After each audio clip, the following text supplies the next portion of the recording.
Please note that this content is for adults only. Viewer discretion advised. If you haven't yet, hit the subscribe, like, and share.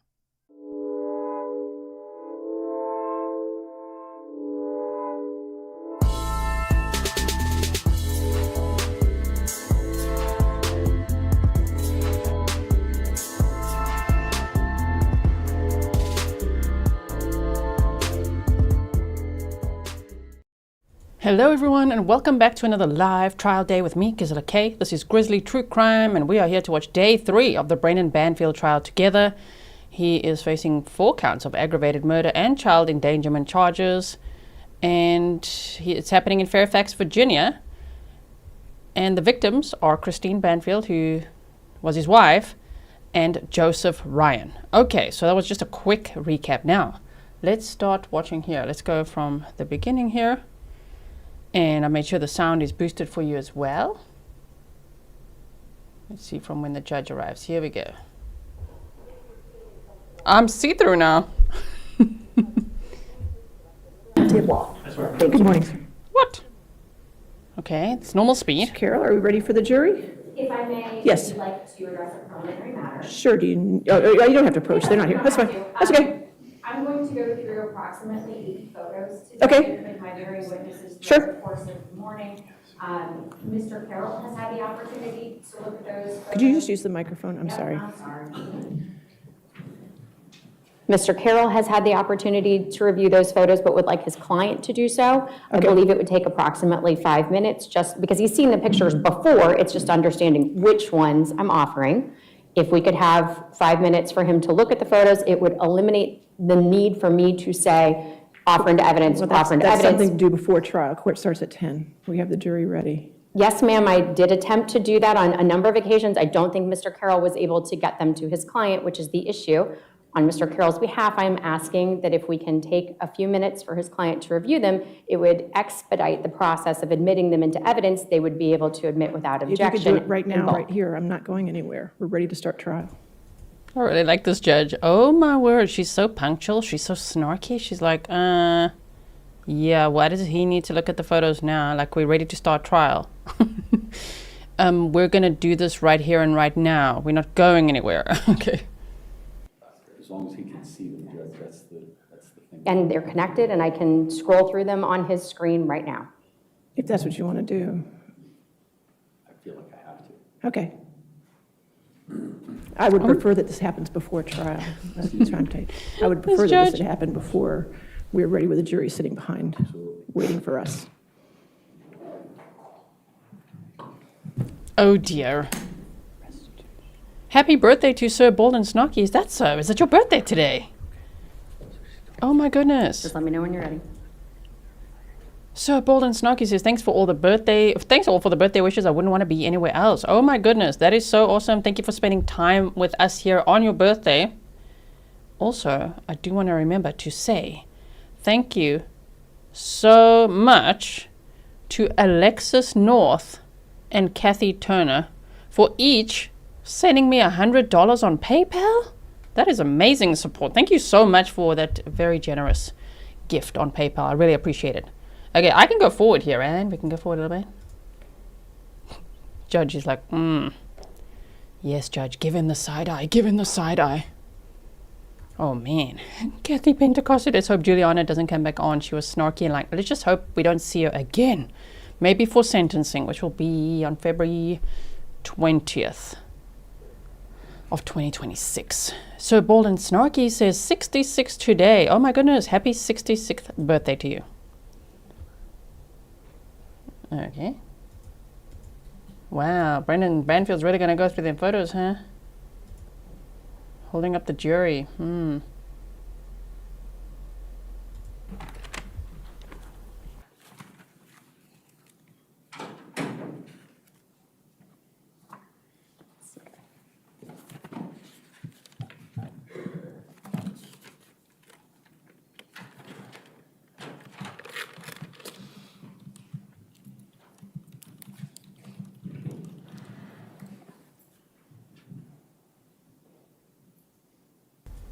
Really, dude?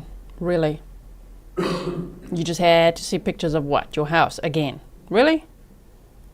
He's looking at the jury. Is he looking at the jury? Right? He's like, Well, he's looking desperate, and they're probably like, All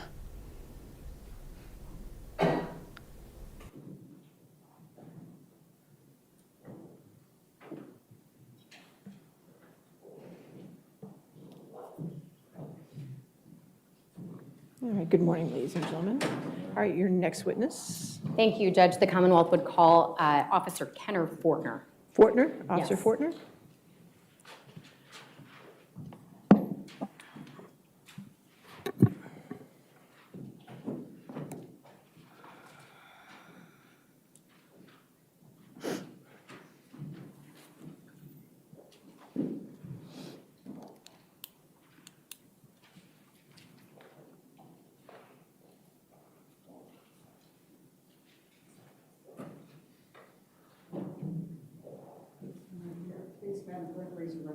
Do you swear or affirm to testify truthfully in this case under penalty of law? I do. Thank you.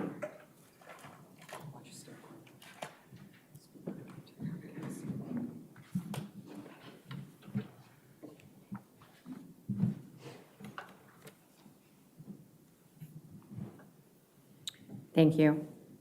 Good morning, officer. Good morning. Can you hear me okay? I can. All right. Can you please state your name and spell it for the court record? Kenner Fortner, Kenner Fortner. All right. And how are you employed? I'm currently employed as a sergeant with the Fairfax County Police Department. How long have you been with Fairfax County? I've been with Fairfax County for 10 years. Were you assigned to a particular unit in 2023? I was a crime scene detective in 2023. All right. And were you in that role on February 24th, 2023? I was. Okay. On that date, did you respond to an incident on Stablebrook Way? I did. Why were you called out? I was called out to assist with the scene documentation of a reported homicide. And what was your role in that investigation? I took scene photographs. Okay. And we're hopefully going to see these photographs today, right? Some days we couldn't see the exhibits. Oh my goodness, welcome to all the new members. Miss Sue, thanks for being a member for 2 months, and Mary Holt for 20 months. You said glad to be here watching with all of you. Yes, thank you so much for being here, and welcome to anyone that joined in the last few days as well. And let me hear from you. What did you observe upon your arrival?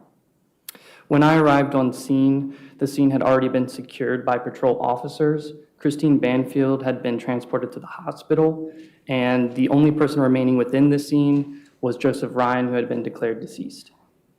So let me start you with some photographs.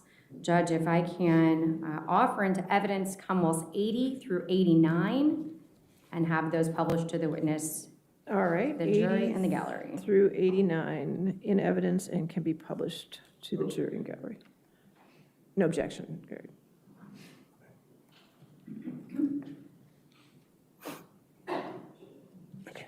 All right, thank you. So starting with this first picture, Commonwealths 80, starting outside of the home on Stablebrook Way, how many cars did you observe?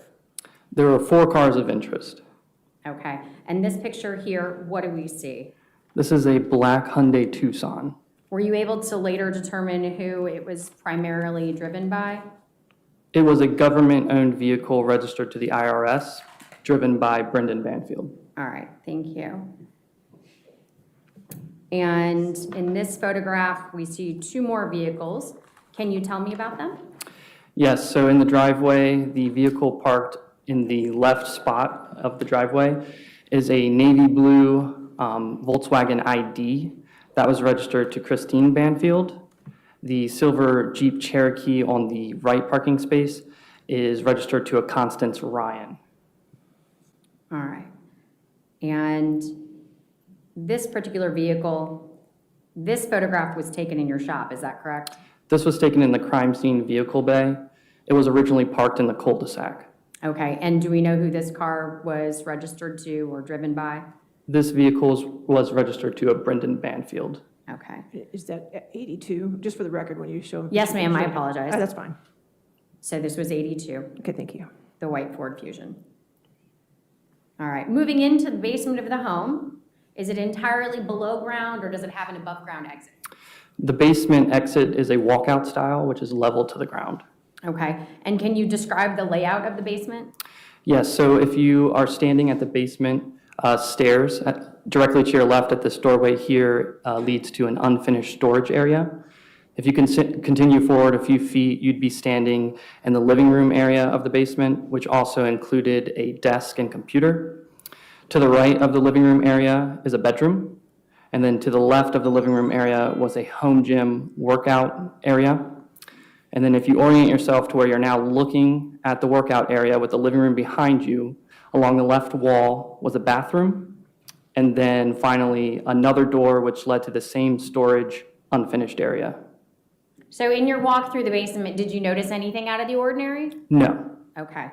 Looking at this photograph here, Commonwealth's 83, can you tell me, was there a gate at the bottom of the basement stairs? there was. Okay, from the photograph, it appears to be about hip height. Is that accurate? Yes, Okay, well, my hips anyway. Perhaps someone taller, it's lower, but did it look like it was intended to serve a purpose? at the time that I found it is as it was in this photo. All right. Did you notice a lock on the door at the top of the basement stairs? Yes, Okay, so looking at Commonwealth's 84 here, is that a photograph of the lock that you observed? that is a photograph of the lock that I observed. Okay, was it engaged when you saw it? No, it's as it was. Okay. Moving up to the first floor, there was a kitchen and a living area? Yes, Okay, so looking at Commonwealth's 85, is this a photograph of the angle of the living area from the kitchen? yes, Okay.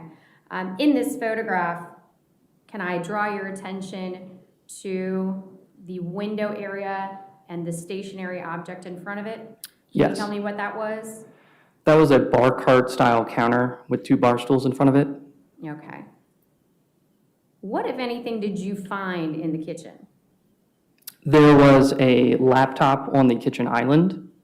So here in Commonwealth's 86, are you able to see the laptop? Yes, it's on the right-hand Is corner. it the black object here in the corner? Yes, Okay, thank you. Did you find what was later identified as Christine Banfield's cell phone? yes, Looking at Commonwealth's 87, is this the bar cart you previously described? it is. This is the back side of the bar cart. Okay, and where did you find the phone? The phone is going to be in the middle top drawer of this bar cart. All right, so looking at Commonwealth's 88, is that the drawer you're talking about extended? Yes, Okay, and what do we see there in the middle of the drawer? it's going to be the cell phone in question. All right, Commonwealth's 89. Like, I wonder how Brendan Banfield and Juliana were going to explain Christine's phone being in the drawer. What's that all about? And ooh, the laptop's just out, pretending she was contacting Joseph Ryan. Okay. Carrie, thank you so much for your sticker. Maybe. Also, thank you to Lynn in Maryland for the 5 delicious coffees for me, and to Rexy G55 for the 7 mod coffees. I'm glad we could finally see some exhibits, hey? Because on other days we could just hear what they were going to say. And in fact, yesterday was very, very difficult to just stare at Juliana all day. It was like, oh no, it was so exhausting, right? Mystery Willow said it's creepy when he gives that direct look into the camera. I know, right? Is that the cell phone? Yes, And Commonwealth's 90, is this the back side of the phone that you found? yes. 90 we hadn't put in evidence yet, so I took Oh, I that off the apologize. screen. So do you want 90 in I do. evidence? And I understand there's no objection, so 90 in evidence. Okay, go ahead. Thank you, Shannon.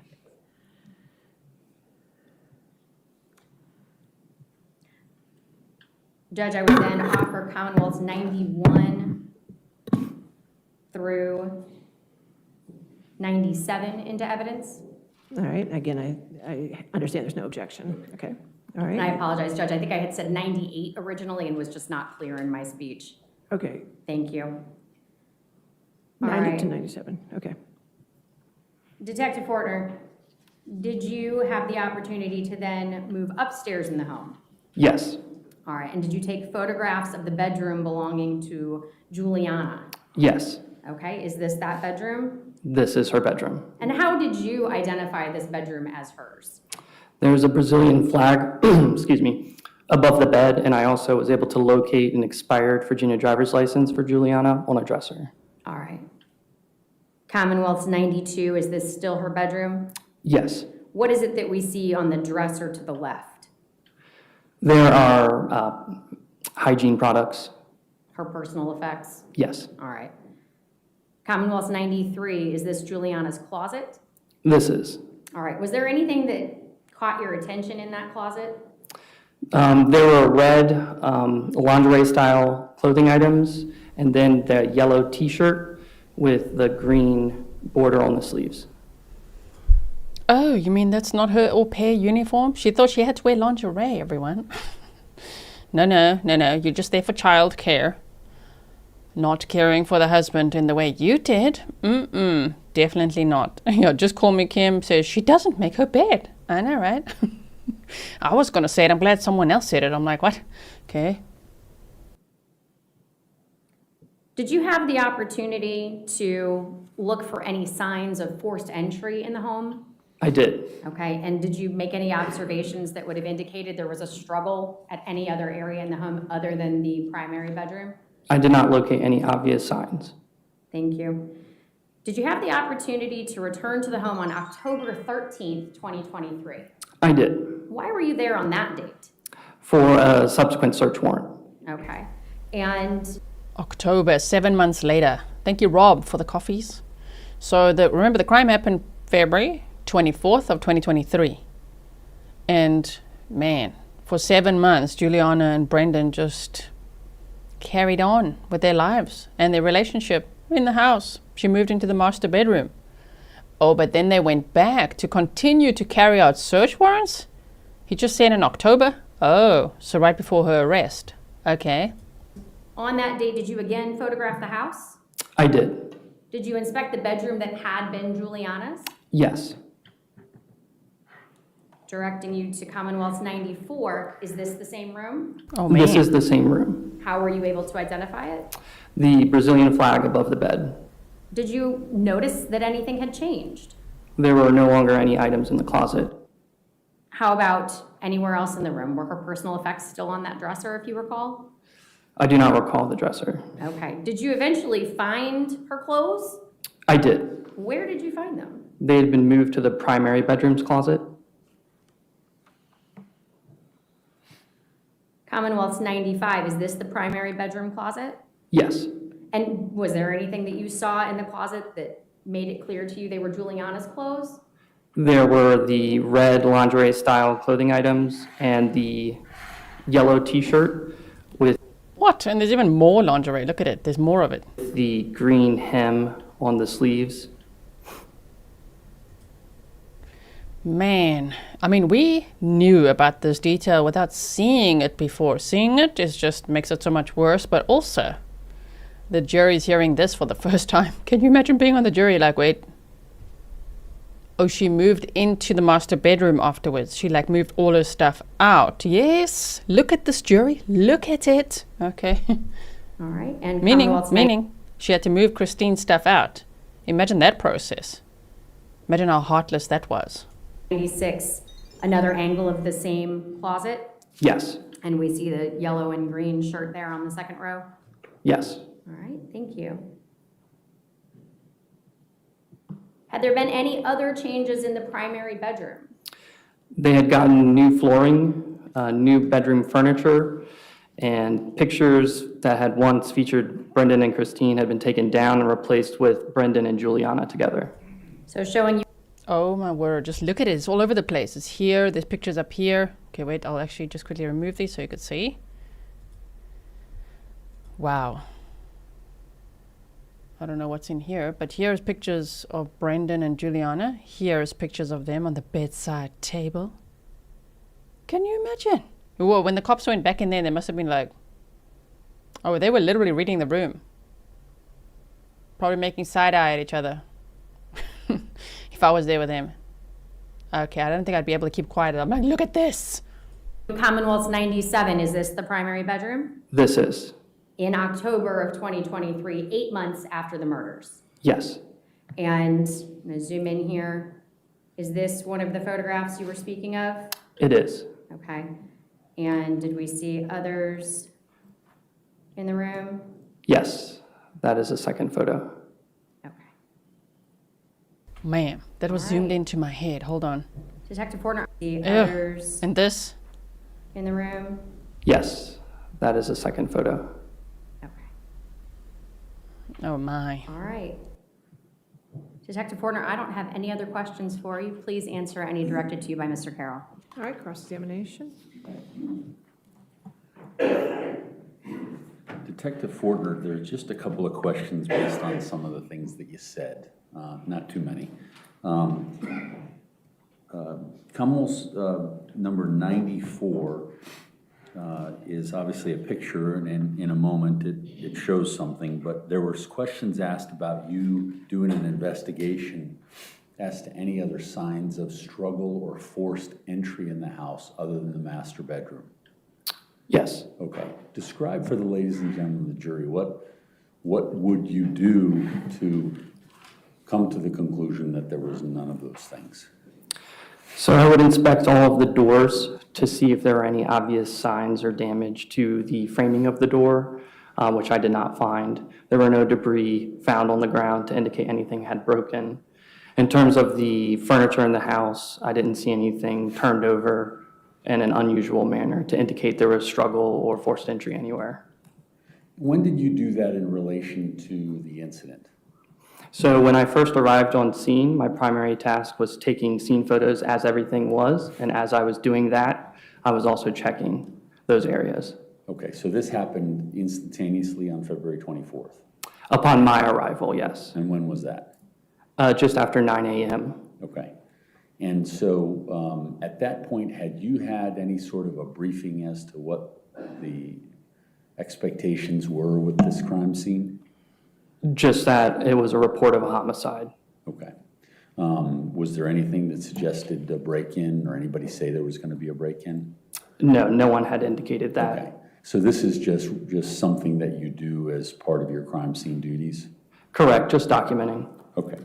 And it wasn't surprising for you after you kind of heard more about the case that there weren't forced entry or other signs of struggle anywhere other than the master bedroom? I wouldn't expect to see struggle anywhere other than the master bedroom. Okay. Now,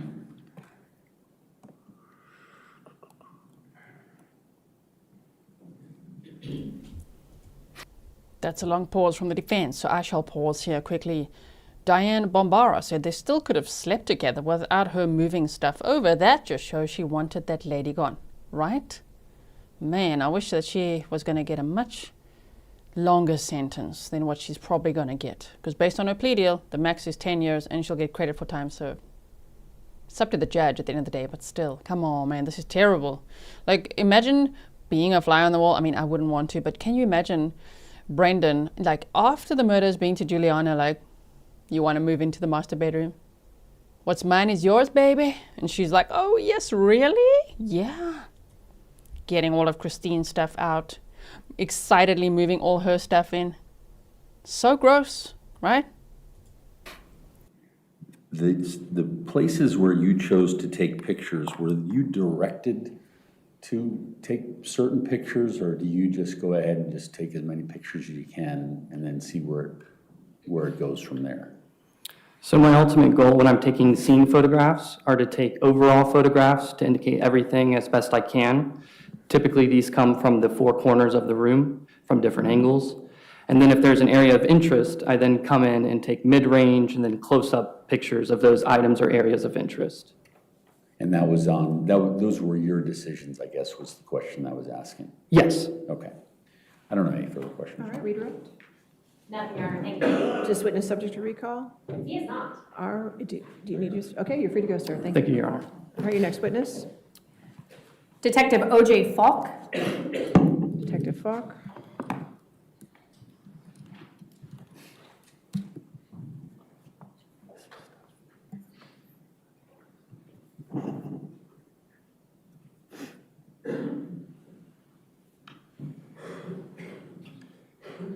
And Your Honor, if you will terminate the display. It is. Thank you. The judge is Penny Azkarat, who was the same judge from the Depp versus Heard trial. And she apparently has military experience. And she's very, very punctual. We could hear that on all the days, especially today. Oh my goodness.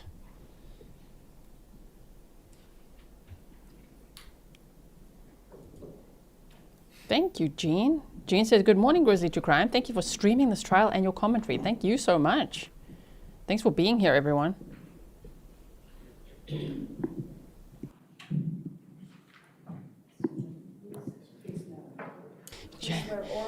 Janet says, Detective what? Yeah, we're going to need you to spell that, sir. I'm not going to take a guess. Good morning, Your Honor. Good morning.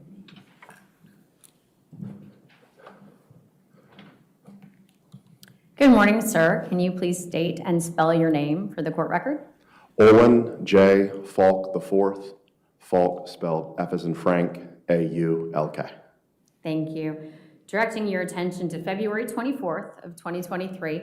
On that date, how were you employed? I was employed as a crime scene detective with the Fairfax County Police Department. Are you now retired? I am retired. Congratulations. Thank you.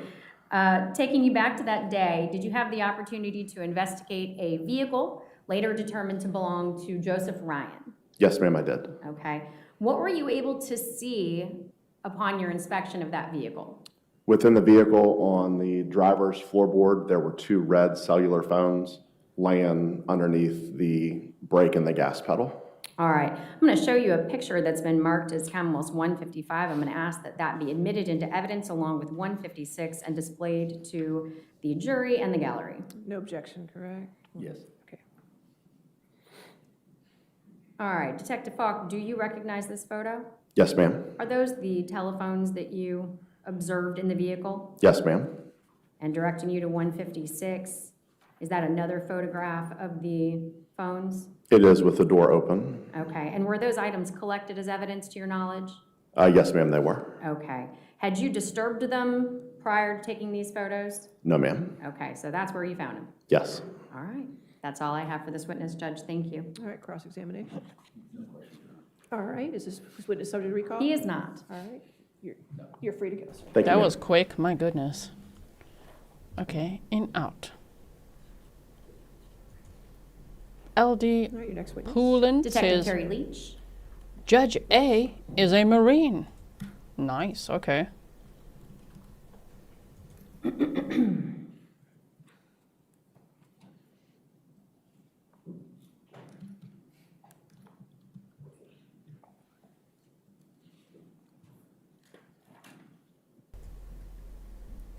Cherry Witchy, thank you for being a member for 14 months.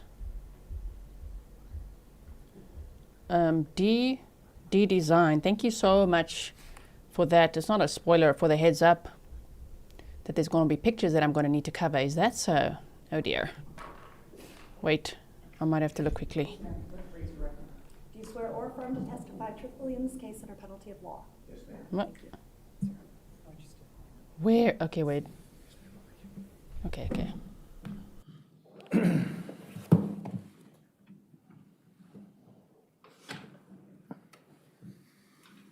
Thank you. Good morning, sir. How are you? Good morning, ma'am. Can you please state and spell your name for the court record? It's Terry Leach, Terryleach. How are you currently employed? With the Fairfax County Police. Are you assigned to a particular unit? Yes, ma'am. What do you do for that unit? I'm a detective with the Major Crimes Crime Scene Unit. All right. How long have you held that position?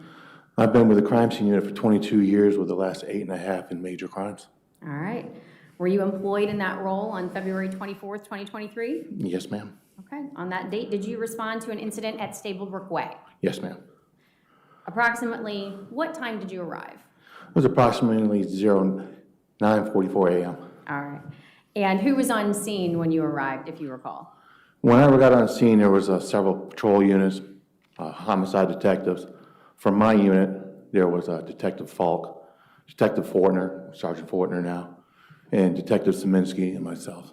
All right. What was your role? I just want to do a practice run. Okay, that's good. See, practice run for if there's graphic pictures coming up. If you know, we don't want spoilers, right? But that I do appreciate a heads up because it does protect my channel as well. It's not compliant with YouTube's guidelines to show any graphic pictures and things like that. You will see streams being pulled down. You know, one of the main court camera feeds got pulled down the other day for those graphic photos that were shown.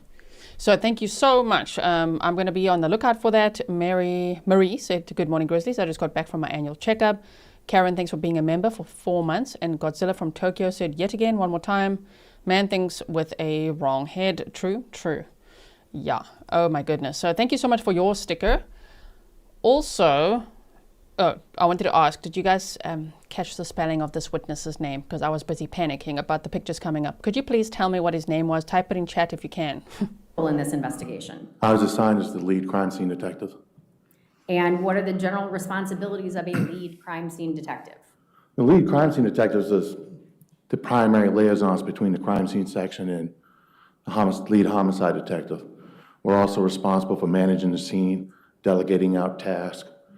We also work if there's any needs for any more personnel or equipment. We go with our supervisors. And after we clear scenes, we're responsible for all the evidence handling, documentation. If there's any lab submissions or anything like that, we take care of it. And that role carries through to today, right? Yes, ma'am. All right, so if we went... Thank you. You guys are so awesome. You guys are all answering. Okay, Terry Leach. His name is Leach. Terry Leach, thank you so much. Really appreciate that.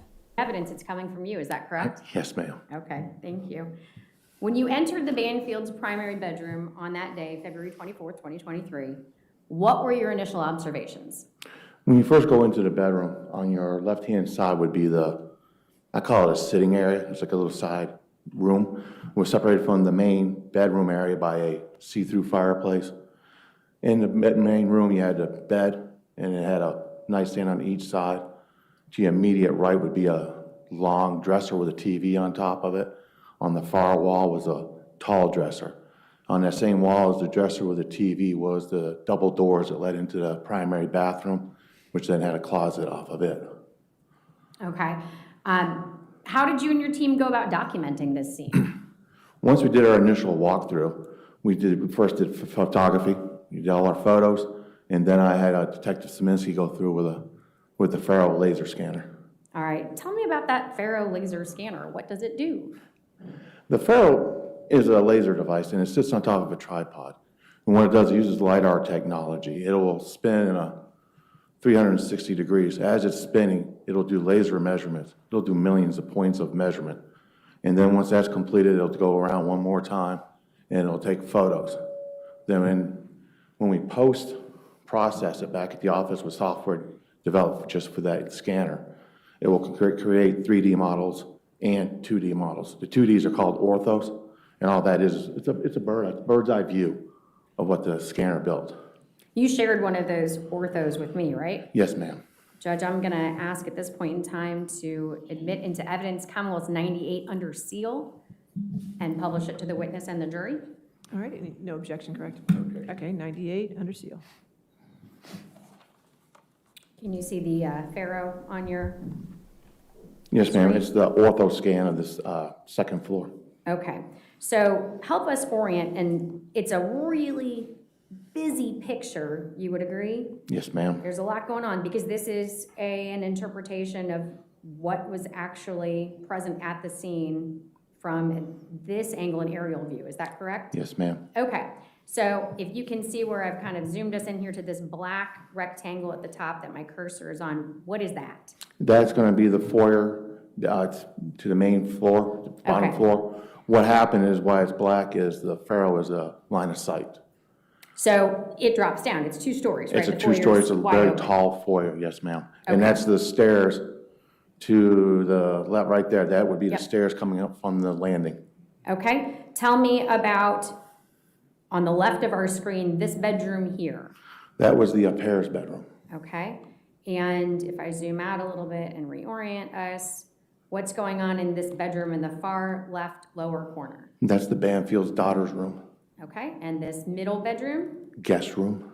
Okay, so taking us back out to the hallway and then shifting over, which, we're gonna do it like that. What room is this? And that's going to be the primary suite, primary bedroom. Okay, and that's the far right of Commonwealth's 98, is that correct? Yes, ma'am. Okay. In looking at this bedroom, we have a bed, is that correct? Yes, ma'am. Okay. You spoke of a dresser. Is that this object that my cursor is on here? That's the dresser with the TV on it, ma'am. Okay. And this area that I'm cursoring over, is that the passageway into the bathroom? Yes, ma'am. Okay, which would then make this room the bathroom, is that correct? Yes, ma'am. Okay. Now that we've oriented ourselves, was Joe Ryan's body still on scene when you arrived? Yes, ma'am. Okay, and approximately how long did his body remain on scene while you did your work? It was there for several hours. Okay, and is that how long it took you to document the scene? We had to get a search warrant, doing the scene documentation, waiting for the medical investigator to arrive on scene. Okay. When was his body removed? Later in the recall? day. It was Later. it was that day, but as soon as the medical investigator arrived. Okay, but Later in your the day. work continued after his body was removed, is that correct? Yes, ma'am. Okay. Good moment to pause. Stefan says, Faro laser scanner. Nice. Fiona says, first ever and still favorite membership. Thanks for creating this community and for all your hard work. No one compares to you, G. Thank you so much for being a member for 36 months. Okay. Still a few minutes before they show any pictures that I can't really Judge, show I'm some of going them. to offer exhibits 99 Okay. through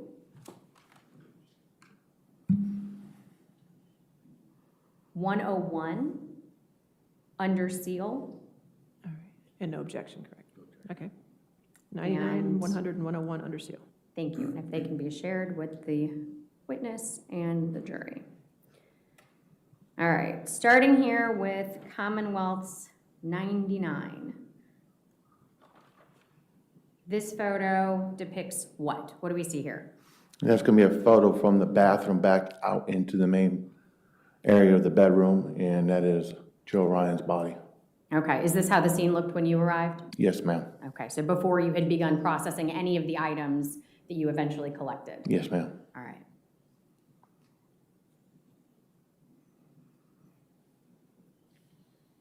Commonwealth's 100, is this a photograph of Joseph Ryan's body? Yes, ma'am. Okay, what observations did you make about his body upon your arrival? Upon arrival, I was documenting was first that his shirt was pulled up. There was a chest seal on the left side. The right hand was in that position that you see it here, along with his right hand. The pants were unbuttoned and disheveled in the front. Right leg was straight, and the left leg is underneath the bed with a purple pillow over it. Did you do any investigation to determine whether or not that was the position of his body when first responders arrived on scene? Once I had access to the body-worn camera, I watched that to see what the officers originally came into. And when they first came in, the shirt was down and the hands were across his chest. All right.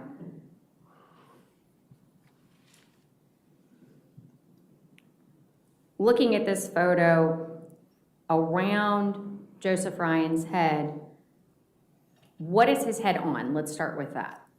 His head was resting on the dog bed. Okay. And there's a checkered cloth there as well. Were you able to determine what that was? Underneath it was a pair of pajama bottoms, that's what I refer to as pajama bottoms, and a pair of black underwear. All right. And tell me about this blood stain that we see immediately below on this photo, Joseph Ryan's head. Talking about the one ma'am on the carpet? Yes. There's a flow pattern. It flowed from Mr. Ryan's head, flowed across and down onto the floor where it started to pool and collect. All right. So at the moment, they're obviously not showing pictures. Do you know what I mean? People are saying, where can we see it or what? They're not showing it right now. And when they show pictures that are too graphic, I'm going to block them out. I'm going to do this. Because there's certain ones that I cannot show and don't want to show. For respect for the victims, I know this is true crime. I know we're all adults, but also because it does violate YouTube's community guidelines. And if they zap some channels and others not, there's no control over that. And I don't want to lose my channel, you know what I mean? I want to be here with you guys for a long time, for as long as I possibly can, right? Was there blood anywhere else on Mr. Ryan's body that you observed? There was blood on his face, hands. There was some on his clothes. There was some on his chest, arms. All right. Did you notice anything about the bed frame? I'm going to zoom in just a little bit if I can. Here. What The is bed- that mark? Bed frame had chipping. It's a laminate material over the bed frame, and you can see where pieces were broke off. There's this one large piece. And later, when we continued on investigating, you could take your fingers in that area and you could pull the laminate in that area. I'm going to move you to Commonwealth's 101.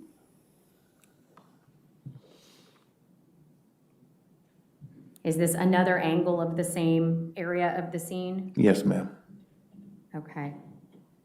And again, we see the chip in the bed frame here, is that correct? Yes, ma'am. Okay. You indicated Joseph Ryan's legs were under the bed. Yes, Is ma'am. that accurate? Yes, ma'am. All right. Judge, I would move to admit photographs 102 through 123. All right, and there's no objection, correct? Okay. All right, 102 to 123 in evidence. Thank you.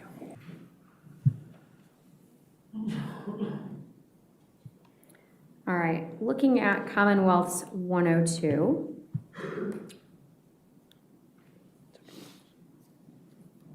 It appears that the scene has changed, is that correct? Yes, ma'am. Okay, what has happened since the last photograph?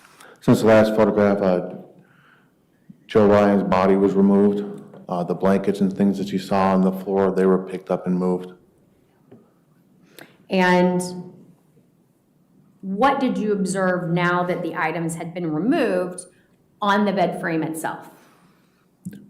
On the bed frame itself, if you come over here to if you're viewing the photo, it'll be on the left-hand side. We found one blood stain on the side of the frame.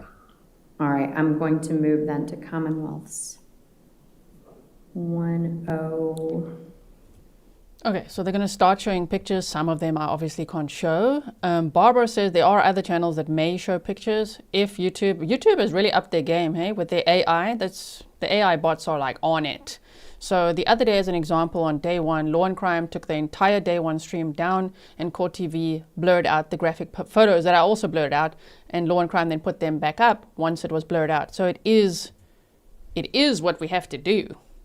Otherwise, we might risk losing the entire trial day stream, or you could risk losing your whole channel.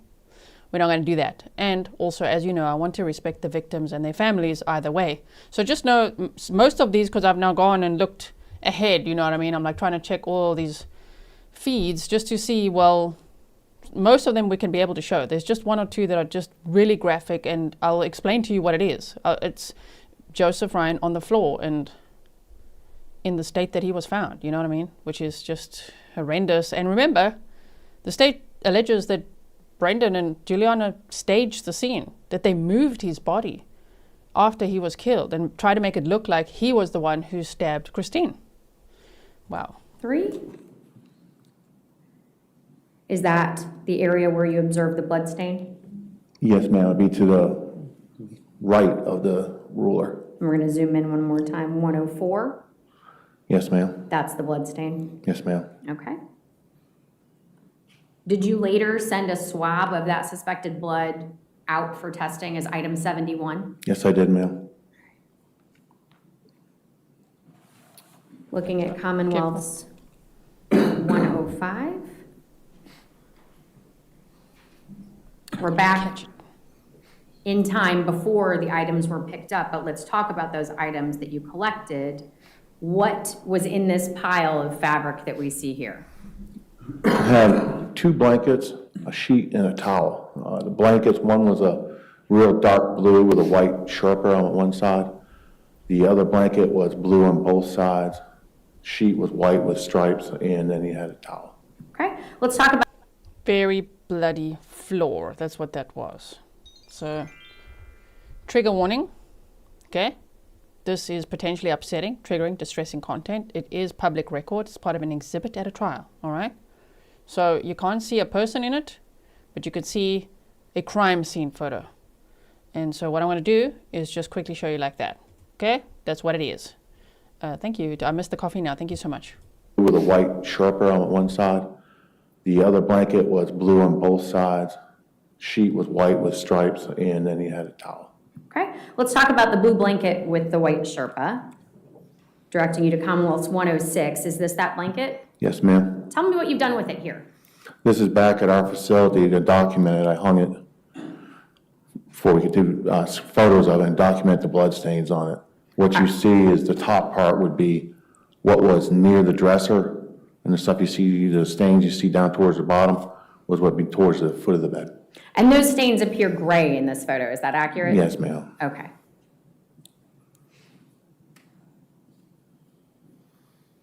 And let's look at Commonwealth's 107. Is that the reverse of the blanket? Yes, ma'am. So this is the Sherpa side? Yes, ma'am. Okay. And again, the dark marks we see, what are those? Blood stains. Commonwealth's 108. What is this object? And that would be the sheet. Okay, and again, where is this photo taken? This photo was taken at our facility. Okay. The marks we see on the sheet, what are those? More blood stains, ma'am. All right, and there was a lighter blue blanket you mentioned? Yes, ma'am. Okay. Commonwealth's 109. Is this that blanket? Yes, ma'am. And again, what did you observe on the blanket? More blood stains. Okay, so let's talk about Commonwealth's 110. What is this object? That's the towel, ma'am. Okay, so again, where was this towel located? On the floor with all those bed linens near the foot of the bed. Did you happen to, in your review of the body-worn camera, see where the towel was when first responders arrived? It was a little bit further away from the bed. When the first responders came, you could see the bed linens and things from firemen, patrol officers were trying to do life-saving. Those linens and stuff started to roll and move towards the bed more. Was this towel on Christine Banfield? No, ma'am. Does this towel have any evidence of heavy staining or blood absorption? In my opinion, no, ma'am. So these blankets were moved as the officers addressed Christine Banfield's injuries and attempted to rescue Joe Ryan. Could the blankets that we saw a moment ago have transferred blood to the carpet as they were moved? Yes. Were they saturated? Yes, ma'am. Okay, so there was a lot of blood on those items. Yes, ma'am. Could have ended up on the carpet as well. Yes, ma'am. Okay. So looking at the carpet, can you approximate here where Christine Banfield's body was found? This is Commonwealth's 111. I used body-worn camera. I watched the body-worn camera to determine that. And it would be the stain that you see on the right-hand side. That is the vicinity of her head. What did you find when you removed the carpet relative to these stains? What I ended up doing was we pulled the carpet back. Our question was we wanted to see how far down the stains would go. And when we did that, we found that the stain on the left-hand side, underneath the carpet is a foam pad, and then you got the subfloor. The blood soaked through the carpet, through the foam pad, and then onto the subfloor, and created another stain there. The stain on the right, same scenario, again, is soaking down through. But when we got to the subfloor, there was just a little stain, a much smaller stain than what we found from the stain on the left-hand side. So to summarize, there was more blood deposited in the stain on the left-hand side than the right. Yes, ma'am. You need your microphone, Mr. Carroll, I cannot hear it. I would object to Ms. Sand's conclusion as to what the detectives just commented on in terms of her question. What's the objection? Well, I believe it's without foundation, and I believe that she's leading. Overruled, all right, good, continue. Let's talk about the areas of the carpet that you had tested. Looking at this photograph, and we'll zoom in just a moment, but did you have either of these two large stains tested? No, ma'am. Okay, why not? When I presented to the state lab with the evidence that I had, they didn't see the probative value in it. All right. Did they give you any explanation for why? Because her body was there. Okay. So looking at Commonwealth's 112, did you take swabs from the stains on the carpet that we see here? yes, ma'am, if you take where the scale is at and come below it. All right, Like- that large Yes, ma'am. stamp, if you will, Yes, ma'am. okay? And was that item 42? That was item 42. I did another swab, which would have been item 43. If you come above the scale, you'll see another stain in there. What I did is I took another sample from the center of it. And when we're talking about these two stains, to distinguish, we've got 43, and the shape of 43 is different from 42, is that correct? Yes, ma'am. Okay, how would you describe 43 as a stain?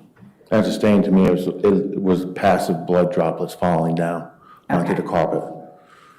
And what was different about 42? What kind of stain was that? 42 was one large concentrated stain.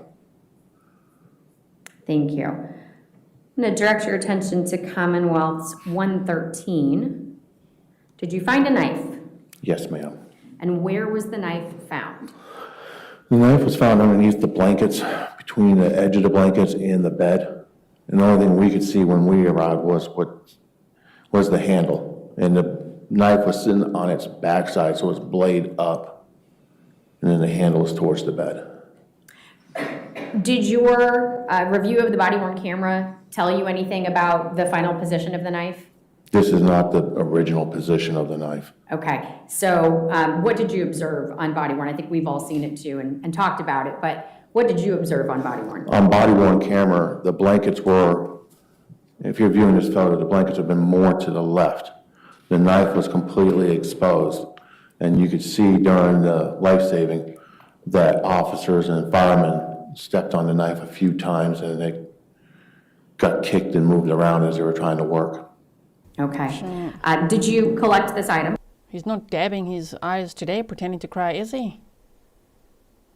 He was pretending to cry quite a bit on day one when they played the 911 calls. Let me put a YouTube disclaimer out there again, okay, to protect my channel.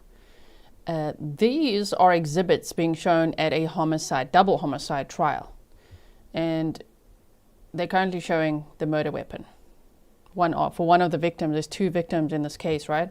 And a stained carpet as well. Yes, ma'am. And did you send it to the lab for testing as item 10? Yes, ma'am. Going to have you look at Commonwealth's 114. Is that the knife and the photograph that accompanied it to the lab? Yes, ma'am. All right, thank you. That is so let's talk horrifying. about guns. To think that the state alleges that Brendan stabbed his wife in the neck with that knife somewhere between 5 and 20 times. Commonwealth's 115. There's not an exact number of how many times, because I listened to the medical examiner's testimony a few times, and I'm like, but how many times? They didn't say an exact number because some of the injuries overlapped as well. Multiple times, left and right side of her neck. Observe any weapons at the scene other than the knife? Yes, ma'am. There was two handguns. Okay, can you describe those two items for me? One gun was a Glock 19M with a light kit on it, and the second one was a Glock 43X. All right, is this photograph of the 19M? Yes, ma'am. And the flashlight, you mentioned the light on it that you said, is that the red ring that Yes. we see at the end? Yes, ma'am. It's the light kit. It's a flashlight underneath the barrel of the gun. Okay. Were you able to identify who owned that weapon? It was Mr. Brendan Banfield's duty weapon. Where was it located upon your arrival? When I arrived, it was on the left side of the bed, about halfway, resting on its right side. Again, after reviewing body-worn camera, were you able to determine if that gun had been moved? It was moved, ma'am. All right, do you know where it was moved from?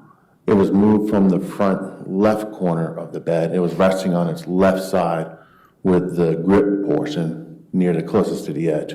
Okay, if we're looking at the bed, if I'm standing at the foot of the bed, is it on my right or is it on the left? It'd be on your right. On my right, okay, perfect, thank you. Looking at Commonwealth's 116, orienting myself, this is the primary bed, is that correct? Yes, ma'am. Okay, and on the right hand of this photo, is that where you observed the gun? Yes, ma'am. Okay, on the body-worn camera? Yes. Okay, and was there any residue on this sheet? There was 2 blood stains on that bed. The one on the right near the edge, and then there's another one on the front edge. And that was from medical waste, because when I picked up that evidence, that when we were clearing off the bed, when I picked up those items, there was blood on them. Okay, did you send this sheet to the lab for testing? Yes, ma'am. And I'll show you Commonwealth's 117. Mary says, don't these people stop to think of the lifelong trauma caused to their children, all for a piece of someone else, an ego? That was chosen over your child's life and mental health. Shame. And then you said, boo, hiss. Yeah, I don't think he thought about that at all. I don't know if he was really thinking, right?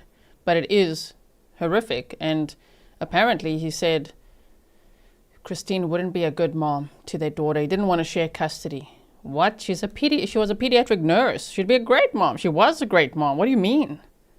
Does he think he's a good dad? Because, like, wow, really look in that plastic mirror in the jail, hey? He needs to self-reflect a little bit. Did you make the markings on the photo here? Yes, The ma'am. red that we see? What were you intending to communicate with the markings that you have on the sheet? I spoke with the state lab about what we were requesting for stains, and because I knew the one was from medical waste, there was no need to process that because we know where it came from, the point of origin. But the one on the right-hand side is the one I wanted, and so I sent this so they could have a reference to what I was talking to them about and showing it to them. Okay. If you had just sent the big old sheet to the lab without any specifics, what would have been the response? They would start processing the whole Okay. sheet. All right, thank you. So, Commonwealth's 119, what do we see photographed here? That was more blood spatter on the wall. Did you swab those items and send them, that item and send it to the lab? Yes, ma'am. I took that largest stain you see to the left of the ruler. That's the one I submitted to the lab. Ms. Okay, and that was, I'm sorry, you said 119, but it says 118. oh, I'm sorry, 118, Your Honor. Okay, thank Almost you. 118, I Okay, apologize. That's all right, I just want to make sure. Go ahead, I apologize. Thank you.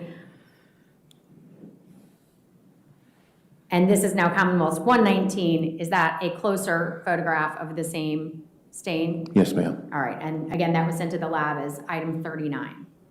Yes, ma'am. Okay. One more here. Commonwealth's 120. What did you process in this photograph? This would be the laundry basket, and what we're looking at is in this photo is the front of that laundry basket. Again, I took a swab of this blood stains on here, and if you go down bottom center, you can see a convergence of 2 stains of blood spatter, and that's where I took the sample for the lab. All right, and was that sent to the lab as item 41? Yes, ma'am. Okay, you took another swab of the laundry basket, is that correct? Yes, ma'am. And while this photo doesn't necessarily zoom in on it, describe for us from where you took the second swab on the laundry basket. The second swab would have been on the left-hand side and be the side furthest from the dresser on the curtain side. All right, and that's Commonwealth's 121 that we're looking at? Yes, ma'am. Okay. And that went to the lab as item 56, is that correct? Yes, ma'am. Commonwealth's 122. What do we see depicted here? This would be the dog bed once Joe Ryan's body was removed. And again, that black checkered item was determined to be Christine's pajama bottoms, is that correct? Yes, ma'am. Okay, and I see there's some black fabric to the left as well. What is that? That's the underwear, ma'am. Okay. Did you inspect those items? Yes, ma'am. Okay, so they're going to be showing that item as well coming up. Let's see. Yeah. So there's, again, a significant amount of blood that's seen in the picture. But beyond that, it's not overly graphic. And it's going to be, as they said, the pajama bottoms. Did you make any observations about them apart from the blood? Apart from the blood, that one pant leg was inside out, and the other pant leg had the underwear around it. And if you took the crotch region of the underwear, it was torn, ripped, separated from the other side. All right. And Judge, if I can terminate the display for just a moment.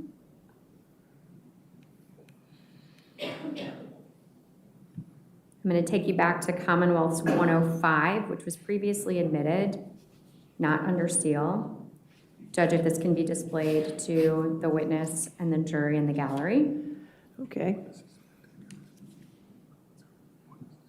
Detective Leach, there's a piece of black fabric to the left in the photograph near the edge of the bed. What was that? It was a black shirt. Okay. Did you make any observations about that shirt other than the fact that it had blood on it? When we took the shirt and lifted it up and was able to document it better, we found that the back of the shirt was completely cut. It wasn't one smooth cut. You could tell it was jagged because you would have a cut, little pole, cut, pulling it up. All right. Was it in the center of the shirt that it was cut? Was it to the side? I'd say center. It was more towards the center. Okay. Right. Noran? How do I say your name? Norananok says, can't believe they would want to share this room afterwards. I know, right? And Judge, I'm going to ask to terminate the display. Offer into evidence Commonwealth's 123 and 124 under seal. All right, and no objection again, correct? Objection. 123 and 124 under seal.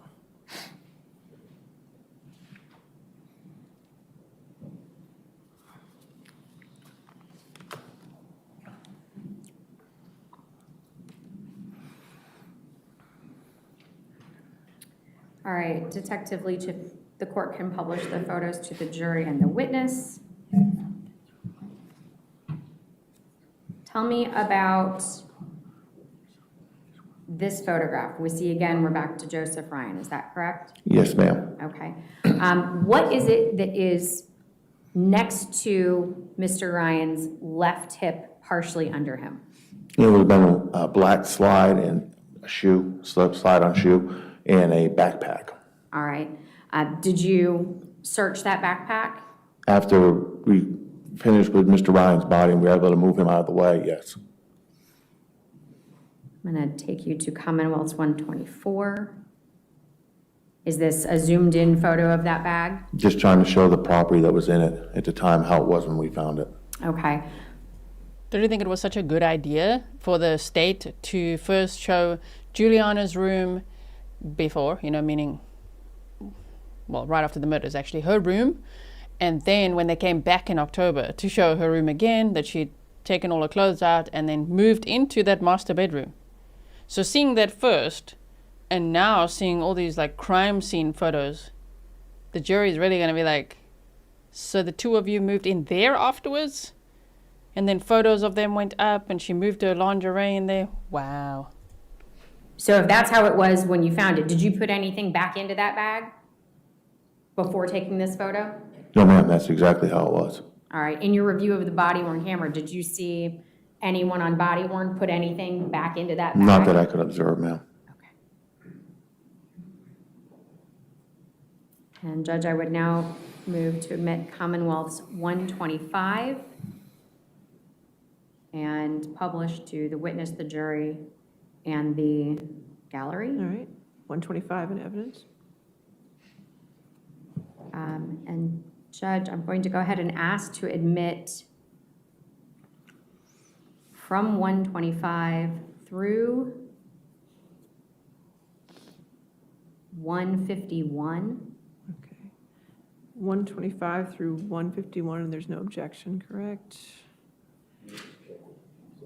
Okay.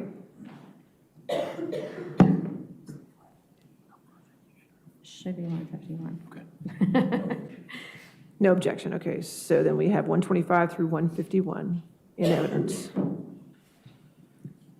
Okay. All right. So looking at Commonwealth's 125, is this the backpack after you removed the items from it? Yes, ma'am. What observations did you make about the backpack?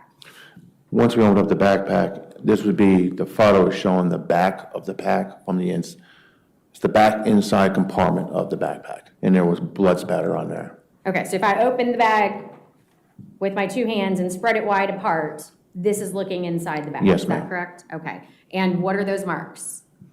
That's the blood spatter, ma'am. All right.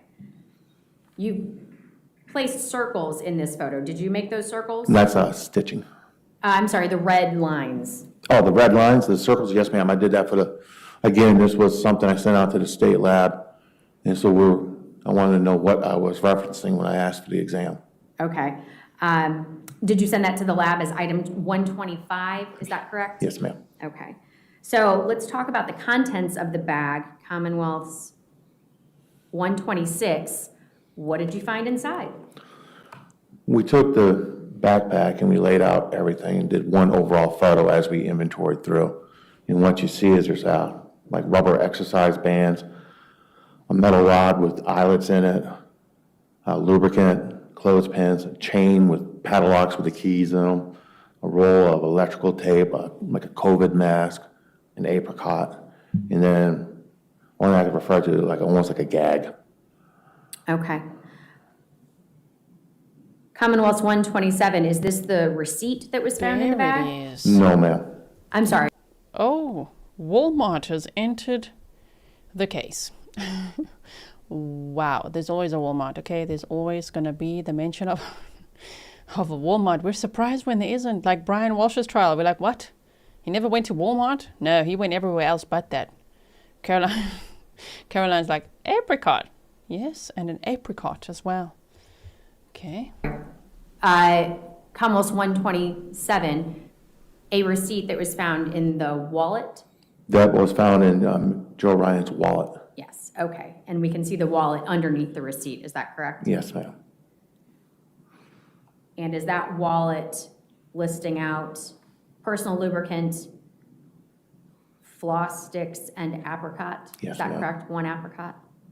All right, and that receipt is dated the same day of your It's the same investigation? date, yes, ma'am, the 24th. February 24th, 2023. Okay. Did you find, obviously, this wallet, but anything else outside of the backpack that might have been personal belongings of Mr. Ryan's?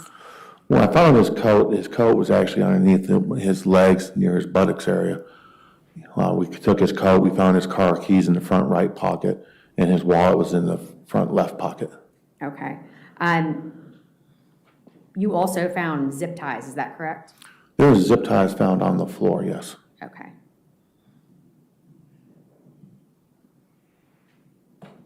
Directing your attention to Commonwealth's 128.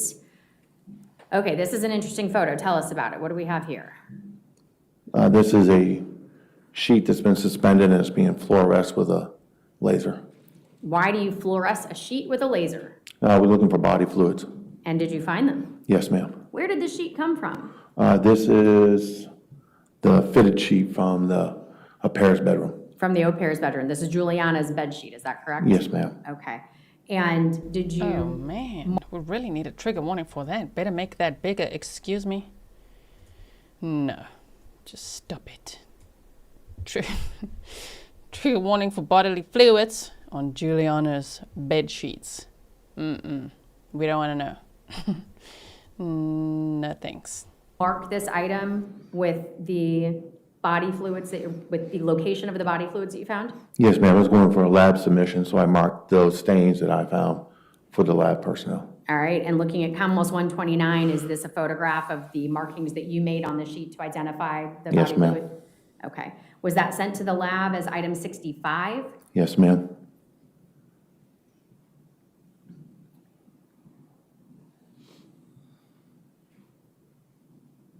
Turning your attention to Commonwealth's 130, what have you photographed here?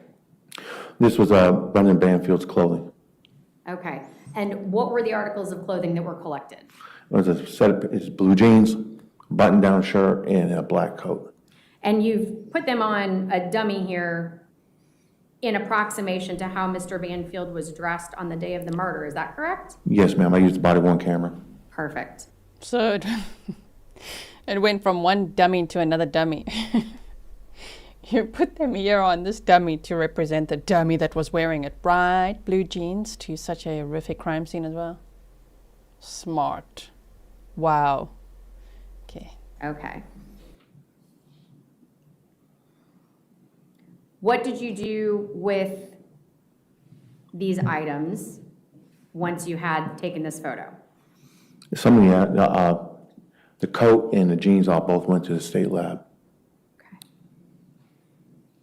Did you mark the jacket for the areas that you wish to have tested? No, ma'am, this is once it came back from the lab. Aha. All right. So how did you present this item to the lab? I presented this one. This one was because of the color. It's hard to see the blood and everything on it. I submitted it to the lab. I said, gave them a synopsis of what happened, and I just gave them the whole as a whole, and this is what they marked out.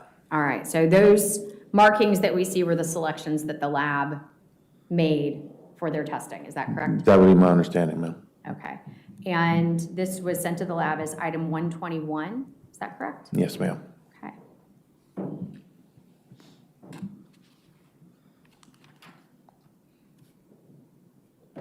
Commonwealth's 132, we see specifically 2 circles. Is that correct? Yes, ma'am. Look at the dummy. I'm not talking about this one, the one in the courtroom. Yeah, just, ooh, now he's really paying attention. Wait, what? Yeah, that was your outfit that day. That's what you were wearing when you allegedly committed murder. Yeah. And do we know what the lab tested for there? They were testing for blood. Item 133, what is this a photograph of? It's going to be Mr. Banfield's blue jeans. Okay, tell me about the white L's that we see taped to the jeans. What are those? It was requested by me, requested for me to take and do, it's called road mapping of the stains. And all you simply do is you take the item and you put down the scales in so many distances apart. There was no set distance, but you just want to make sure you got plenty of scales. Doesn't necessarily mean there's a stain there. We're just trying to document to scale the entire object. Okay, so they're Well, it's just 7 big L's for the big loser. reference points, is that fair? That'd be a way of referring to him, yes, ma'am. Okay. What did you observe about these pants? That they had blood stains on them. All right, any particular staining patterns that you observed? There stood out? was the blood stains on the knee area, and then there was a particular stain someone pointed out and they requested for me to submit that to the lab. All right, so we're gonna look at Commonwealth's 134. This now has a circle imposed on the photo. Tell me what that circle is indicating. Again, this is something that's going to the lab. We discussed it. It's obvious with the pants, there's lots of staining. This was the particular stain that the graphs requested to be processed. Okay, and zoomed in here, tell me about that stain. Was it different than the staining on the knees? Most of the stains that you saw in the pants were like almost like smears, smudges, like they came in contact with blood. This was droplets. All right, were there more droplets on the pants? Yes. But this was the area that was selected for testing? Yes, ma'am. And again, that was Commonwealth's 135 that we're looking at for those markings. Taking a look at Commonwealth's 136, tell me about this red circle. This is on the back of the jeans. It'd be to the left of center, just below the belt line or close to being in the belt line. And was that item sent along with the other request for testing by the lab? Yes, ma'am. Okay. And I that one went to the lab as 136. I'm sorry, as all, these were all sent to the lab as 123, is that correct? Yes, ma'am. Okay, photo 136, also item 123. Sorry for any confusion. All right, and looking at Commonwealth's 137, what do we have here? It's that same stain with the drop, just a different angle on it. Just showing it more from the inside the leg outward. All right, did you have the opportunity to take a look at Mr. Banfield's shoes? Yes, ma'am. Commonwealth's 138, are these the shoes that were collected from Mr. Banfield? Yes, ma'am. Did you make any observations about what was on those shoes? There was staining on the shoes, on the tops, but there's also staining on the bottom and into the treads. Commonwealth's 139, what do we have here? This would be Juliana's left shoe and sock. Okay, and we're gonna look. Is this the right shoe and sock? Yes, ma'am. Okay. Did you observe blood on the shoes and socks? There was blood on the shoes. On the shoes, it was primarily around the soles, around the edges of the soles and underneath the shoe. On the socks, there was red staining. Okay. You sent the socks to the lab as 117 and the shoes as 118, is that correct? Yes, ma'am. Okay.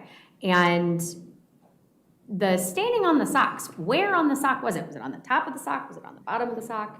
It was in the toe region, the toe area.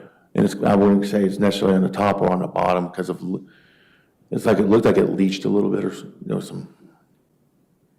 All right. And here we have the bottom of the left shoe, is that correct? Yes, ma'am. Tell me about your observations on this shoe with regards to the location of the blood. Blood was towards the toe area. Mine was towards the toes. You can also see that the blood went up inside the tread.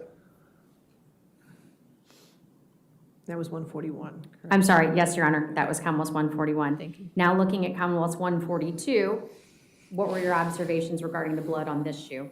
The shoe, the blood was only really near the bottom edges. It's on the rubber sole part. It wasn't up onto the leathers. All right. Did the socks create a bit of a puzzle for you? Yes, ma'am. All right, and what did you do to try to answer questions you had about the blood on the socks? She had blood on her socks, and I couldn't figure out how they got there. So I took her shoes, because as you can see from the photo, there's holes, air holes for the sneakers. I didn't know if by chance blood might have went down into those holes. So what I ended up doing was I took the shoe, I cut around the sole in the leather part of the shoe, so I could lift up and see inside the shoe. What did you discover upon taking apart the shoes? There was no staining. All right, did you send anything else off to the lab? I'm going to show you Commonwealth's 143. What is this? That's the insert from the left shoe. Okay, why did you send that to the lab? That dark area is circled, and this is the photo that I gave to the lab, and they knew what I was talking about. That tested positive for blood. Okay, and so that was sent to the lab as item 118. It didn't have a separate designation from shoes 118. It went back to the lab as 118. Yes, Is that ma'am. correct? Okay. Did Juliana's sweatshirt, t-shirt, or pants have any blood on them? Not that I could find, ma'am. All right, let's look at Joseph Ryan's clothing. Commonwealth's 149. This t-shirt, what, if anything, did you observe about the shirt? It had the blood staining. A lot of it was near the chest area. You can see it's not like any individual stain. Also, if you come down, as you look at the photo, it'll be on the right-hand side. It's right above the G and the H and Howie's name there. There's a defect. I've zoomed in and I'm aiming my cursor where you're talking. Is that what you observed? Yes, ma'am. Were you able to determine how that defect occurred? It appeared it was coming from a projectile, from a bullet.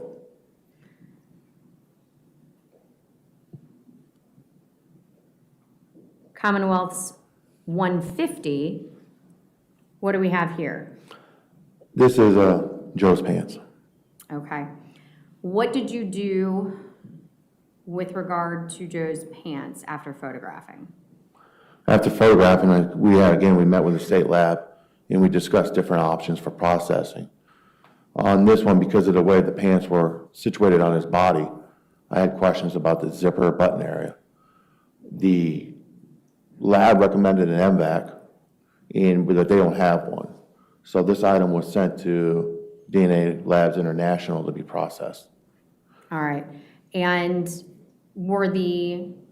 so that was regarding the zipper, the button, and the waistband, is that correct? Yes, ma'am. Okay, were the genes sent to any other labs for other testing? Yes. The right leg was sent to, the whole pants was sent to Bodie Laboratories, but we requested the stain on the right pant leg to have a technique done that the state lab doesn't do. Okay, And so we sent it to them to have them process it in an attempt to see if we can generate any more evidence out of it. all right, so Bodie tested the stains on the pant leg, and DLI tested the zipper, the button, and the waistband, is that correct? Yes, ma'am. Okay, and did you have any other questions about these genes that could have been answered by the state lab? Or did you feel it was necessary to send them to the other two labs for the specific testing that you've discussed? This is for the specific testing, because those stains, we're just trying to figure out what caused them, what and what formed them. Okay. All right. Judge, I'm not sure what time the court wanted to take the morning break. It's a little early still. It is. My next bit is a little bit lengthy, and we can break after that, but it will be approximately 30 minutes. I have video to share with the detective. The video is your next. Yes. Video. All right. Ladies and gentlemen, let's go ahead and take our morning recess then, and we'll just have to make it through to lunch a little longer, okay? So don't do any outside research and don't talk to anybody, okay? We'll take 15 minutes. This guy's face, my goodness. Pro Gamer said, what makes people think that it's okay to murder as a way to get what they want as soon as they want? Yeah. Thank you so much for your support.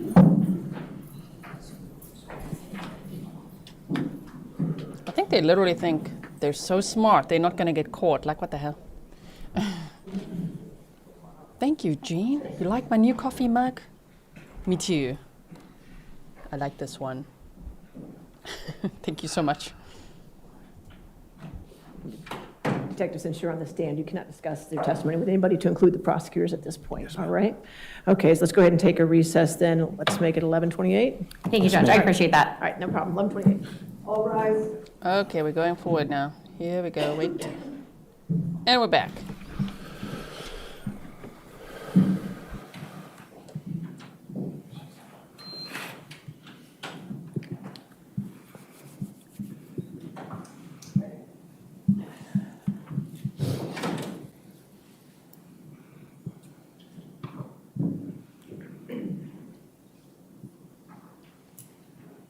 That's not the word, that's the dialogue.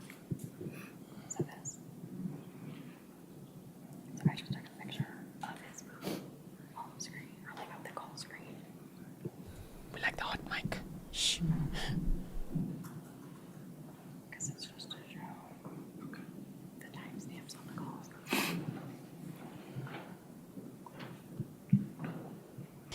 All of us listening. Like the password. I don't want them to do that because I don't want them to then like, oh, for sure, don't shit. We mistry. Right. Yeah.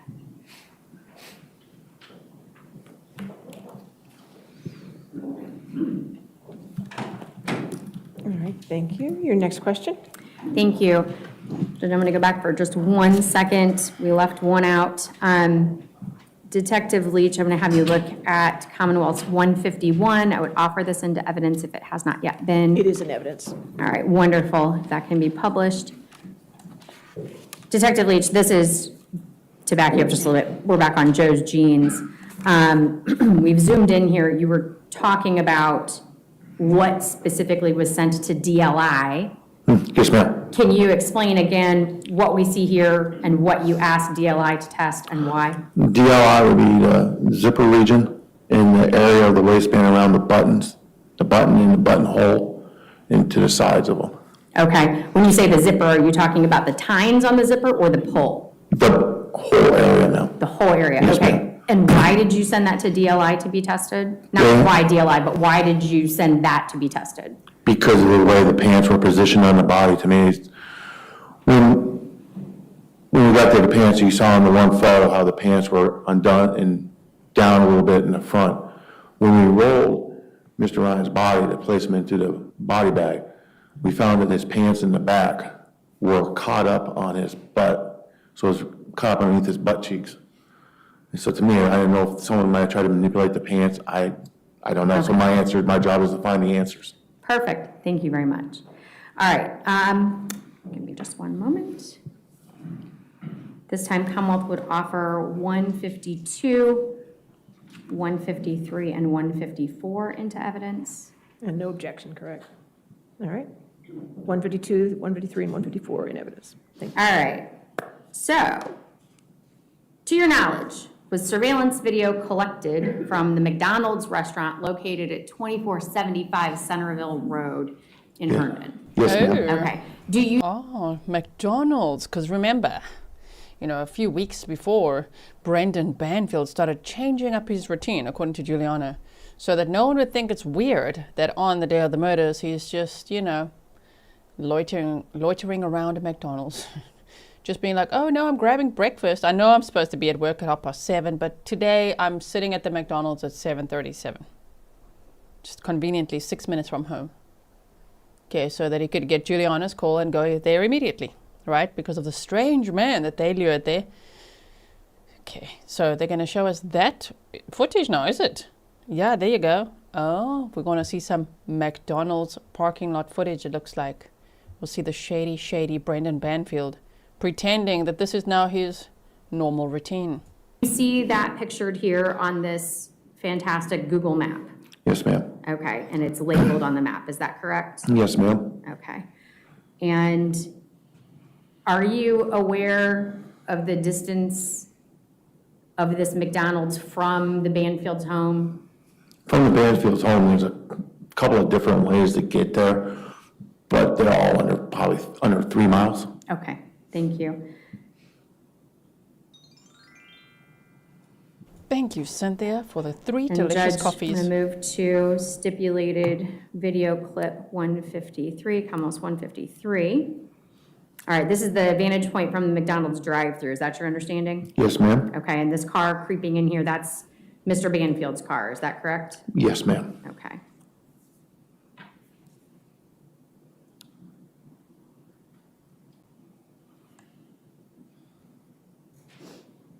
And the timestamp on this video, to your understanding, is that the correct time, 7:18 a.m. on December 24th, 2023? Yes, ma'am. Okay, and we just saw his car leave the drive-thru, is that correct? Yes, ma'am. Okay.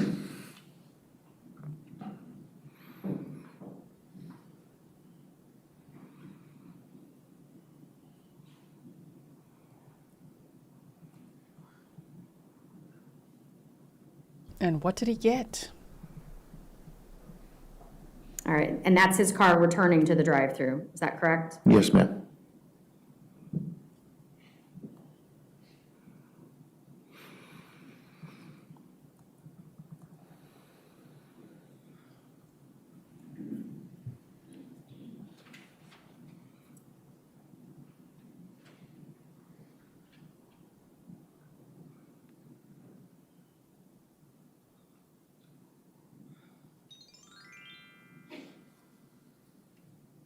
Thank you, Cynthia, for spoiling the mods.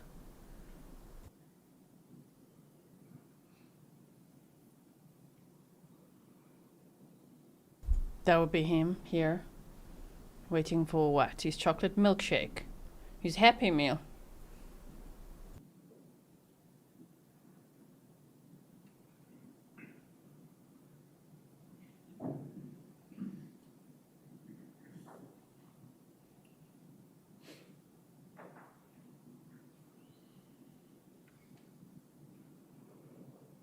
Okay, we've changed camera angles and we now see Mr. Banfield's car here pulling up to the ordering area, is that correct? Yes, ma'am. Thank you, Janice.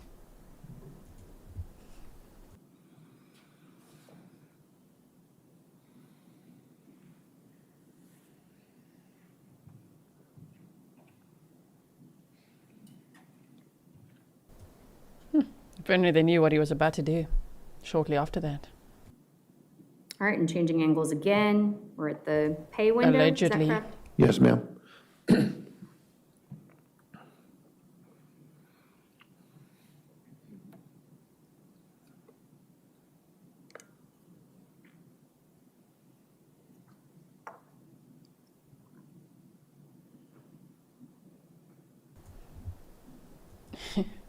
Melissa says, happy meal for the baby boy.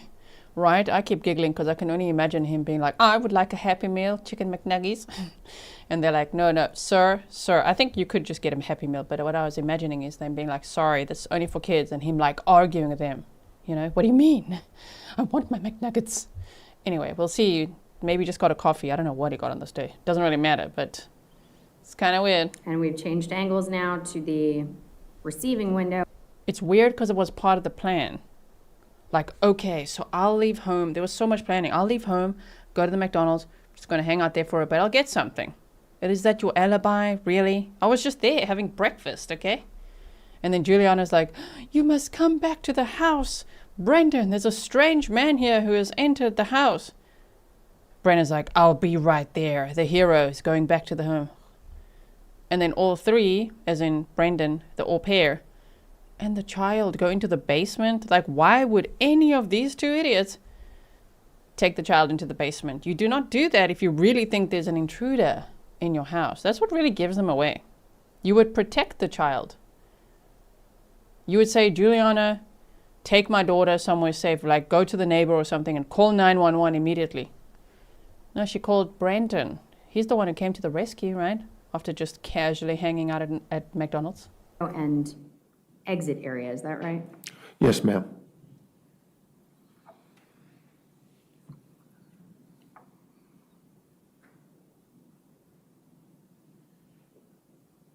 And that was a Honda Ridgeline. Now we have Mr. Banfield's car, is that correct? Yes, ma'am. The Hyundai. Okay.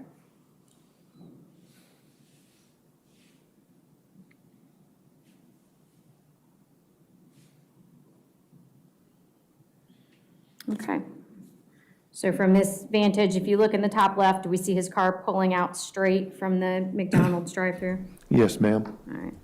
Sorry, the pictures, hold on 1 second. And we go back just a few seconds here. So from this There. vantage, if you look in the top left, do we see his car pulling out straight from the McDonald's drive-thru? Yes, ma'am. All right. I'm going to take you back for just 1 second to our map. Maptime. And I'm putting my cursor here over the drive-through pickup area. Is that your understanding of its location? Yes, ma'am. Okay, and so we saw his vehicle exit in the direction of my cursor, is that right? Just pulling straight out? Yes, ma'am. Okay. Now Commonwealth's 1:53, our timestamp has moved on to 7:29, so it's been approximately 8 minutes, is that right? Yes, ma'am. And we see him, 154. I'm sorry, 1:54, and we see him pulling into a parking spot. Yes, ma'am. Okay, and that's Mr. Banfield getting out of his car. Yes, ma'am. Why? What's he going to do now? See, now he's going to complain or what?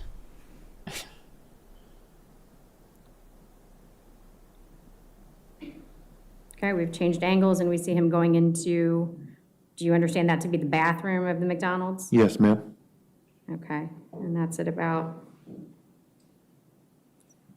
7:29 and 30 seconds-ish. And so I'm gonna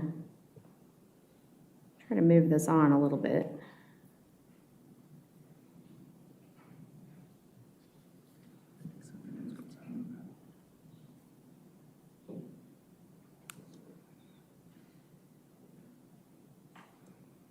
We're gonna go to 7:30.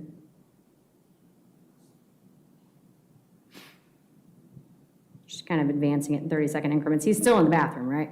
Yes, ma'am. Oh, no. Okay, wait. That's already 4 minutes.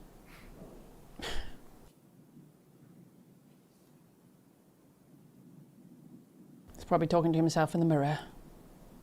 Somebody else has gone in the bathroom. Is that what that looked like? That wasn't him, Yes. right? Okay.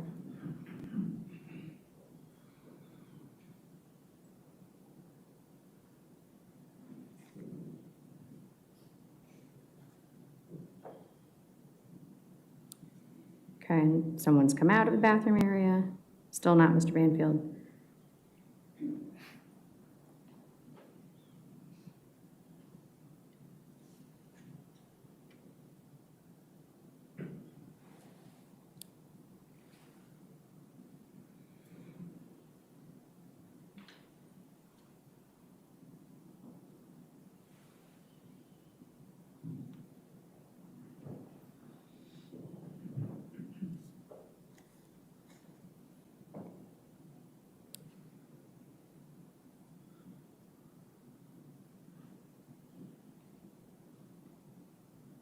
Okay, we've hit 7:37.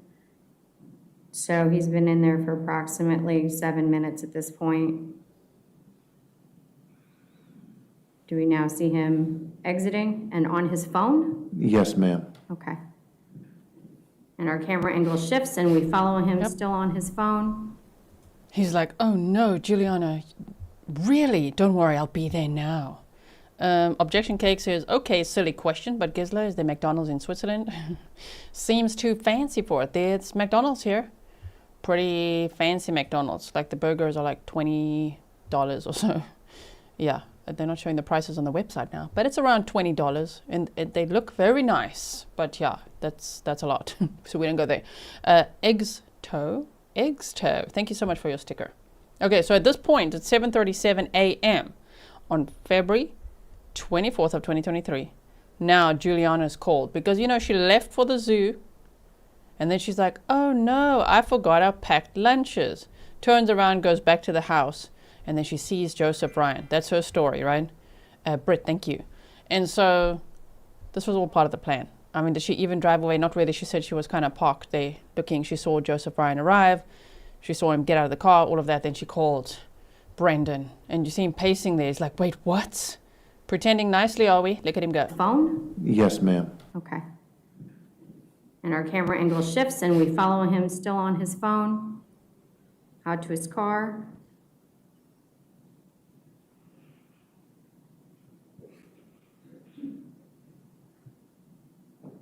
And is it 7:37 and approximately 30 seconds that he's getting in his car still on the phone? Yes, ma'am. Okay.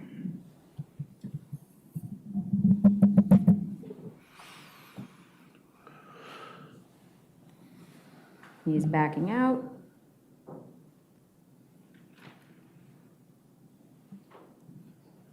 And we see his vehicle leave the area, is that correct? Yes, ma'am. All right. And again, this angle from the window, you see him drive off, right? Yes, ma'am. And then this angle, we see him head out onto the road, presumably towards home. And that's his black Hyundai turning left in the left side of this video. Yes. Is that correct? All right.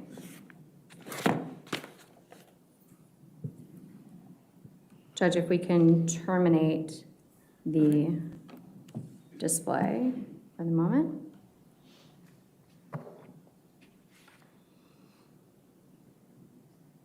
All right.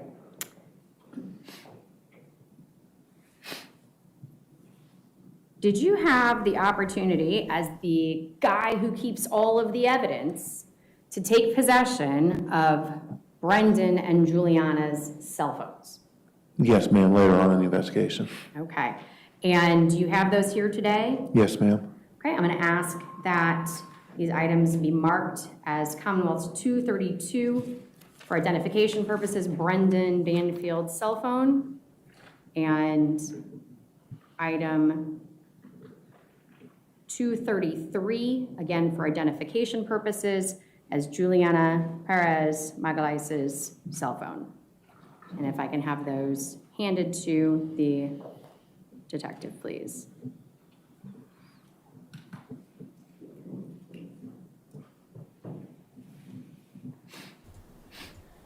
Do you guys remember, I just vaguely remember, but I can't remember how she said it. But Juliana had some excuse for why they left for the zoo so early. Because, I mean, why on earth is she leaving for the zoo at like 7:30 in the morning? You know? I must actually look on the map. How far is the zoo? Zoo. Wait. The zoo? What is it called? I will have a look now. Wait, is it that one? That's not far from their house. What? 8 miles, 22 minutes, even going past the McDonald's? Really? If it is that one. Why on earth did she leave so early? I just can't remember what she definitely had an excuse in somewhere there in her testimony, but it was something like, oh, we just wanted to, you know, get there early, or it was something about traffic or whatever. But like, even that, the plan is like, really? You're going to leave for the zoo at 7:30? And conveniently, Brendan Banfield's sitting there at the McDonald's at 7:30. Okay.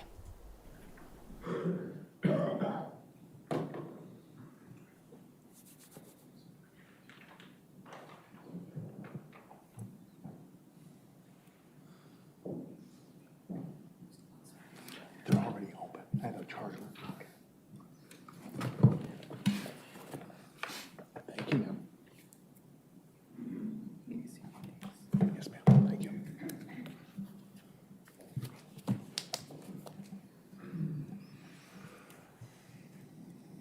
Was it the Smithsonian they went to? A lot of you are saying that, right? National Zoo. So one that I typed in said something like Nova Wild. I don't know what that is. But Smithsonian National Zoological Park. That's in Washington, D.C. Okay. That is 36 minutes away. Thank you for the coffees, everyone. 36 minutes. Okay. But do you have to get there at opening time? It wasn't even... She knew they're not going to go there. You know what I mean? Oh, and now you guys are asking what time did they open. Okay, wait. I will have a look. I'll have a look and tell you.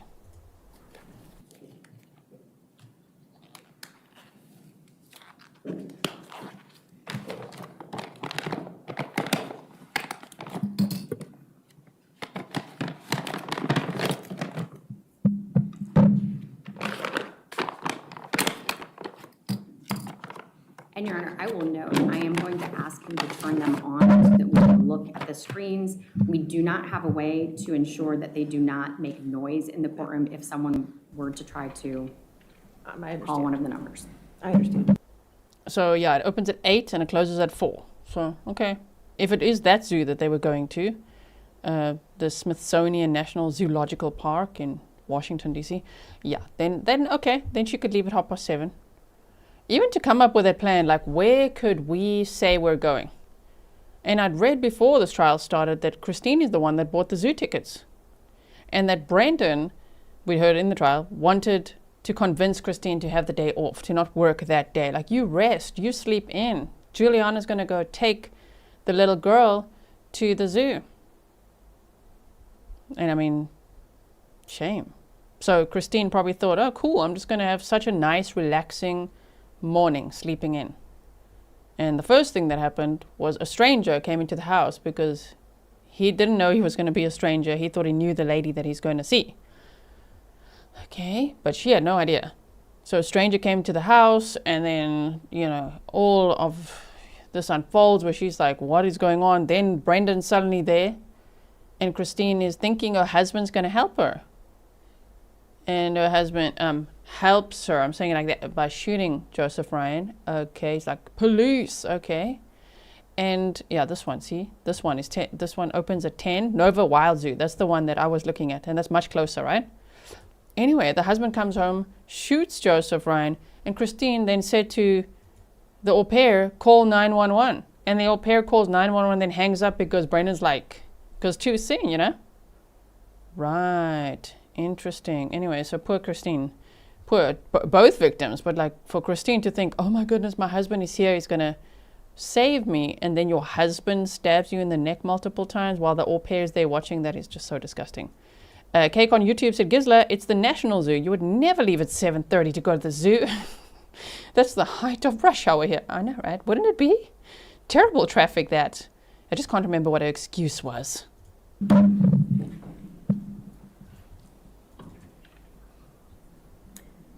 All All right, so let's start with the Android, Mr. Banfield's phone. Wait. Martha Chapman says, terrible traffic at rush hour. No way she'd leave that early. National Zoo would be probs an hour drive at that time. Plus, good catch, her driver's license was expired. That too. We heard that as well, isn't it? I wonder if it was expired at that time. Was it? Is that why? I know they went in Feb and October. Yeah, I think they said in Feb. It was expired, right? Still charging, still powering up, ma'am. I'm sorry? It's still powering up. Okay, thank you.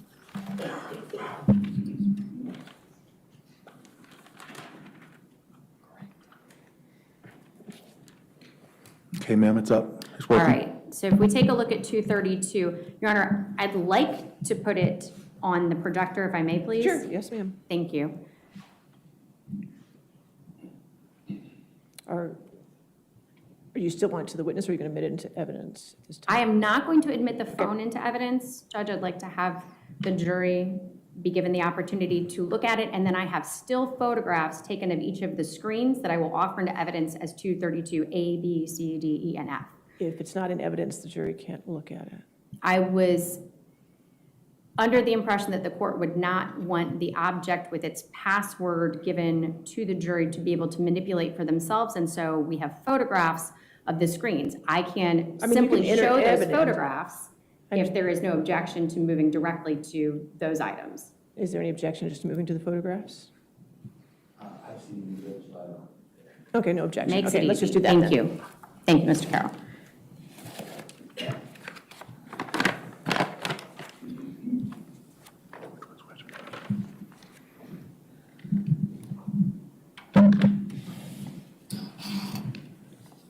So we are not going to display it. We are simply going to move to the photographs. We're going to the photographs. Thank you. Thank you, Sorry Dr. for the Johnson. confusion. That's okay. Okay, I'm going to look at all of your answers now, okay? So if you've answered already, answer again. Because Barbara says you don't need tickets for the DC Zoo. Really? Do you need tickets or not? If you're local, tell me. For the National Zoo, which I look up as Smithsonian National Zoological Park. I don't know if I've been there. I've been to Washington, D.C. a lot, but I don't know if I've been to the zoo. Anyway, that was beside the point. Do you need tickets for that zoo or not? I mean, we know the story was BS. And I already know you guys are saying, no way would she leave. She wouldn't leave at 7:30 and her driver's license had expired. So let's hope the jury remembers that as well. You guys remember lots of things. We remember lots of things together, right? Okay, so let me wait for your answer. Thank you, ma'am. I may have the court's indulgence to pull up Yes, the that's pictures. fine.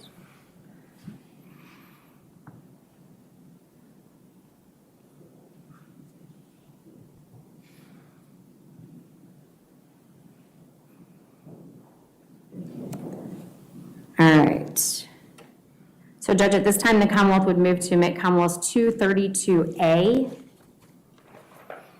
a photograph of Brendan Banfield's phone screen call log.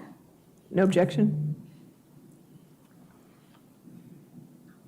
No objection to our 232A.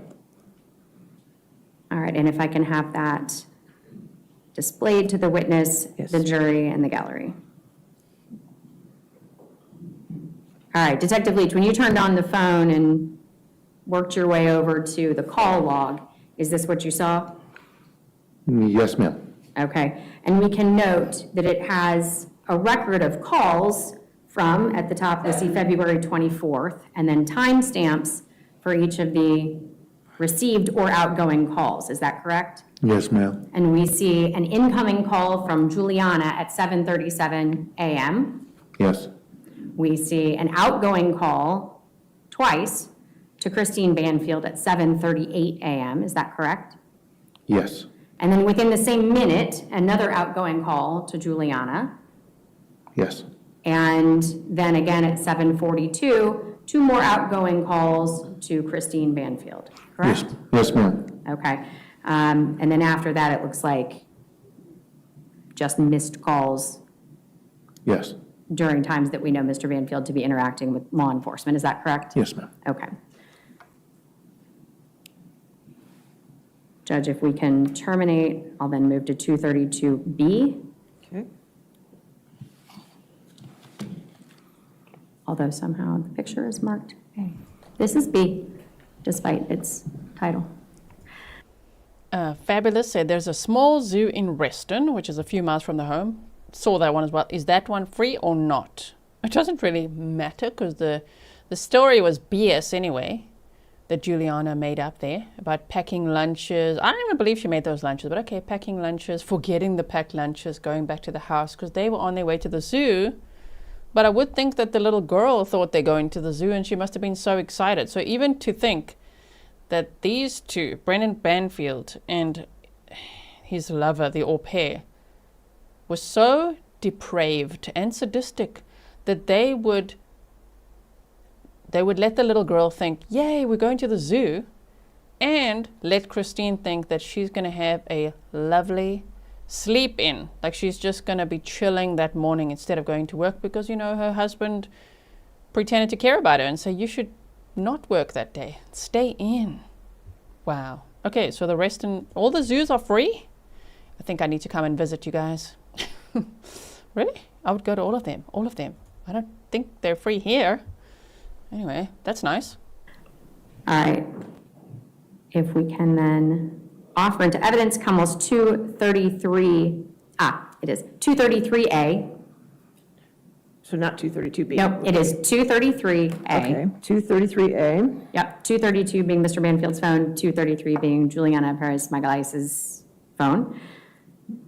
But 233A. 233A, all right, and if everyone can take a look at this.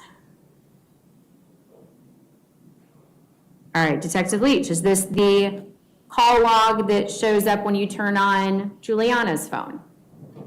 Yes, it is, ma'am. Okay, and we can see a handful of calls that occurred on the 24th, is that correct? Yes, ma'am. All right. Commonwealth would next offer 233B into evidence. Any objection to 233B? All right, 233B in Okay, evidence. so here's 233B. We have an outgoing call at 7:36 a.m. that lasted for 5 seconds. Is that correct? Yes, ma'am. To a contact identified as Christine. Yes. Okay. Then 233C would be offered into evidence. You already had 233B is in evidence. C, I'm sorry, C, 233C. C, okay. Any objection? Mr. Carroll? I'm going to move, I'm sorry? No, I'm about to. Yeah. right. Are we still casting? No. Okay. Any objection to 233C? This Just is, going to take a quick look Okay, at sure. it, Judge. yep. That's it. Mm-hmm. Okay, no objection. All right, 233C. All right, and YouTube's AI bots are busy looking at this conversation saying, what are these people talking? Tickets, can they show us the packed lunches as well, just so we can properly debunk her story, right? Petrus says, Juliana Peres Magalhães. Is that how I should say it? I do like that pronunciation correction. Magalhães. that can be displayed. All right, and this is a call record indicating calls at 7:37 a.m. for 19 seconds and 7:38 a.m. for 47 seconds as an incoming to a contact identified as Brendan. Is that correct? Yes, ma'am. Okay. Judge, the Commonwealth will now move to 233D 233D. and offer that into evidence. Any objection?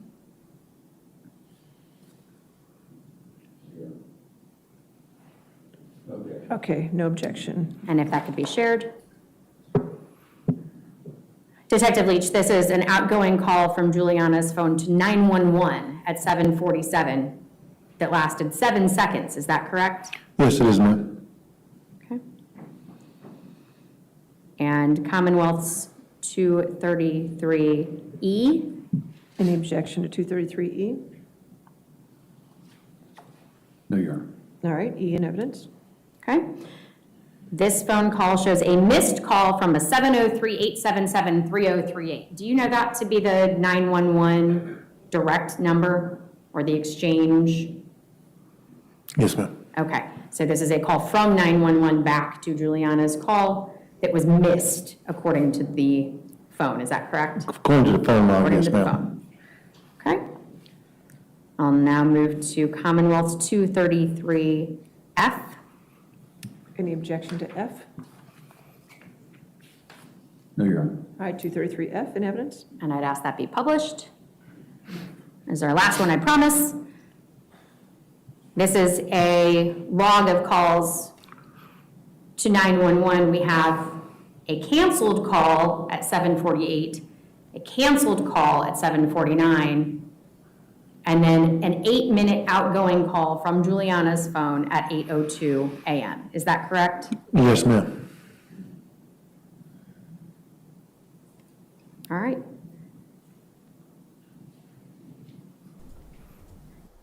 Oh, goodness. So it's like call 911, hang up. They call back, ignore. Canceled call, canceled call. Okay, are we ready now? Yeah, we're ready now. Okay, cool. Now you can call. Okay, hello. And then they tell their dumbass story. Not saying we need an ambulance, we need help. Like, someone's been stabbed, someone's been shot, you gotta get you. And it's just like, we don't know what to do. Those 911 calls were ridiculous. We heard it on day one, right? Okay. Your Honor, I do not believe I have. Hold on, sorry. Maybe there's no more questions. Somebody said, wait. Oh man, where's the comment now? You said, who forgets lunch? Right? Especially an au pair. Like, you have one job, ma'am, to look after the child. So that would mean, wouldn't you pack their snacks, a little bag for them, whatever they need? You're taking a 4-year-old to the zoo all day, allegedly. You would be packing lunch. So this whole story of, and then we drove out and came back because, oh no, I forgot the lunch. You would just not forget the lunch, okay? If you said, I forgot my, I don't know what, lingerie, that would make a little more sense. Dumbass, but lunch? You're not going to forget that. Liar. Okay, anyway, moving on. Any additional questions for this witness? Can I Clarify exhibits? I have a question. Well, 144 through 148, you asked to be admitted in evidence, which we admitted in evidence, but I don't have any. You didn't display any 144 through 148. If I can have the court's indulgence for just one moment. Sure. Yeah, Stefan, wouldn't recommend, right? Didn't make her bed, forgot the lunch, doesn't even do any light, like spot cleaning around the house. Au pairs generally don't clean houses. It might differ country to country, right? Tell me if I'm wrong. But she didn't do any of that. Okay, and she also, just forgot the lunches. Right, good job. Good job, au pair. Mm-hmm. Judge, I would withdraw the request for 144 through 148. All right, so withdrawn 144 through 148. Okay, now we're fine. Okay, thank you. Thank All right, you. cross-examination. Thank you, Your Honor. Okay, this could be a while. Let's see. Yeah, cross-examination. Okay, so Grizzly Bear 555 said, again, weren't you tea and wildflowers? I recognize this one. You said, what did they do in those 12 minutes? Do we really want to know? Well, we do know, but Juliana said that she first called 911 when Brendan shot Joseph Ryan. And then Christine said to Juliana, Juliana's like, yeah, she said my name and said, Juliana, call 911. Then Juliana called 911. Then Brendan went like, don't call 911, which must have confused the hell out of Christine in that moment too. Like, wait, what do you mean? And then Juliana hung up and 911 tried to call back. And right, so there was the missed calls and all of that. And then eventually Juliana called at 8:02 a.m. So between 7:47 a.m. and 8:02 a.m., 47:57, that's like, that's a long time given the scenario. So what did they do in that time? Christine was stabbed in that time. Joseph Ryan was shot one more time in that time because they said he was moving and then Juliana says she shot him. So they committed murder in that time. From the missed call to when she called back, double murder committed. That's what happened in those minutes. Sarah, Google, and YouTube, thank you so much for your $4 Canadian sticker. Tiff Knox said, who cleaned the house? Did they have a housekeeper too? I don't know. I don't know that answer, right? Yeah, Stefan said Juliana was focused on other things. She was a little preoccupied that day, hey? To do the pictures? Yeah, just let me know.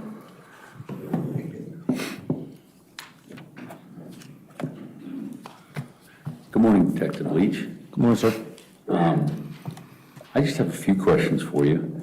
And I think I'm just going to kind of go backwards from where we where we ended up with regard to the pictures, if that's all right. Yes, sir. You raised, you actually decided, I believe, that DNA Labs International was going to be included in the examination of the zipper area and the pants area. And I think you had said something about it, they had tools that the DFS doesn't have?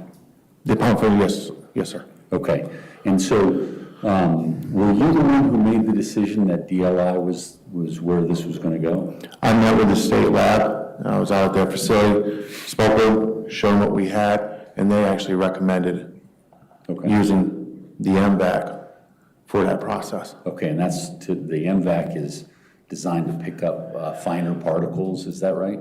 The MVAC is like a wet vac you would use in your house. So it uses moisture in a vacuum, so it injects the moisture, then sucks that moisture back up. Okay. And it's used for DNA collection. And that's something that Fairfax County Police nor DFS has the ability to do? Not at that time, we did not, no, Is sir. that so that's the only reason why DLI would be brought in? Yes, sir. Okay. And then, were their samples then, if you know, were they then analyzed by them, or were they analyzed by DFS at that? I would not know that, sir. That's for the examiners, Okay. the lab people, sir. Okay. So, so in conjunction with DFS, you decided that this was a resource that we needed to kind of find the opportunity for and get them to do what the MVAC. Yeah, we won the area process, and with the recommendation of the lab, Okay. we went through DLI. Now, I didn't quite catch I guess you had suspicions because in the zipper region, it appeared that the pants were being opened the way they were left when you found them. When we arrived on scene, as you saw through the photos, his pants were undone, the zipper was down, and the pants were pulled down slightly. And we were trying to determine why that was. And that was pulled down on the backside, so. On the backside of the pants, if you're facing a person, it angled from the front down towards the back. And the back pants, the top of the jeans were underneath his buttocks. Okay. Oh, man, the audio in this courtroom is a little bit unbearable. Hey, I'm going to just actually try something. Just want to see how this... And that caused significant enough this. concern that you had to go to that area? And It was an answer. I was trying to answer that question is why the pants were like that, and if they were, who did it? Okay. is it any better? The mics are like almost distorting, right, in this courtroom, the way that the audio is being broadcast, which kind of sucks. So anyway, we do our best. They're very punctual, very well-run courtroom by Judge Azkarat, who we know from Depp versus Heard, which I don't cover that, but we know her from that. Okay, but the sound, unfortunately, isn't the best in this trial.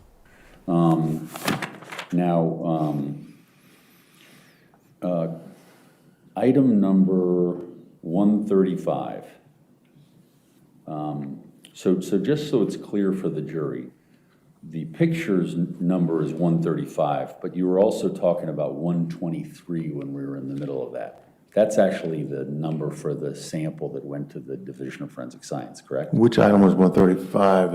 It said, it was the one that you said the graphs told you to go and get. The graphs. Graphs. Yes. And so that would have been relating to the genes of Joe Ryan, I believe. There's the Do you genes of mind? the, Sorry? I think 135 I have is the genes of the defendant. But Oh, I'm sorry, genes of Brendan Banfield. If Your Honor wishes, I can. did you want to see the picture? Yes, I think Okay, the witness probably would aid. okay, that's fine. Please.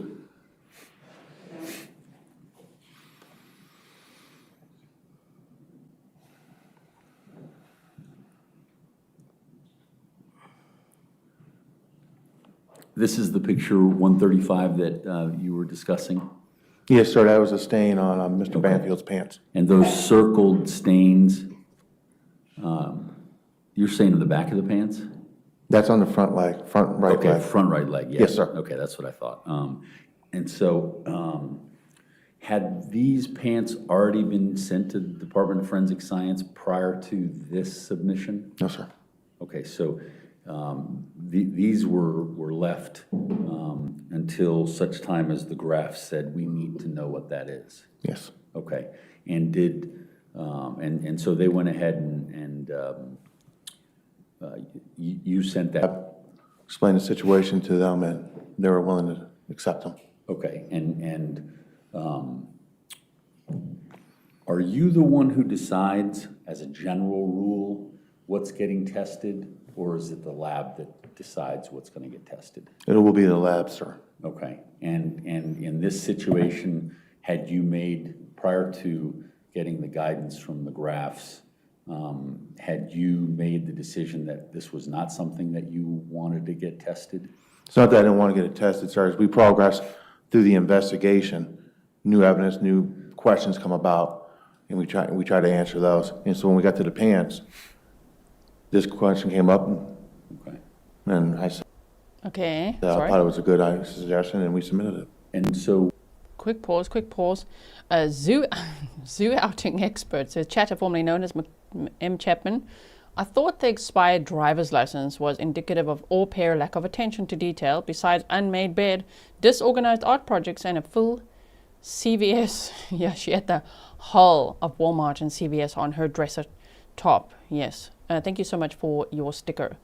Let me quickly, while I'm now pausing here, try one more thing with the sound. Okay, and do it like this. Let's see. what time in the timeline of getting to today, when was that sent on to the lab? Do you know? That was, I'd have to refer to my notes to give you an exact date on that one. Was I muted? Sound check? Mic check? Holla. Thank you for your sticker, zoo outing expert. Yes, Do you sir. have access to those? Yes, sir. Okay, yeah, that's fine with me.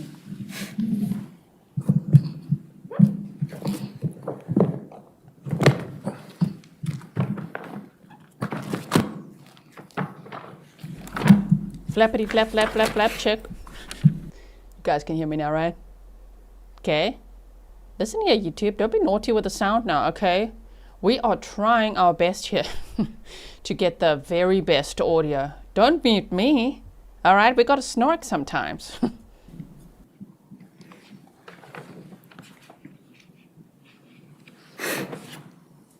Any lip readers in the chat? Did you guys hear what I said? Did you watch?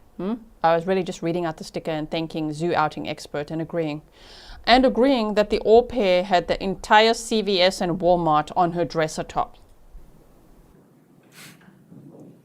According to the request for laboratory examination, I submitted them to the state lab on 5/15/2024. 5/15/2024. Okay. Yes, sir. And were there any detectives involved in the decision in that situation, other than yourself?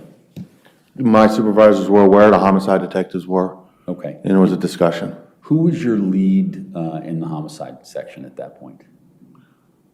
Lead homicide detective, Yeah, who were you keeping informed?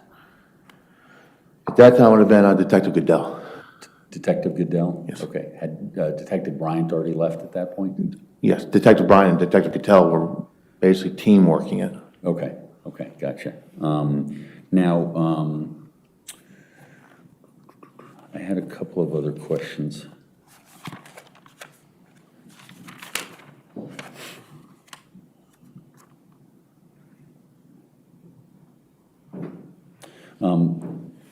So just to kind of go a little further into it, the state, when you bring a pile of evidence there, the state lab's going to determine what they're willing to test, correct? We don't bring the evidence to them initially, no, sir. So you have a discussion with them and say, this is the evidence we have, we're thinking about bringing it to you? Yes. And then the discussion occurs? We go, like on this particular case, we went out there, met with them, myself, homicide detective, we discuss what we have, we show them what we have, we seek any suggestions or thoughts from them, we tell them what we would like to submit, and then they will go through that, and then they'll let us know what they will accept. Okay, so they're the final authority. Yes, sir. And so if something hasn't been tested that you might have wanted, they explained to you why that wasn't going to happen and it didn't get tested. They have their reasons, sir. Okay. I can't speak for them. And so if someone who wasn't privy to that conversation, the only way we can know that they've asserted their authority is that something wasn't tested. Yes, sir. Okay. And I just have a couple of questions regarding some of the other things that you've testified to. Testing, testing. Check, check.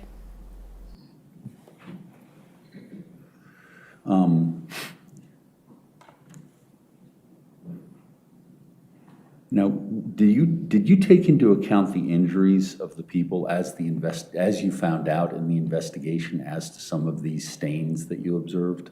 Could you clarify that question, sir? Did you take into account the injuries of the two people who were injured and were contributors to blood stains and blood spatter and things like that? On this case, yes, sir. Because we had two people with wounds and injuries.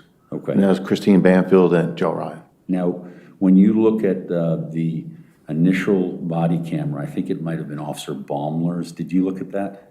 I looked at several body-worn cameras, sir. So the first one in into the room. The very first officer? Yes. Yes, sir. Okay. And I think that, along with what we've heard in the 911, you've heard that too, correct? I didn't listen to the tape, sir. Okay. Christine Banfield was on her side and was asked to do that by the 911 operator before first responders came. Would that account for the larger and deeper blood stains that you've described that were near the bed area where you say it was her? Well, she was found on body-worn camera away from the bed on her left side facing the bathroom with her head closest to that tall dresser. Right, and did you know that she was rolled over? Once I saw the body-worn camera. Okay. Now, the carpet area near Christine's body that you've identified, it's a large stain that you've talked about? Yes. Was that tested for blood? No, sir. Okay. And that's what you were talking about, was soaked all the way through? That was soaked only, the stain closest to the bed, sir, Yeah. was the one that soaked all the way through the pad down to the subfloor, had the larger stain on the subfloor. Okay. The one where Christine was found, it did soak through, but not as much volume, and the stain that was on the wood of the subfloor was significantly smaller than the original stain on the top of the carpet. Rodney Munch, thank you. So thank you for your coverage of this trial. Thank you so much for being here. Okay. And was the significant stain larger than the other stain? Was that tested? No, sir. Okay. So just so I'm clear, so the stain, as you looked at the picture that you observed today, the larger stain that went through to the subfloor was the one next to the corner of the bed. Yes. Do you want to see that picture, Mr. Carroll? Yes, Your Honor. 111, I believe. Let me, I'll have to pull up 111.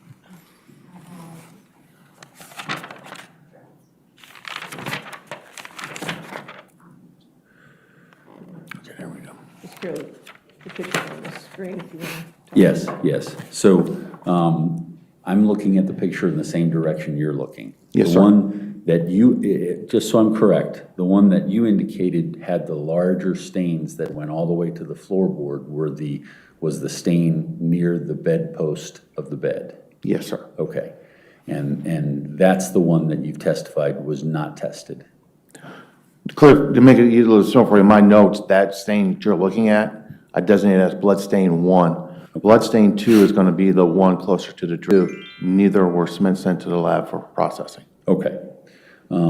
And so we're not sure who the contributor of that blood on blood stain 1 and blood stain 2 is. No, sir. We don't have any confirmation through DFS. We don't have DNA forensic, but we have body-worn camera showing her body position. Okay. Now,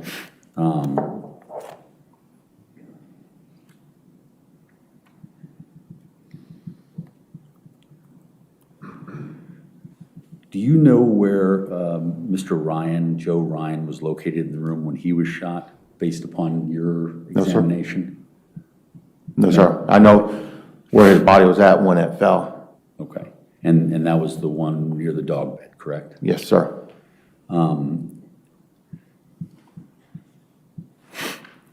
Is it possible if he was, Mr. Ryan was shot at the foot of the bed, which is where those stains are, that the blood would be in the same area?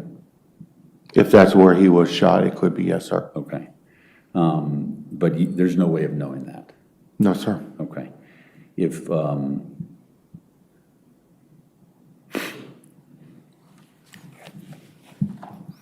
Joe's, Ryan's blood was on the carpet in the area that we've just talked about, and an object was placed on that carpet, could, depending on whose blood it is, could that blood transfer to any item that was put on that area? That makes sense? No, it didn't, sir. If you could clarify, please. So if an object was put in this area where we have the two blood stains, we Yes, don't have sir. to say who they are because we don't know. But if there was an object that was put there, could that, those blood stains with the magnitude of them, could that transfer to whatever object that is? So what you're asking, sir, if I'm clear, is if an object is put down in one of those blood stains that's picked up and then moved and put into another location, could it transfer those blood? Yes. Yes, that's Okay. possible, sir.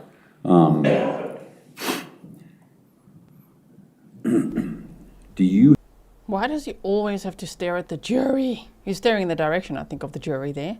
Sharon Kluter, you said, thanks for all you do, G. Thank you so much. ZAR, South African Rands, thank you so much. Georgia, welcome. have, in terms of your, I know you only have a limited kind of focus in this case, but do you have any idea whether my client is a right-handed shooter or a left-handed shooter? When I documented his property that was brought to me from that was collected at the hospital, he had his holster on the right side and was a right-hand draw holster. And that would indicate he's a right-handed shooter, correct? Yes, sir. Okay. And when you saw when the original responders arrived, isn't it true that he was tending to Christine down on his knees, and you would have, the original first responders were coming to him from his right side, correct? As they approached into the room, that would be correct, sir. Okay. Because he was on his knees facing the bathroom. So as they approach, they would approach Christine's feet, and then as they would move upward, it'd be to his right. Okay. And at that point in the, I strike that. Brendan's gun had blood on it, is that correct? Yes, sir. Okay. And is there any way in your investigation to know where that blood came from? No, sir.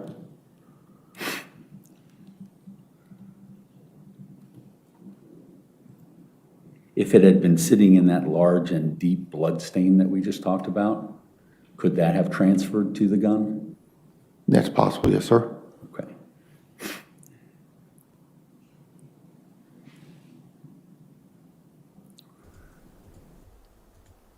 Zeph 287 said, thanks for covering this trial and your snark. Thank you so much. Is that a snark? Are those snark bucks? That's what that is. Thank you for the snark bucks. Was the blood on the gun tested? No, sir. Okay. Was that an issue that was of concern to Fairfax County Police, or was it up to the lab to not test it? Objection calls for speculation, given that phrasing of the question. All right. I'll sustain it if you want to rephrase your question, Okay. Mr. Cara. Who made the decision as to testing that particular item for blood? It came to the state lab, sir. Okay. So it was submitted to the state lab. Was there a request from Fairfax County Police, or is it just after talking to the state lab, they said, we're not going to do that? The excuse me, the gun was originally sent to the state lab for firearms. And part of the policies is as my understanding with the state lab is, once a weapon goes through firearms testing, they will not do the DNA testing on it. And would that be because it was contaminated? This contamination issues is my understanding. Again, sir, that's my understanding. The lab personnel would be the best to, that's their field of expertise. Okay. And I appreciate that, and I appreciate your field of expertise. And so, did this particular gun, before it was sent on to Firearms, was it tested for hair or fibers or anything like that? It was all done by visual, sir. Okay. I took the weapon and I documented and looked at it. And did you see any hair or fibers No, sir. on the gun? Not just the blood stain, sir. Okay. Now, did you encounter carpet fiber in your crime scene? We encountered carpet fiber and dog hair. Carpet fiber and dog hair? Yes, sir. And were they analyzed to say, oh, this is carbon fiber and this is dog hair, or just eyeballed it? I'm using your term, I eyeballed it. I observed it, looked at it, and documented it, and it was discussed with the lab. Okay. And I'm not suggesting, I'm not trying to be No, quippy with eyeballing, just you observed it. And obviously there's a dog bed there, so that probably is not a bad conclusion, but we really don't know what's fiber and what's dog hair. no, sir. Okay. Brianna, thanks for spoiling the mods with coffees. Oil Artist Cat says, how do these defendants face the humiliation when all they're with all their acts get exposed? Unbelievable. Right? How are they sitting there in the courtroom like that? I know, right? They literally will sit there facing all of that. I don't think they have any conscience or remorse or anything. Stefan's like, dirty, dirty carpet. Yes, remember Amber Heard saying that. Oh my word.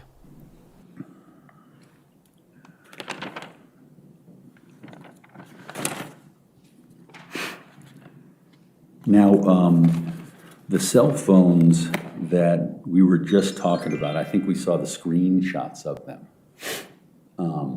So it would be Juliana's cell phone. Was there blood on Juliana's cell phone? Do you know? I was not the original person who collected them, sir. Okay. But it came to you guys. The phones were, once they were collected by the detectives, went to computer forensics. Okay.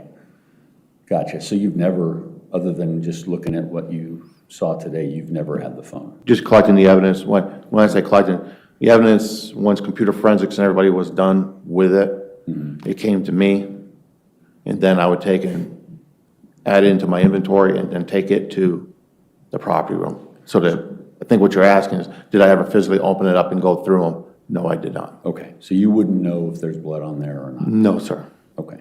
I don't have any further questions, Judge. All right, redirect. All right, is this witness subject to recall? Yes. All right, is he subject to recall? Okay, so you're free to go. Thank you. Thank you, Detective. Have a good day. All right, your next witness? Could you turn your microphone on, because I didn't quite hear the name? Yes, please. Commonwealth would call Matthew Niederitter. Thank you. Matthew Niederitter. Okay, Maine Coon Mama Nicole said, I didn't know about a dog. Yes, there was a dog in the basement too. Want me to take it with me? Okay. I'm gonna have just a second to get it set back up. I'll wait outside.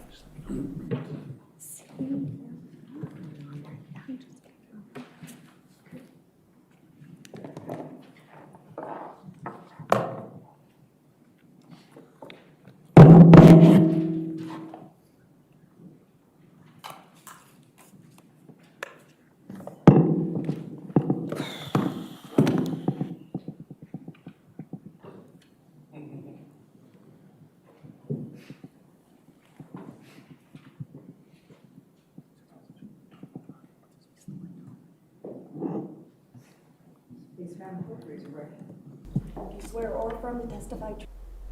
I'm asking Phil, who's TYO Toys, if this jackass here, the defendant, is looking at the jury the whole time, or is he just looking at the gallery in general? And he said he's not there in court today, but on the other days, he said the jury is directly to his left. So if he looks directly to his left, he's looking at the jury. But if he's looking over his shoulder to the left, it's probably more the gallery that he's looking at. Interesting. Who the heck's he if it's more like over his shoulder, especially today. So who's he looking at the whole time in the gallery? What the hell? Sminfluencer. Sminfluencer. I don't know how to. Sorry about that. Yeah. Juliana stabbed Christine before Joe arrived. Didn't realize she was. This is a theory, right? Because that's not what happened. Not according to what they said or the evidence so far, but we don't know. We weren't there, but she said otherwise. But you said she left Brazil with a plan. He left Christine alive to tell on him. Wait, let me read that again. Juliana stabbed Christine before Joe arrived. Oh, damn. And didn't realize she was brave. I don't think so. I don't agree with your theory, but thank you so much for the sticker. I really, really appreciate it. I do agree, though, that I think she was ambitious and a gold digger and wanted to take Christine's place. And did. She, moved herself into the master bedroom afterwards. So that's terrible. George said he will definitely get what's coming to him when he goes to one of Virginia's worst prisons. Not going to work out for him. Baby boy's going to learn, huh? If convicted, of course, which I hope he will be. I've learned a lot about this case, and I think, in my opinion, yeah, that's very calculated, and I think he's probably very guilty, but we'll have to see what the jury decides, right? Thank you so much for your sticker as well. Truthfully in this case under penalty of law. Thank you. Could you vocalize your answer, please, sir? Oh, yes. Okay, thank you. I'll just step right up. Make sure you speak clearly into the microphone.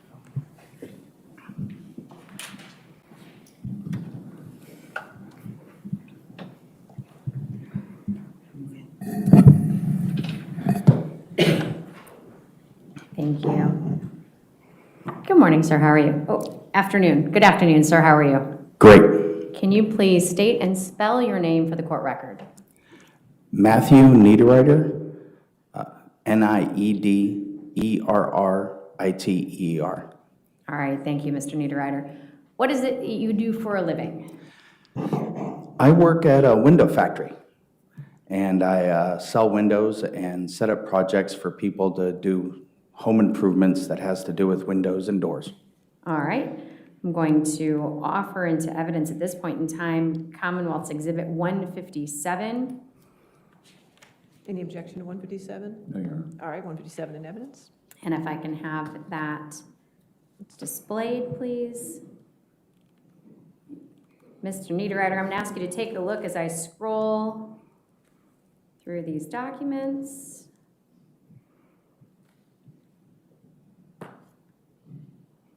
Do you recognize these materials? Yes, this is all information from my company that I work at, the window factory. All right, wonderful. And does it talk about a triple pane glass window option? Yes. Tell us about triple pane glass. What does it do? I sell a lot of windows, and most people are happy with a double pane product. That's very good for energy and such. And you can get regular glass where you can add to it sort of an energy coating that would make double pane windows very good and meet Energy Star type levels. I don't know what else to write except windows. The soundproofer, exactly. Somebody says, well, there we go, air quotes. Where do windows come into this? Why? It was part of the plan. That's what Juliana said, that Brendan installed soundproof windows throughout the house and even wanted to test it out. He wanted her to be in the master bedroom and scream while he's outside to hear what it sounds like. She says she didn't want to do that, so then he was in the master bedroom and he screamed while she was outside to test how that would sound. And she said you could hardly hear anything from outside. So they were happy with their soundproofed windows before the murders occurred. When someone goes to a triple pane, that's another level, and that is a type of level where they're trying to do more than just protect the house from the sun. What else does a triple pane window offer? Most of the customers that I deal with that are looking in that direction are... I'm gonna ask you, Oh, no. just to answer the No, no. question, what does a triple pane window offer? Oh. It would make the product 30% better in energy savings and noise level. Okay, thank you. And I'm going to then ask the court to admit Commonwealth's Exhibit 158. Any objection to 158? No, Your Honor. All right, 158 in evidence. Mr. Niederitter, again, I'll ask you to take a look at the documents on your screen. Do you recognize these documents? Yeah, that is an invoice from our factory. Okay, and as we scroll down, we see a number of windows were ordered on this invoice, is that correct? Yes, a large amount of windows. Okay, and was this for the Banfield home located at 13230 Stablebrook Way? Yes. Okay, and do you recall when those windows were installed? I believe they were ordered in August and installed sometime in December. All right, thank you very much. I have no further questions of this All right, witness. cross-examination. Do you want me to leave the document? I wish they reiterated August of 2022, right? The crime happened February 2023. So what else happened in August? Well, Juliana claims they started dating. The relationship became sexual in August, but really she had already, do you remember that picture? Wait for it. I'm going to find it again. You're going to see it one more time. Wait, this one.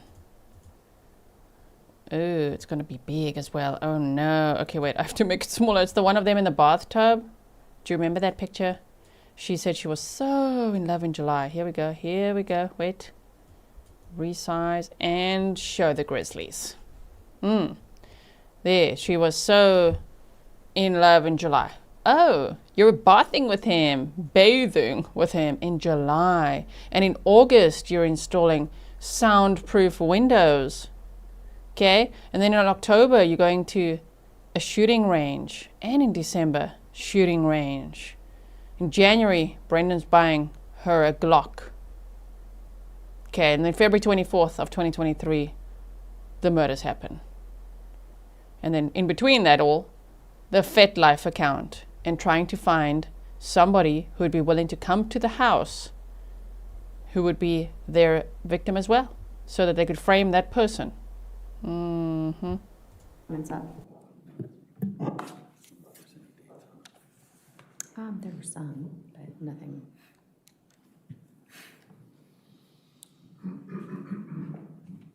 Good afternoon, Mr. Niederitter. My name is John Carroll.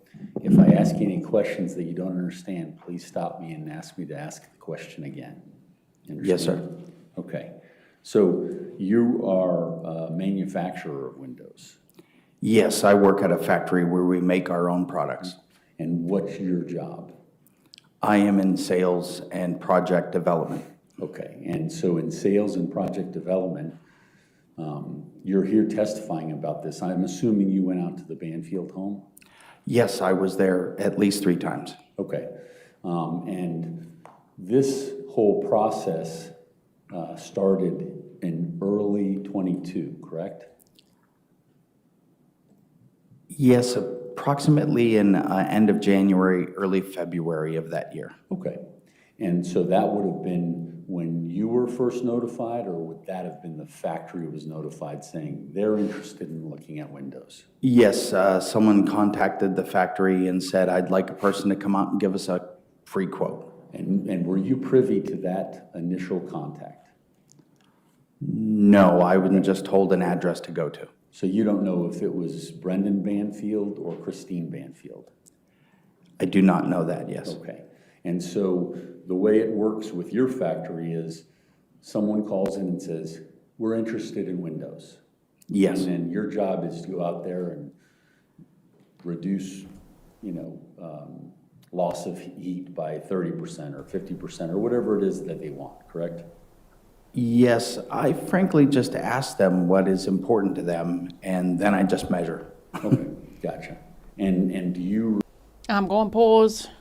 Now, is it SMIN or SMIN? I don't know how to say your name. Fluent, sir. Said so far, we only have what Juliana says. Well, no, we have the state's timeline, PCAs, all of that, right? Body cam, other evidence. But you said my theory is plausible until I see other evidence that he was involved. It takes one like myself in the jury. Okay, I'm not arguing with you. I just don't have to agree either. I have read too much and seen too much before this to, meaning I'm following the state's timeline. And it wouldn't make sense. Why would she do that? Why would they do this whole FetLife account and all of that if she was just going to stab Christine herself, you know what I mean? In my opinion. But you can have your own opinion and wait to see more. That's okay. I like timelines. So I'm trying to follow the timeline and the sequence of events and visualizing what they're saying. But we'll wait and see. Thank you so much for your sticker. If you just have your answer as well, you don't have to buy a sticker. I could see everybody's chat, right? Well, I hope so. I try. How many people are here? I don't know if I can see everybody's chat, but I can see most of you, right? I'm looking. I wish I had 8 more eyes so I can read this all the time and watch this and do things. Thank you all for being here. Went out to the house. Like, dude, you're going to yes. cross-examine this And when guy? was that? Late January of that year. Okay, So that's when the process starts. Okay. That's the first thing I do is go to the home. gotcha. And then you go there and, not to presume this, but you would measure all the windows that are going to be replaced? Yeah, I have to walk the entire landscape of the house, in and out, and do a lot of measuring and counting. Okay, and you did that. When they say like late January of that year, I really wish they would continue to specify which year. I mean, I would assume obviously then 2023. But can you imagine if for Juliana and Brendan, go time was when the windows were ready? Like there was all the quotations and all of that, then all the installing, then the testing. Is it really soundproof? Is it? Yeah, it is. Okay, now it's go time. Like, can you imagine? That is a scary thought as well. Yes. And this was a full window replacement on the house, correct? When you say full, do you mean all the windows? Yes. Or do you mean, yes. Okay. All the windows. And so how long would that take from the time that you first meet them to manufacture a full house worth of windows? Well, there's several stages, meaning that I just start with a quote. Gotcha. And then it goes from there. If somebody actually orders, then from deposit to install could be any time between 8 to 12 weeks. Okay. Gotcha. So if I understand you correctly, you go out and do the initial measurements, you give them the quote, then it's in their court to contact you. Yes, we may follow up with, do you have any questions? Are you still interested? Gotcha. And do you remember who you spoke with in any of those follow-ups or anything like that before the August order? Yes, I do. Who was that? Nobody really contacted me until July. Okay. Who was it who contacted you? Brandon, Brandon. or the husband, I believe. Okay. And did you meet him? Oh, yes, of course. Is this the person that you met? Yes. And You you want were to look aware up? that he was shopping it around with 7 other window places, correct? Yes, Oh, he was window shopping. Literally. Literally window shopping. Okay. they usually tell me that, hey, you're just one of many bidders. You know? Okay. And in this instance, you knew that to be the case, correct? Well, sometimes people say that, and that isn't the case, but I always expect that. You were told that, I guess I should say. Yes. Okay. And this was this in January when you first came out and measured, that you found that out?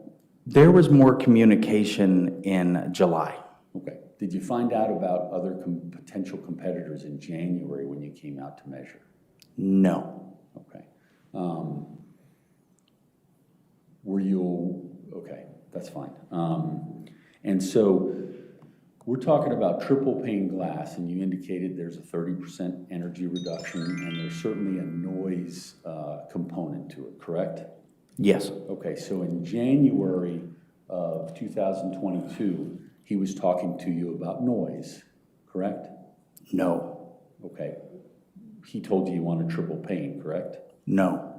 Okay, so what was your quote that you based off of? The initial quote was for the double pane energy glass window, a more of our standard Okay. style window. Interesting. And that was what you went out on January 2022 to sell him? Yes, that's what I went out to quote, and I think they believe they got the quote like early February, Okay, and that was, and that was, the quote was for double pane, double pane. and it was increased to triple pane. Yes, Okay. And when you, I don't think this is helping his defense. We're learning more through this line of questioning. Oh, so initially you wanted double pane windows, maybe for energy saving, and then it turned into about that triple pane. Let's get that soundproof up, shall we? Oh dear. That's a change in plan. Huh? you were talking about the quotes, was there any discussion of the pathway of Dulles Airport going over their house? no, Okay, was there any discussion of a fire house right next to their house? Anything like that? no, not to my So there knowledge. was no discussion about noise at all?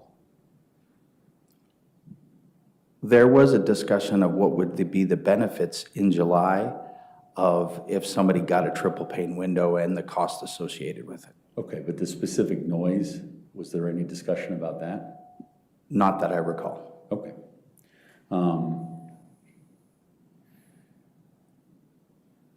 I don't have any further questions. All right, redirect? All right, is this witness subject to recall? Is this witness subject to? He is not. No? No. Okay, you're free to go, sir. Thank you, have a good day. All right, your next witness? Judge, that would be Amy Shotwell. Amy Shotwell.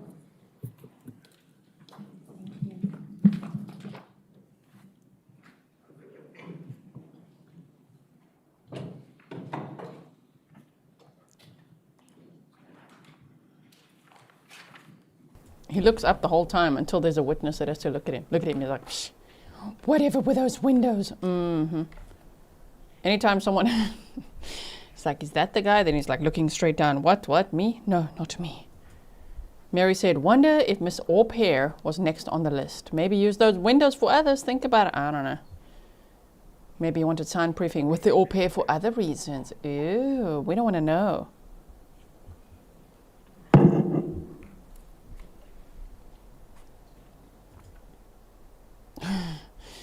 Okay, BJDS9WV says, I like your channel, but I have to watch other channels to see the graphic photos. To each their own. You go for it.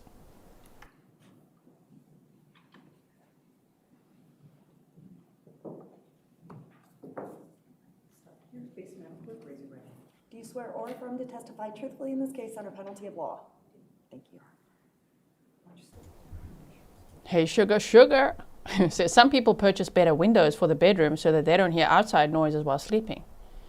And some people like Brendan and the au pair with all the lingerie she had. I'm not shaming lingerie. I'm just saying her. She was an au pair. You're there to take care of a child. Why you got a closet full of lingerie, ma'am? And you're moving into the husband's bedroom. What are you doing? Anyway, I think they were trying to keep the sound in, right? But yeah, some people do purchase better windows for the bedroom so they don't hear outside noise while sleeping. So it can be like a hotel, right? With nice windows so it's nice and soundproof. Nice rest. I'm not sure they rested too much, these two.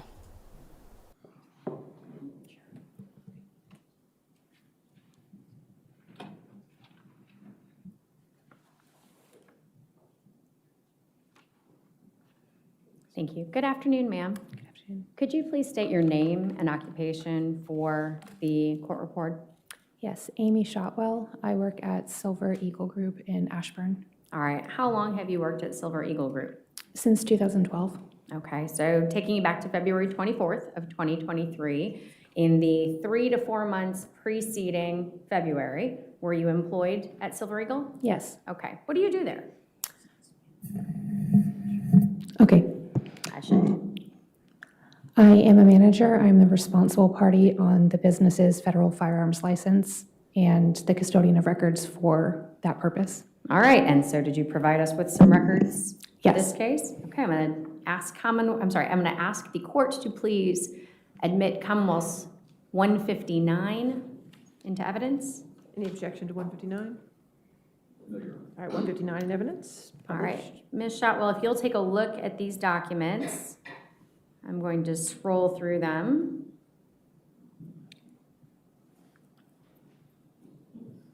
Do you recognize these documents? Yes. Okay. So let's start with number one. What do we have here? A firearms transaction record. What does this tell us? This is a federal form that is completed when a prospective purchaser of a firearm wants to take possession of it from a dealer. So it's a transaction between a dealer and an individual to purchase a firearm. Okay. And looking here at page number 7, is that a continuation of that transaction record? That is the background check that is used in conjunction with the federal form. Okay. All right, and here on page 11, Thank you, Joy. what do we have? Is this a record from your company? This is a record from our check-in software at our front desk for customers who come in to use the range. Okay, and so whose record is this? Brendan Banfield. Okay, and these check-in dates, are those the number of times that he appeared at your range? Presumably. Okay, and what do people do at your range? What Shoot- type of range is it? Firearms shooting? Okay, Okay. and we can see that he, Okay, and you could see the date that it was the 28th of Jan of 2023 when he bought another firearm. Okay, 28th of Jan. The crime happened 24th of Feb of 2023. Maggie K, I assume these are rhetorical questions for everybody. Would you want to go to sleep next to a man who you know murdered his wife? Conversely, would you trust a woman who helped you do so? No, and no. No, thanks. Thank you so much for your sticker. was present on October 29th and then again December 23rd, both in 2022. Is that correct? Yes. Okay. What is this document here? That is the receipt of payment for a firearm in conjunction with the federal form that you first showed me. Okay, so this is a purchase for a Glock 43X pistol. Is that correct? Yes. And that purchase was made on what date? January 28th, 2023. Thank you. All right, and we have another visit detail. Who is this one tracking the visits of? Juliana Peres. Okay, and she appeared on those same dates as Mr. Banfield, is that correct? October 29th and December 23rd of 2022? It appears so. All right. In your search of your business records, did you come across any record indicating that Christine Banfield had used the firing range? I did not. Or any record that Christine Banfield had accompanied her husband to use the firing range? I did not find a record under that name. Okay, thank you. I have no further questions, Your Honor. Cross-examination?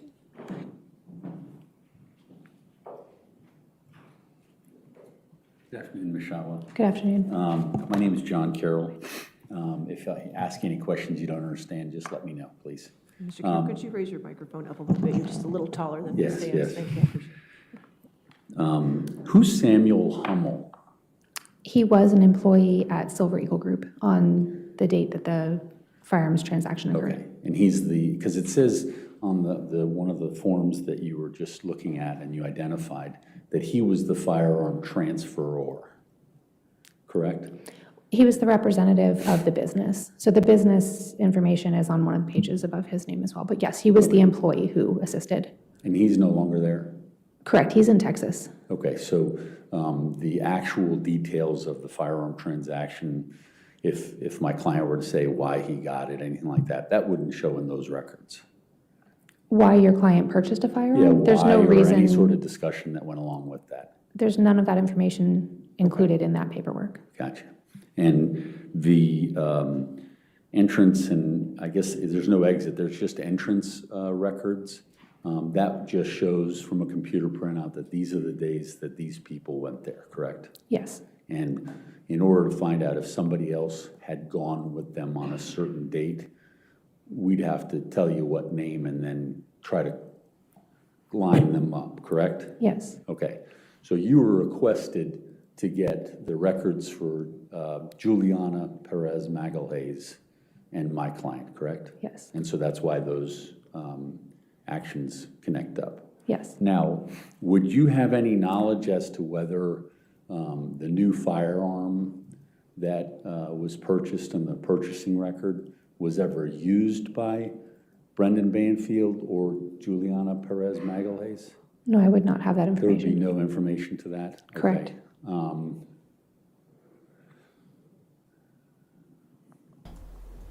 Jenny Lynn, thank you for being a member for 1 year. Happy Grizzlyversary. Would you have recognized my client?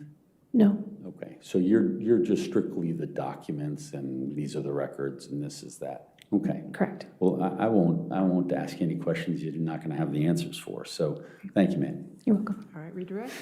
No, ma'am. All right, I assume she's not subject to recall. She is not subject to Okay. recall. You're Thank free- you. You're free to go. Thank you, ma'am. Thank you. Your next witness?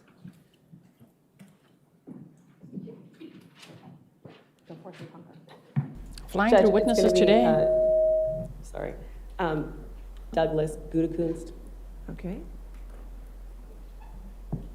So many interesting last names. Oh my word. Do you have a name so that's okay? Okay, cool.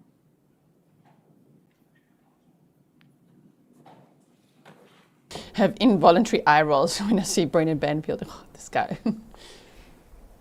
Just stop it.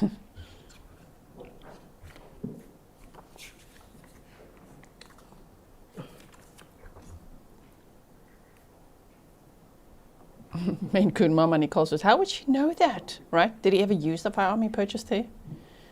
Well, they all paid it. But, of course, the person who sold the firearm would not know that.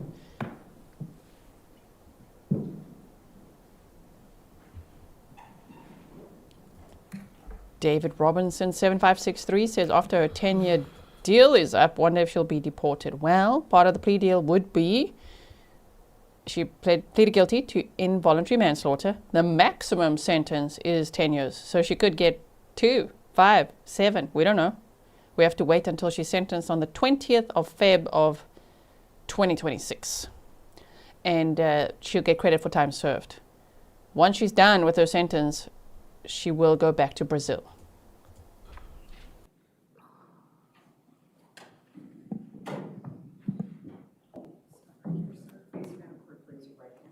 Do you swear or affirm to testify truthfully in this case under penalty of law? Yes, I do. Thank you.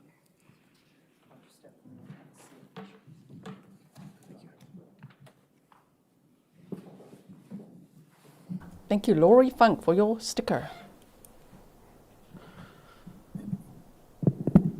Here, Nikki is saying, Good afternoon. involuntary? Yes, involuntary manslaughter. That's the plea deal. Can you imagine? Because it's like premeditated murder. Damn. Plea deal to testify against Brendan Banfield is pleading guilty to involuntary manslaughter. She got a sweet, sweet deal there. And I think many of us are upset about it, right? Hello. Could you first please state and spell your first and last name for us? My name is Douglas Gudakunst. That's Douglas. Gudakunst, Gudakunst.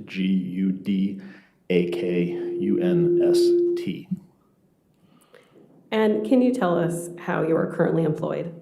I'm a fingerprint specialist with the Fairfax County Police Department. And are you assigned to any specific division within the police department? Yes, our section is referred to as the Novaris.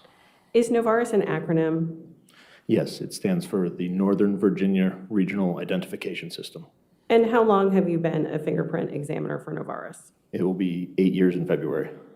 And has that entire period been within the employment of the Fairfax County Police Department at Novaris? Yes. And you examine more than fingerprints, correct? Also palm prints. And what are the duties of a fingerprint examiner? We are tasked with comparing fingerprints to known samples and known samples to known samples. So to sort of decide and make decisions whether or not the two fingerprints we're looking at originated from the same finger or palm. And can you tell us about the training that you've received in the area of fingerprint examination and identification? I have an undergraduate in forensic science from Mercyhurst University and a graduate degree from George Mason University in the same, as well as a large number of industry-specific training courses. And during your career, can you estimate the number of fingerprint examinations and identifications that you have engaged in? It's not something that we track. It is easily in the hundreds of thousands. Are you a member of any professional organizations? I am a member of the International Association for Identification. And have you testified previously in court? Yes, I have. How many times? 7, I believe, maybe 8. And any of those times in Fairfax County? All of them. Have you previously been qualified as an expert in any court in Virginia in the area of friction ridge examination and comparison, also known as fingerprint examination and comparison? Yes, I have. How many times? 7 or 8. And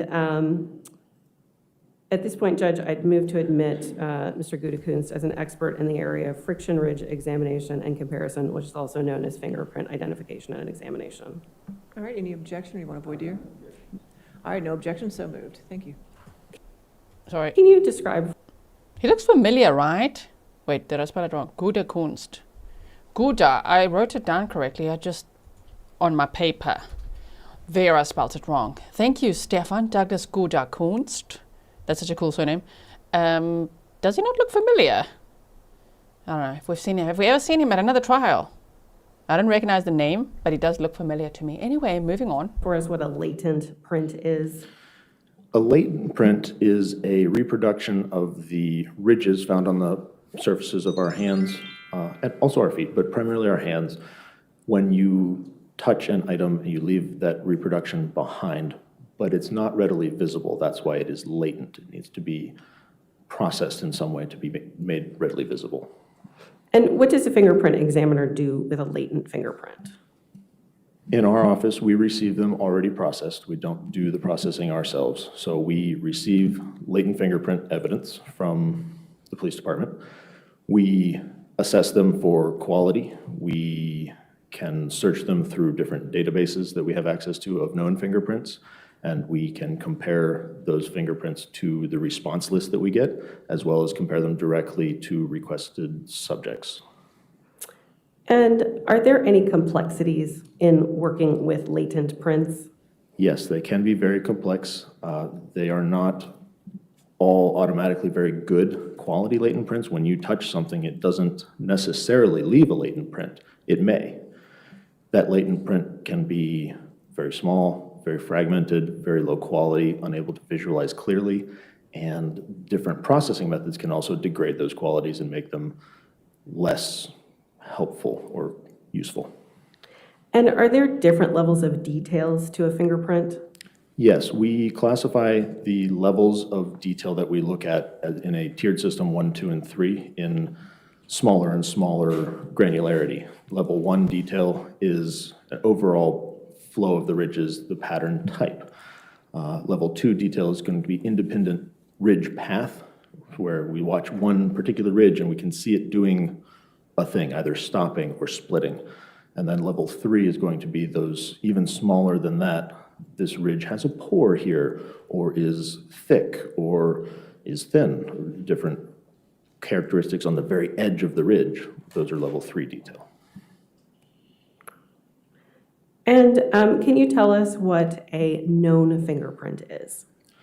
A known fingerprint is an intentionally recorded reproduction of the friction ridge skin on the hands, or sometimes the feet, that is taken intentionally and under controlled circumstances with traditionally ink.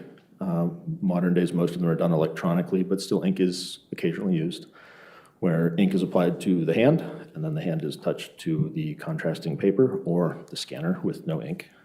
And then those are kept as a known sample of the friction ridge skin of that person.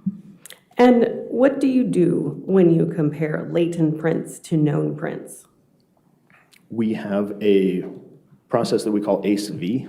So when we get a latent print, the first thing we do is assess or analyze that single print in isolation. Is it a fingerprint? Which way is towards the tip of the finger? What is the pattern type? How is it processed? How much detail do I see? And at that point, we usually make a decision. This is of value for comparison, or this is not of value of comparison, or it may be a limited value for comparison. Once we've assessed that print and analyzed it, we then do a side-by-side comparison. That is the C in the ACE-V, where we look for similarities and differences.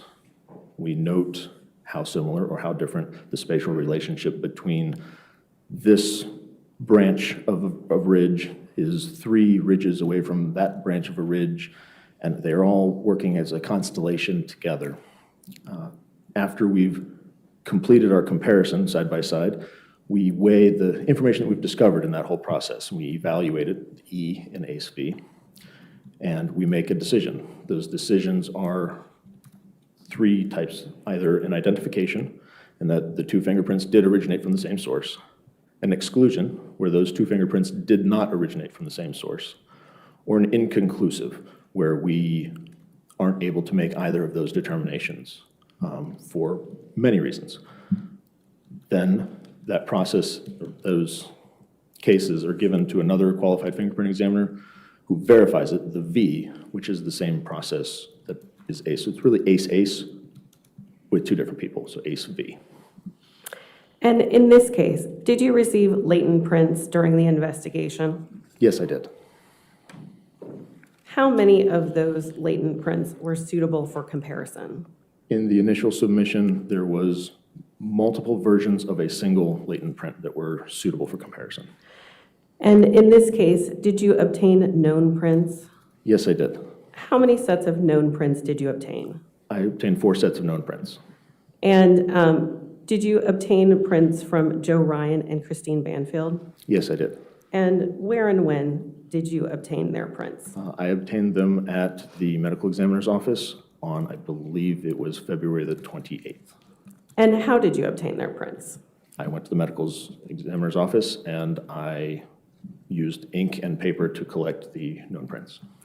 And the known prints, did you obtain known prints from Brendan Banfield and Juliana Peres Magalhães? Yes. And where and when did you obtain their prints? I obtained those at the Fairfax County Public Safety Headquarters on March the 2nd. And how did you obtain their prints? Also with ink and paper. Did you compare the latent print in this case to the known prints of Christine Banfield, Juliana Peres Magalhães, Joseph Ryan, and Brendan Banfield? Yes, I did. And after comparing these items, did you draw any conclusions? Yes, I did. With regard to Christine Banfield and Juliana Peres Magalhães, what did you conclude? That the single latent print in this case that I looked at for this was not from either of those hands. And with regard to Joseph Ryan and Brendan Banfield, what did you conclude? It was inconclusive to a single finger from each of those people. And the latent print that you were asked to compare to the known prints, where did that come from?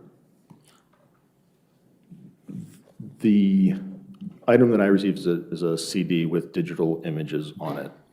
The digital images were titled knife and then number dash number. So this was, the one I used was knife 3-3. Thank you. I don't have any further questions. Mr. Carroll is going to have some All right, questions. cross-examination. Cross-examination.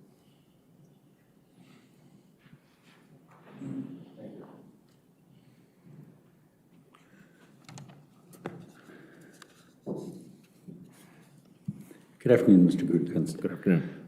The known fingerprints that you received from my client was on March 2nd, 2024, correct?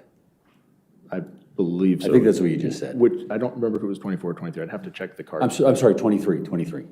That makes more sense. Okay, and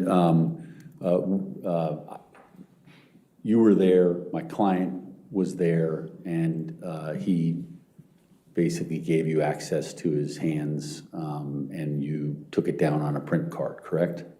More or less, yes, So that's correct. the ink and the pad, and then you put it onto an actual print card or something that you work with? Yes.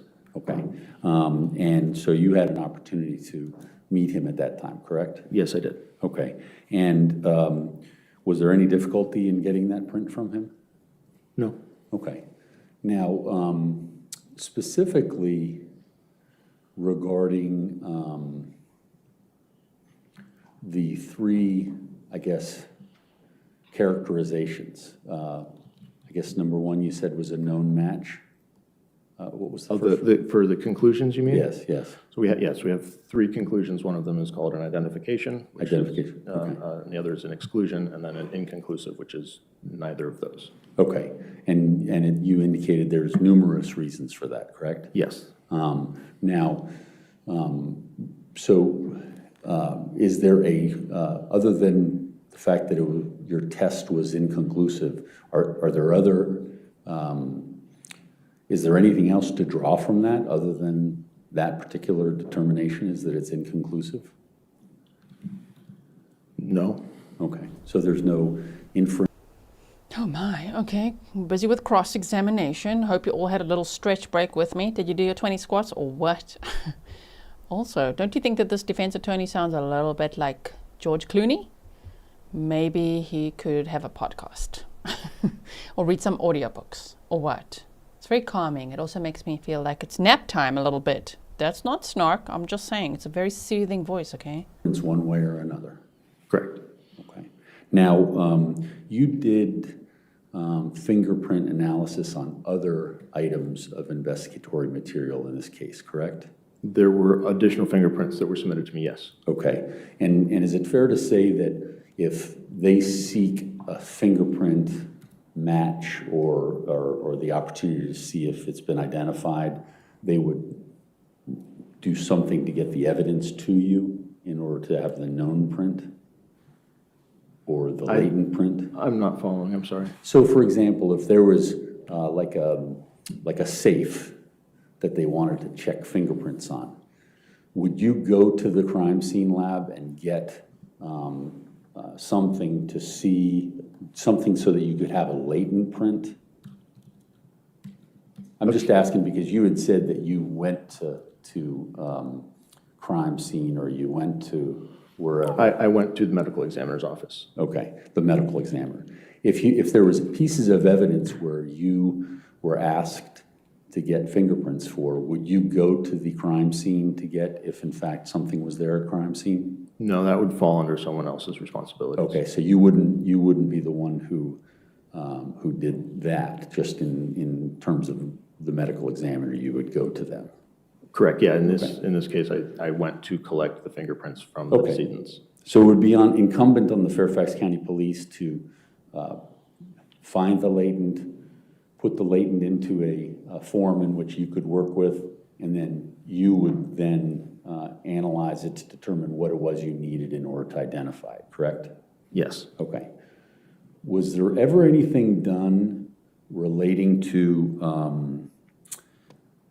any cell phones in this case? I don't recall ever receiving any latents from a cell phone in this case. Okay. Were you asked to do any sort of fingerprint examination on any laptops in this case? No. Okay. What about a gun safe? Were you asked to do that by anyone in forensic science? No, not in this case. Okay. Now, were you asked to do an analysis of prints on a letter that Objection. was received? What's the objection? Judge, this goes beyond the scope of direct and assumes facts that are not in evidence. Oh, overruled, go ahead. were you asked to examine a letter as part of an investigation that would have started in around June of 2025? Yes, I was provided with some processed letters that did exhibit friction ridge marks. Okay. And so there were marks on there, correct? Yes. And were you able to identify any of those marks, or were you waiting for further from the Fairfax County Police? I was waiting for additional known exemplars from the people that are known to have touched the letter before I continued the examination. Okay. And did you ever receive those things? I did not. Okay. And so is that investigatory request just not done? I made it known that I needed the exemplars to continue several times. I was never scheduled to go and get them. Now, you and I talked or had an opportunity to have a phone meeting sometime in November, I believe. Is that correct? I don't remember if it was November, but I remember talking with you Okay, about. and that was a follow-up for one that we were supposed to have in October that I was in a trial and I couldn't get to. That sounds correct, yes. Okay. When was the last time you heard from the detective from the Fairfax County Police regarding this particular item that needed to be examined prior to our meetings? I reached out a couple of times. It was prior to your meetings. I don't recall the last one. I did speak with him afterwards as well. Okay. So after that time. Would that have been in this year or in the last? It would have been last year. Okay. Would it have been around the October timeframe that we were talking? No, because it would have been after I actually spoke with you, which Okay. was in November, we think. And did anything else get done? Not by me. Were you provided anything by the Fairfax County Police? I was not. Okay. I don't have any further questions. Redirect?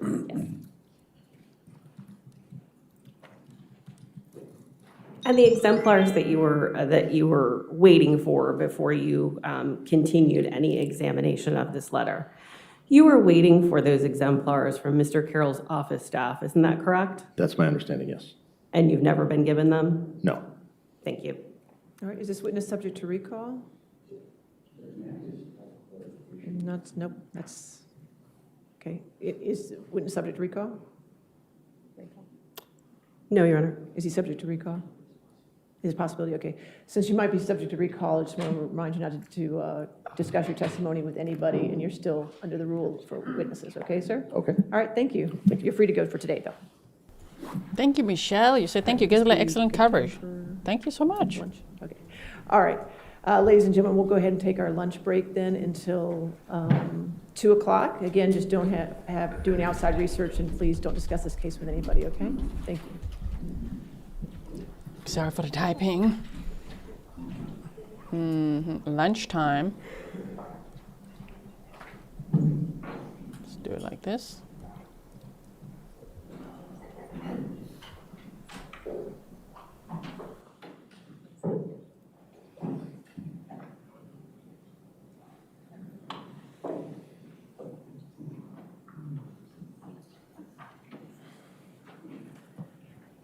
All right, so 2 o'clock then, or anything else we need to discuss? We're good for 2 o'clock? 2 o'clock, Mr. Carroll? All right, 2 o'clock, thank you. All rise.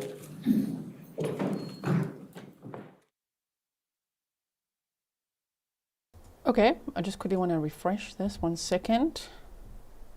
Let's see this. All right, so we are now, what's the time now? Local time. Sorry, let's take this off the screen quickly. It is now, oh, we've got 14 minutes, everyone. All right, so let me move this over. Stand by. We're going to refresh the feed and monitor. And I just quickly want to get one thing for you. Stand by. There we go. Okay. Let's look at this quickly, shall we? Thank you so much to Grizzly Cat for sending me all these documents. Stefan says, can we open the lunchbox? You may. You may open your lunch or snack boxes. Sometimes we teleport so fast, you know, because we skip everything, that we don't even have time to open our lunch boxes. Okay, but you may. You've got 14 minutes. Let's go. Okay, so let's check this one out. Let me move this as well. Oh, Juliana's plea agreement. Plea of guilty to a felony. Okay. Just Call Me Kim says, let's do the time warp again. We are doing a lot of it, just not all of it, right? We're starting like usually half an hour late or so, instead of like a full hour, whatever. I don't know. I feel like maybe did we get impatient along the way? Like we just can't wait to start. So it's a bit of a compromise. We only have a few minutes to talk, you know, like by the time I'm now done answering this, we'll have like 10 minutes and then they're back, which is great. I think it's actually great to have like a little break for 10, 15 minutes, or maybe it's 20 sometimes, and then we carry on with the afternoon session, right? And sometimes I find I chip in, you know, that adds time, so that helps us skip right over coffee breaks. So we're all good, right? Stefan says, I didn't forget my lunchbox, au pair. Okay, let's see what her plea agreement is, right? My name is Juliana Peres Magalhães. My date of birth is, that's redacted. 24 years old, she's 25 now. She said, I'm represented by counsel Ryan Campbell and Kimberly Stover, and I'm entirely satisfied with the services of my attorneys. Liar, perjury, we heard you say otherwise yesterday on the stand. She was like, oh, taking so long. Attorneys on the, you know, on the beach having a vacation. She was going on in those letters. Smart, jail, mail. Does anyone want to hear those words again? Right? Okay, so it says, I've received a copy of the warrant or indictment before being called upon to plead and have read and discussed it with my attorneys. I fully understand the charge against me. I am the person named in the indictment. I have discussed the charge and its elements with my lawyers, and I understand what the Commonwealth must prove before I may be found guilty. I've had enough time to discuss with my lawyers any possible defenses that I may have had to this charge. I've discussed with my lawyers whether I should plead guilty or not guilty. After that discussion, I decided for myself that I should plead guilty. I'm entering the plea of guilty freely and voluntarily. I'm entering a plea of guilty because I am in fact guilty of the crime charged. The lesser one. My attorneys have advised me that the punishment which the law provides is as follows: a maximum of 10 years imprisonment and a minimum of 1 year imprisonment. Oh my word, if the judge is like, sentences her to the minimum, she'll be out. She's already been in jail for 2.5 years. Or in the discretion of the jury or the judge, sitting without a jury, up to 12 months in jail and or a fine of not more than $2,500 or both. And also that probation may or may not be granted, and that if I plead guilty to more than one offense, the court may order the sentences to be consecutively, that is, one after the other. I understand that if the court sentences me to a term of incarceration, it may impose an additional term of not less than 6 months, nor more than 3 years, all of which shall be suspended, conditional upon successful completion of a period of post-release supervision. I understand that by pleading guilty, I am waiving the following rights at trial. A, the right to a trial by jury. B, the right not to incriminate myself. Ma'am, I think you did that. Right? Just shame. Now, we all heard all of that on the stand. We were like, huh, interesting. Okay. I just want to monitor the time as well. Okay, we're still good. And if you want to buy Grizzly Cat a coffee, I'm putting her link in the chat while I read this. Thank you for the document, Grizzly Cat. Okay, so I understand.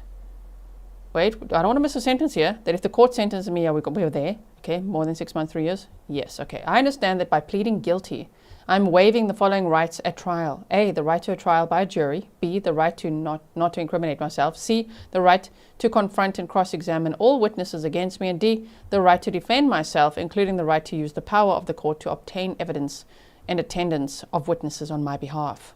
I understand that by pleading guilty, I may waive my right to an appeal, and that the only issue to be decided by the court is punishment. The following plea agreement is the full and complete agreement between me, my attorneys, and the Commonwealth's attorney. The Commonwealth has amended count 1 of the indictment and will null pros count 2. The Commonwealth will recommend the defendant be sentenced to a period of active incarceration, capped at time served at the time of sentencing. Sorry, what? provided she remains incarcerated until such time and conditioned upon the defendant's continued cooperation with the Commonwealth. All terms and conditions of the sentence shall be in the discretion of the court. Okay. Let's read that again. Any lawyers in chat? The Commonwealth has amended count 1. The Commonwealth will recommend that the defendant be sentenced to a period of active incarceration capped at time served. If the Commonwealth recommends that, the judge can still decide to override that and sentence to the max. Could it be LWAP? LWAP would be great. Anyway, I think the max for this one would be 10 years.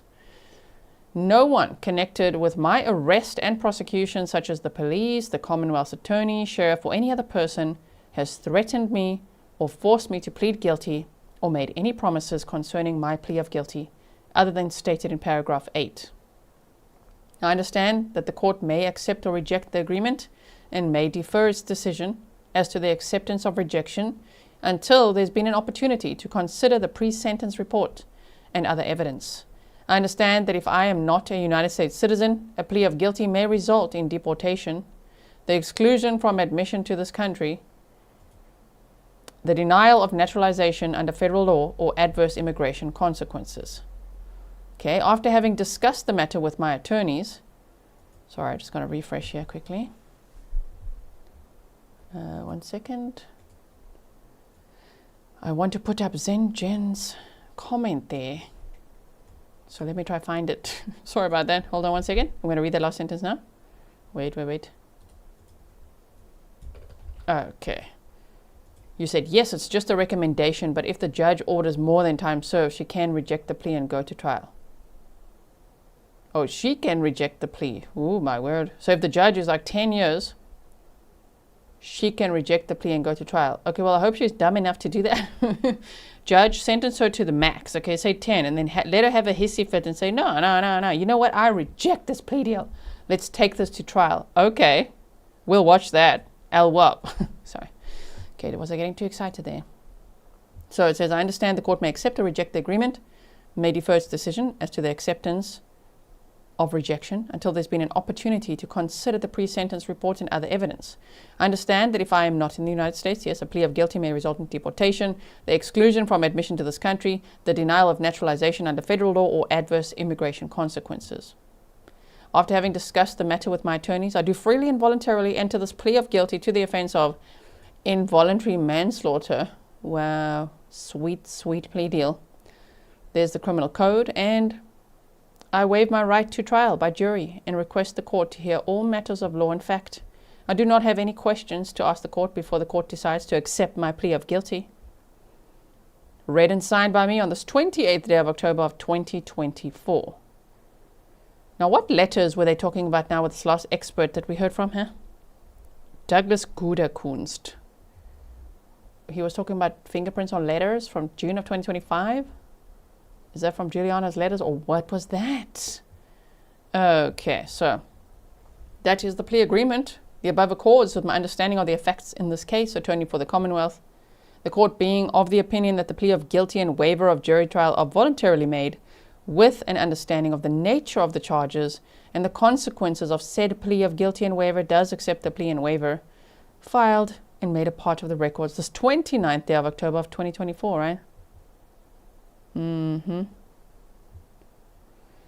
Kerry says, during direct testimony, prosecutors stated that she would get up to 10 years but hope to get less. We shall see. If it is capped at time served, ooh.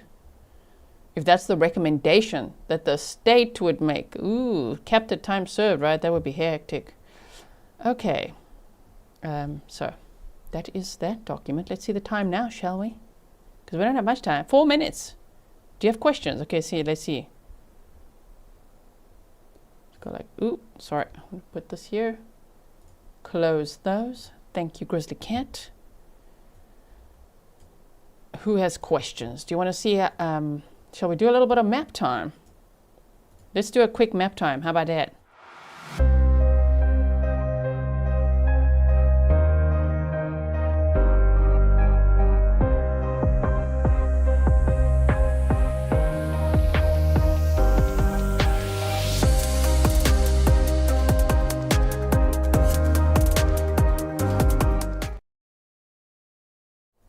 Okay, before I show the map, let me give a little YouTube disclaimer that this is public record. All these addresses shown are very much part of a criminal trial that they have shown at length through many exhibits. We know the house is the crime scene where the murders took place and all of that, okay? Okay, wait. Kerry said the letters thing was Mr. Carroll said that the investigator asked for them and was refused, but on redirect turns out it was Mr. Carroll's office who held it back. But what are the letters? Who? Why? Why were they testing fingerprints? I missed that. Okay, so anyway, back to the map time, shall we? So we are at, this is where, hey, listen, Mr. Google, don't mess with us today. Okay, let's do it like this. Okay. This is the area, Fairfax, Virginia. It's actually in Herndon, isn't it, the area? Okay. Stablebrook Way. The cul-de-sac. Frying pan branch. Okay. And this is where the crime occurred. Put the Google man on the ground. Shame. You know what I'm going to say. You know I'm going to say. What a lovely area. Okay. We can't go any closer or further. We can go like this a little bit. Like this a little bit. Like this. And we can maybe zoom in. Okay. I think that's the house, right? That's what we've seen, right? So there's two cars parked here. Is that the Jeep? Is this the Jeep Cherokee? And this is the other vehicle. Wait, they talked about 4 vehicles. A black Hyundai Tucson was Brennan Banfield's car. Government issued. Okay, VW, a Volkswagen. We say Volkswagen, but okay, Volkswagen. Can't read my own writing. ID, DD, I don't know. That was Christine's car. A silver Jeep Cherokee. Joseph Ryan's car that was there on the day. Shame. Registered to a Constance.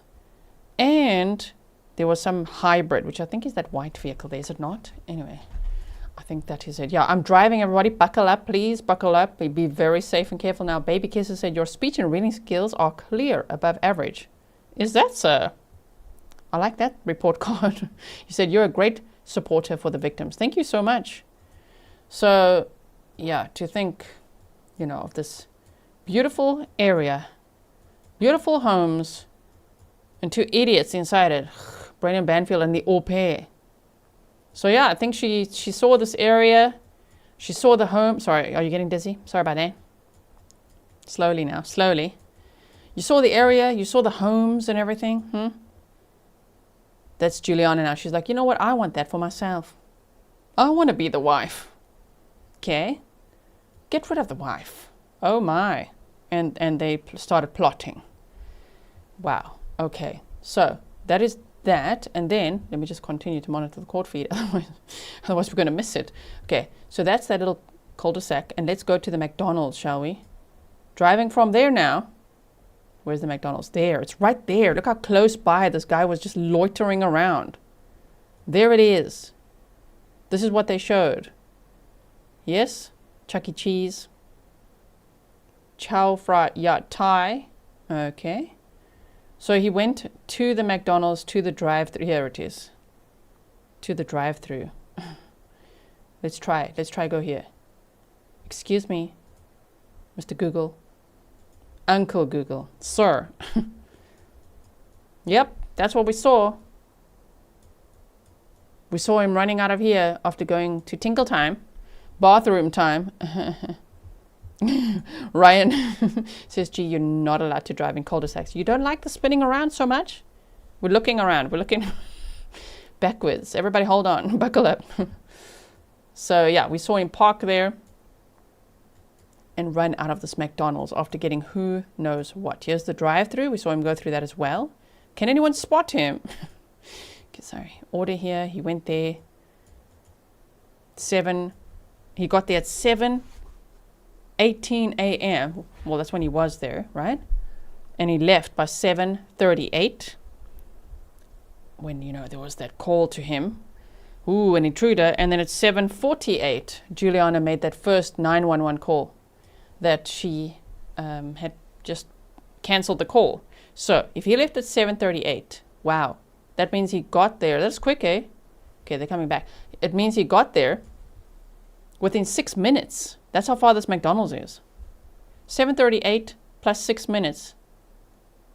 Wow, that's really not many minutes to get in there, get in the garage, go upstairs and all that, eh? They really reacted fast because that was their plan. And based on that, 7:38 he leaves. Shame. I don't know what Joseph Ryan, if even what he was doing. We know what he thought he was going to be doing there, but what a big fright for everybody. Anyway, so this is the McDonald's we saw him at. There he is. There it is. And the zoo we were looking at, I'm going to bring up the court feed now again. The one that I was looking at was the Smithsonian National Zoo that we were talking about earlier. Excuse me. Let's orientate ourselves again. And that, which was a fake story, would be around here, this Washington, D.C. area, if that's the one that we're going to go to. And to leave in traffic all this way on this main route, wow, 7:30 in the morning. She would have taken 2 hours to get there in the traffic, isn't it? Anyway, so we've done a little bit of map time there. I thought in this case we might not even have map time, so I'm glad we've learned about some points on the map throughout it. Okay, so hold on. They've come back from lunch. Okay, here we go.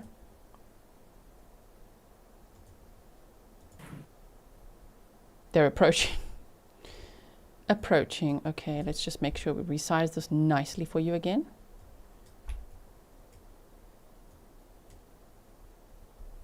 And move myself out of the way a little bit. How about that? Ooh, look at this nice big screen here. What are we seeing next?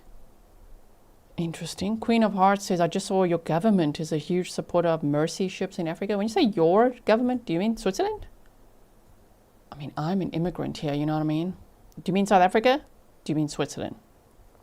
Interesting. Yes, North is always on top on GTC, as it should be. All right. Now what was? Look at his face. Look at his face. Now that's an entitled, bratty boy looking at his attorney like, you better make sure that I'm not guilty. Sir, you're guilty. Okay, I'm sorry to break it to you, but we are ready. We'll be ready for closing arguments on Tuesday. Not yet. Sorry about that. Too soon? Are we ready for the jury? Yes, ma'am. Okay.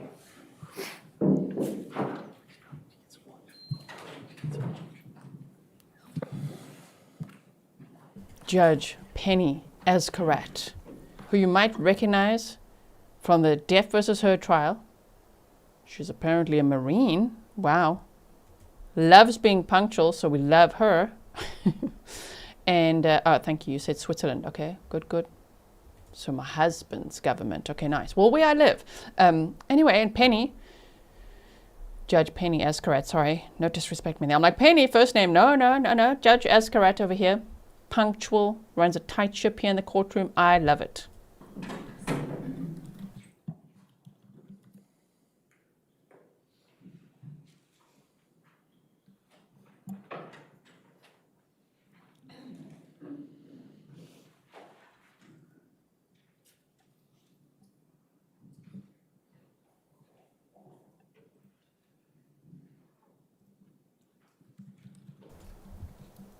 License to deal said, just woke up to my fave GTC. And you said, just wanted to say, I stand corrected from yesterday. She said, I say I'm, and he said I am. Your other viewers were correct. Oh, okay. Thank you so much. So there was a little difference to tell who's texting, right?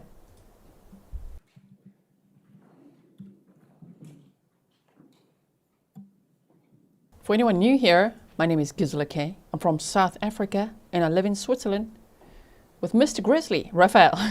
He's Swiss. All right. Your next witness? It's going to be Cara McCarthy, Your Honor. Sorry, one more time, Karen.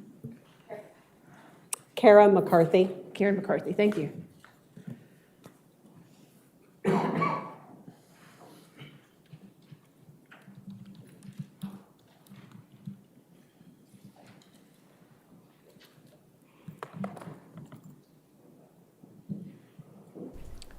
Thank you to the 6,000 of you that are here, 6,060. Please remember to like, otherwise YouTube gives me a report card at the end of the day and says, you suck, because 6,000 people were watching, but only 2,000 people liked it. So like, you suck. And I'm like, listen, YouTube. So please hit the like button if you do in fact like the way that I present trials of true crime, or you want to share it to others, all right? And if you haven't subscribed yet, please do become part of this community. Here we go. Cara McCarthy. Let's see how they spell that exactly. Do you swear or affirm to testify truthfully in this case under penalty of law? Thank you.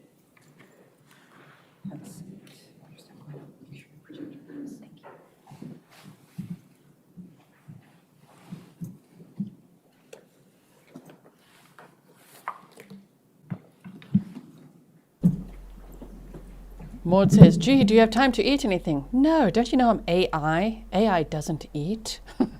Good afternoon. Good afternoon. Could you please state and spell your name for the court record?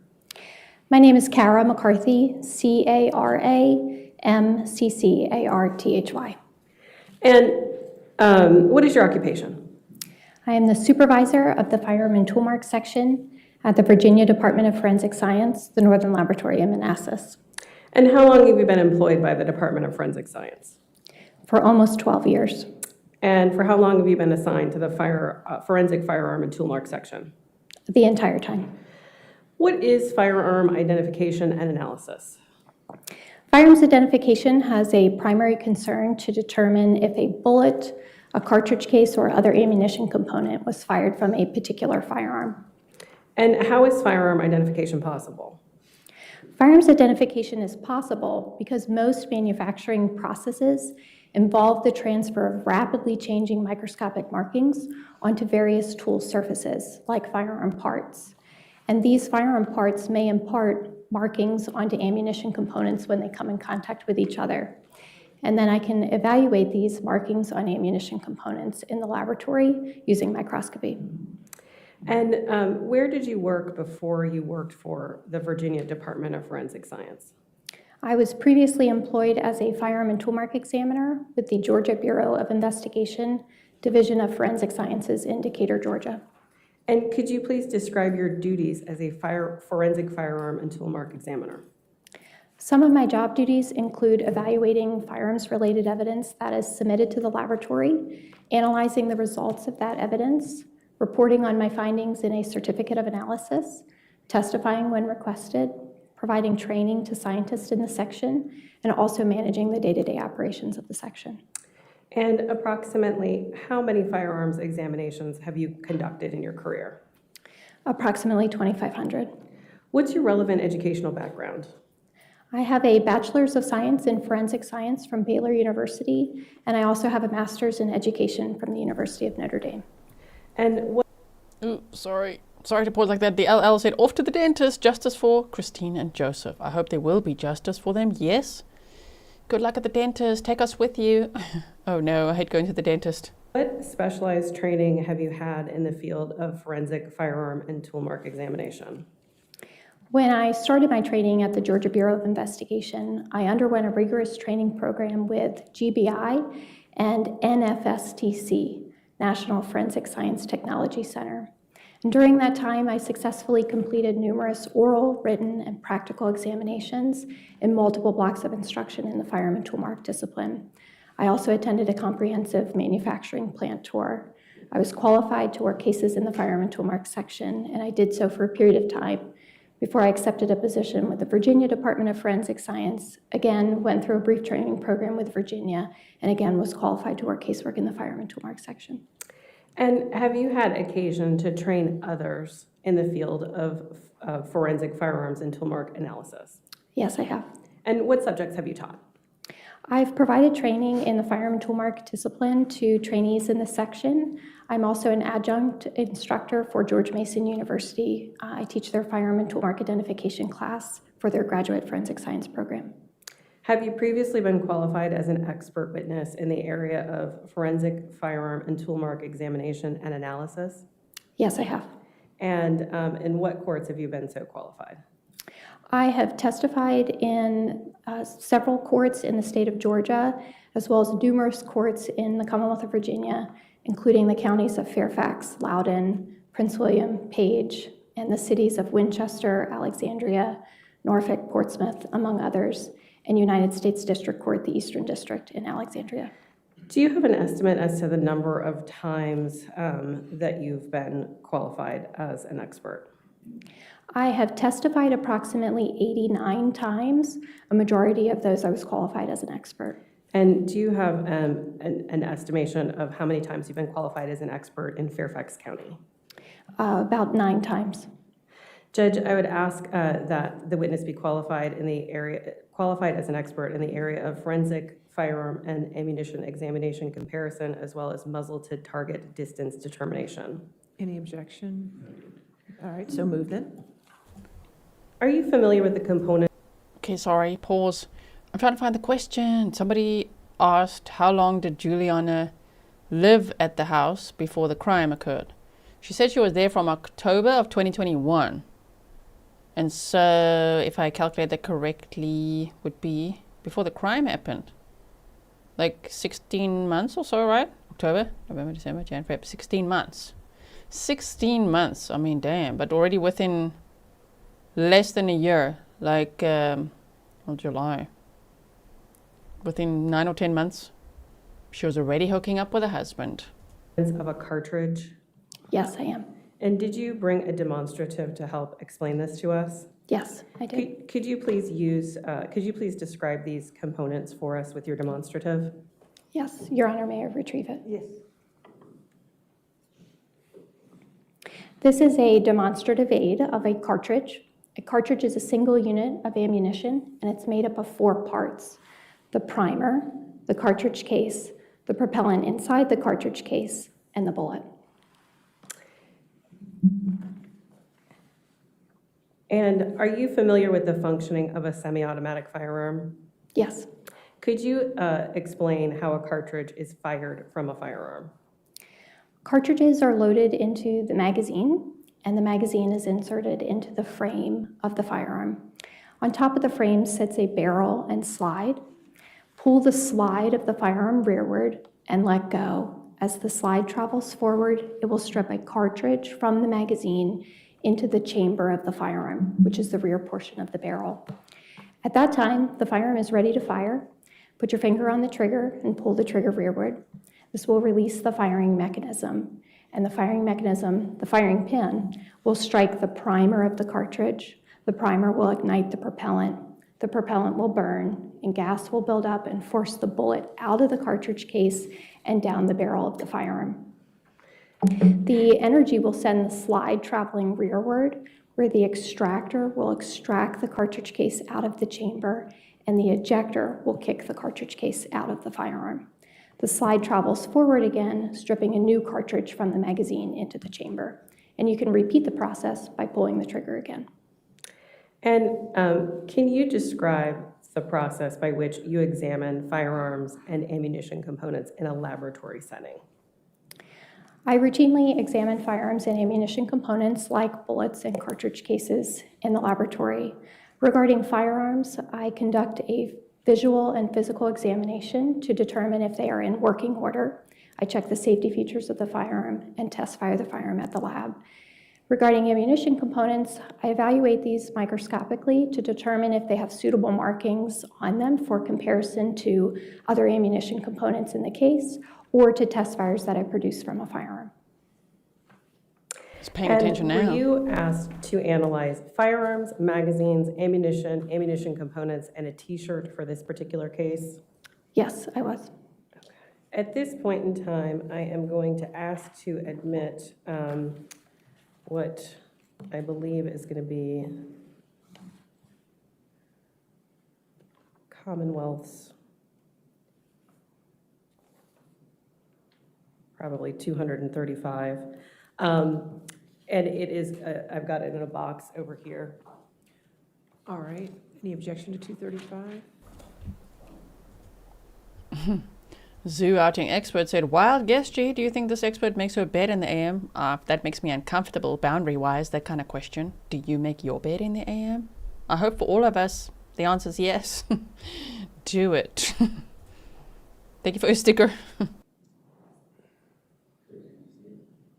I think it's the fire. I think it's a firearm.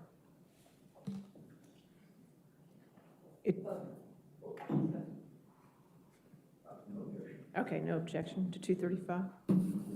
235. 235.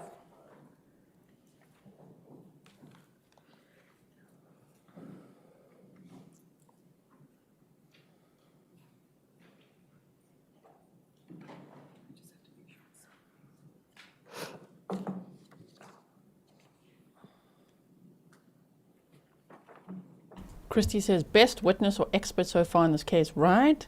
We love the props, and the explanation was really brilliant.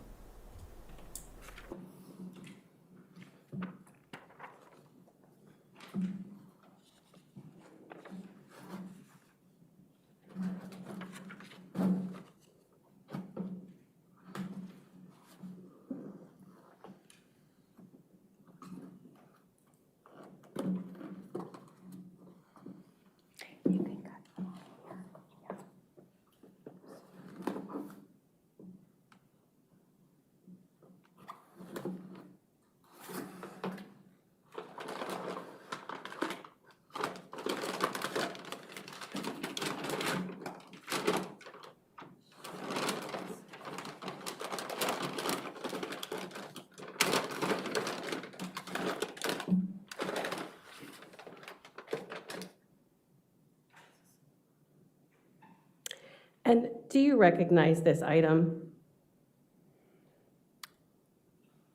May I look at the container? Yes.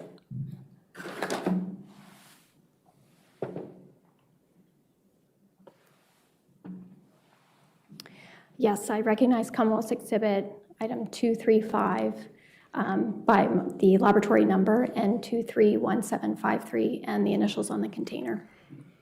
My initials on the container. And what is the item? This item is a firearm. It's a Glock Model 19M 9mm Luger pistol. And when you began your examination of this firearm, were there any attachments on it? Yes, And what was the attachment? there is a flashlight that's attached to the firearm. Was it necessary to remove that flashlight? Yes, for my examination. And what did you do to determine whether this firearm was in working order? I performed a visual and physical examination on the firearm. I checked the safety features of the firearm, and I also test fired it. And what was the result of your examination? This firearm, the Glock Model 19M, was found to be in mechanical operating condition with the safety features functioning properly. And are you familiar with the item number 1 on your certificate of analysis lab sheet? Yes, I am. And what is that item? Item 1 on the certificate of analysis for laboratory number N23-1753 is a 9mm Luger cartridge case. And tell us how you went about analyzing item 1. I microscopically examined the item 1 cartridge case and compared it to test fires that I produced from Commonwealth's Exhibit 235. And what was the result of the examination? The item 1 cartridge case was identified as having been fired in Commonwealth's Exhibit 235, the Glock Model 19M pistol. And are you familiar with item 80 on your certificate of analysis lab sheet? Yes. And what is item 80 and how many parts did it have? Item 80 on the certificate of analysis for N23-1753 contains 3 bullet fragments and 2 lead fragments from autopsy. And whose autopsy are they from? The autopsy of Joseph Ryan. And tell us how you went about analyzing these bullet fragments. The bullet fragments were designated items 80A, 80B, and 80C. These were microscopically examined, and the item 80A bullet fragment was compared to test fires produced from Commonwealth's Exhibit item 235, the Glock Model 19M pistol. And we can put that item aside, and we're going to move on to a different firearm.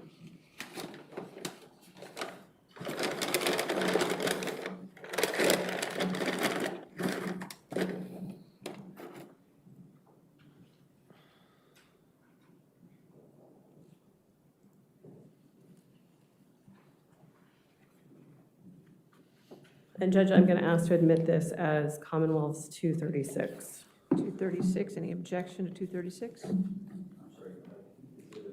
230, it's the second firearm. All right, 236.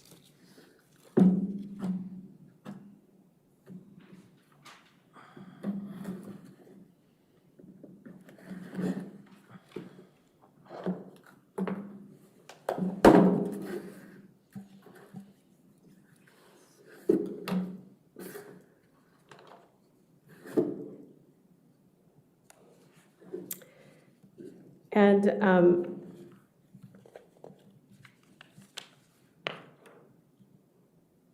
do you recognize this item?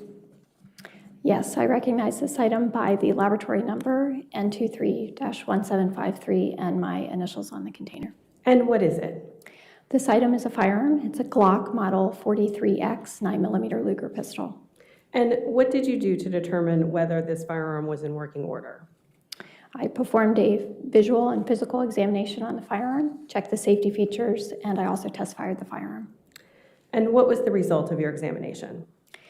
This firearm, the Glock Model 43X, was found to be in mechanical operating condition with the safety features functioning properly. And are you familiar with item 2 on your certificate of analysis lab sheet? Yes. And what is item 2? Item 2 for laboratory number N23-1753 is a 9mm Luger cartridge case. And can you tell us how you went about analyzing the cartridge case? I microscopically analyzed the item 2 cartridge case and compared it to test fires that I produced from Commonwealth Exhibit 236, the Glock Model 43X pistol. And I'm sorry, what was the result of the examination? The item 2 cartridge case was identified as having been fired in Commonwealth Exhibit 236, the Glock Model 43X. And are you familiar with item 81 on your certificate of analysis lab sheet? Yes, I am. And what is it? Item 81 on laboratory case number N23-1753 is a bullet from the autopsy of Joseph Ryan. And tell us how you went about analyzing this bullet. I microscopically examined the bullet, item 81, and compared it to test fires from Commonwealth Exhibit 236, the Glock Model 43X pistol. And what was the result of your examination? The item 81 bullet was identified as having been fired from Commonwealth Exhibit 236, the Glock Model 43X pistol. It's looking a bit defeated there, hey? Joy Soup said, did Christine ever suspect hanky-panky between these two? So horrifying. She obviously never suspected they'd murder her. I mean, that also, if she never did, we don't know, right? We don't know. But I would, if I had to guess, I would think probably not, right? Anyway, but just think then how deviant Juliana really was, because she's living there. Christine gave her so much trust. She invited her into her home. She had a bedroom on the same floor as them and as the little girl. And she was there to do one job, look after the little girl. And yet she, it sounds like, almost did anything but that. Oh dear. So at her age, 22 at the time, yeah, you said psychopathic behavior. She'd have to be very deviant to be able to hide it so well, if she in fact hid it so well from Christine. You know what I mean?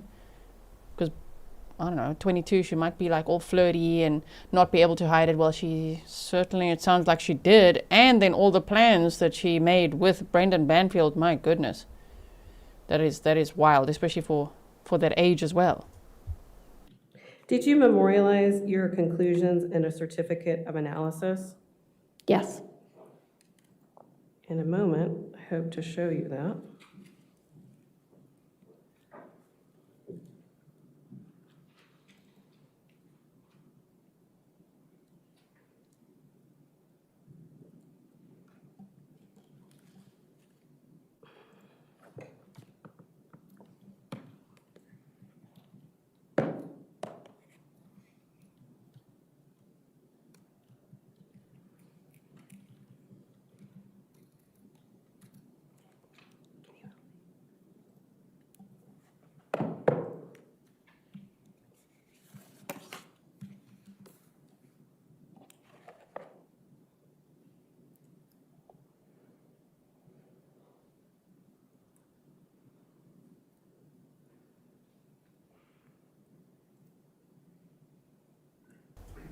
And remember, they had another au pair before Juliana got there, which they said her name was Amanda. We actually saw her name on some of the missed calls as well from, I think it was Brendan's phone.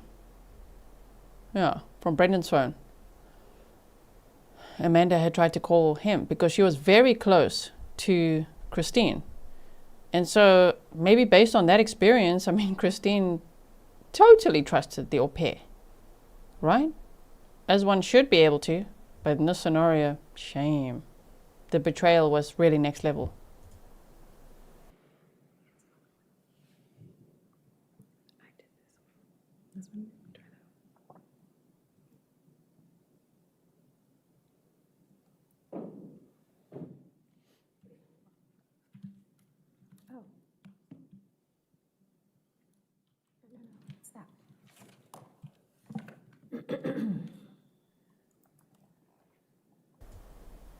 We're waiting, okay.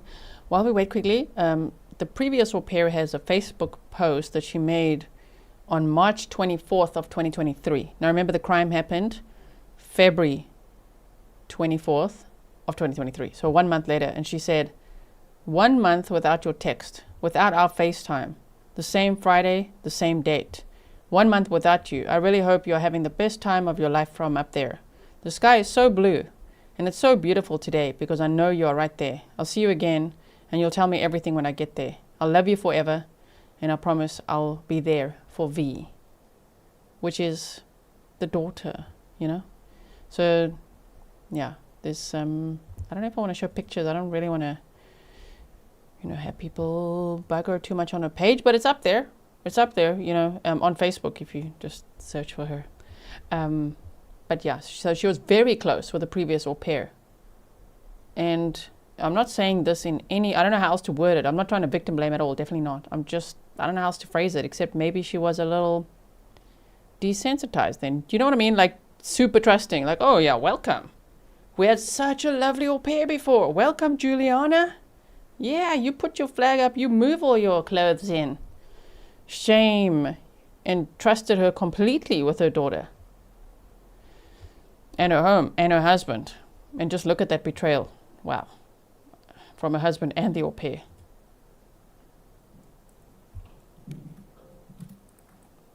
Go forward a bit. What's going on here? Approaching. Nothing has been loaded onto this if you had it on there. Technical problems.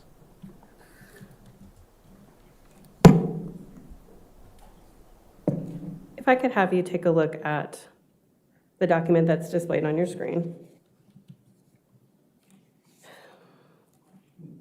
Can you see it? Yes, Okay. I can. Okay. I'm going to scroll through it. This has been stipulated to its admissibility. Is this your lab sheet? Yes, it is. And can you note the date for us? This is the certificate of analysis that I produced on this case. This certificate of analysis is dated April 11th, 2023. And does this lab sheet reflect the results that we've just discussed? Yes, it does.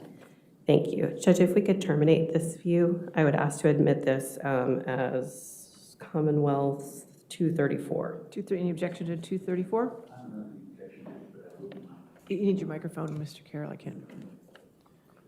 I don't have an objection, Judge, but I'd like to leave this up for cross-examination. Oh, I don't, are you done now? Or? I have one more section. Okay, that's yes. fine, yes, but I'm sure they can leave it up for you. Yes. Okay. So it is an evidence as 234, thank you. Thank you, ma'am. Were you asked to do an additional analysis in this case at a later date? Yes, I was. What type of analysis were you asked to do? I was asked to perform a muzzle to target distance determination examination. And which items did you use, which exhibits and items did you use to do that? For that examination, I used item 83, which is a t-shirt. I also used item, it's my item 5, the Glock Model 43X pistol and cartridges in the case. And is that the Glock 43X pistol that we just examined here? Yes. What is a muzzle to target distance determination? A muzzle to target distance determination is an examination that's conducted in an attempt to determine the approximate distance the muzzle of the firearm was from the target at the time of firing. And how is it possible to determine how far away a firearm was at the time it was fired? When a firearm is fired, not only does the bullet exit the firearm, but also gunshot residues. These residues leave the firearm in the shape of a cone, and they are comprised of burned, unburned, partially burned gunpowder particles, as well as vaporous lead or smoke, lead particulate, and really anything else that's in the barrel at the time of firing. And these residues can be deposited in a predictable and reproducible pattern at certain distances. So in the laboratory, I can examine items of clothing, examine them for gunshot residues, and then compare them to known targets that I've created in the laboratory. And how do you conduct this examination in the laboratory? Regarding the evidence item of clothing, I visually, microscopically, and chemically process that for the presence of gunshot residues. I also create test targets at known distances and compare those test targets to the results of the evidence clothing. And were you able to draw any conclusions about the distance between the muzzle of the .43X and the hole in the t-shirt? Yes. And what was that conclusion? The t-shirt, item 83 on my lab report, had a hole in the front left middle area. And this area was visually, microscopically, and chemically processed for gunshot residues, and no pattern of residues was found. Therefore, this is indicative of the muzzle of the Glock 43X having been greater than approximately 21 inches from the hole in the shirt at the time of firing, barring the presence of an intervening object. And did you memorialize your conclusions in a certificate of analysis? Yes, I did. 21 inches is 53 centimeters. And Judge, if I could have this next item displayed only to the witness.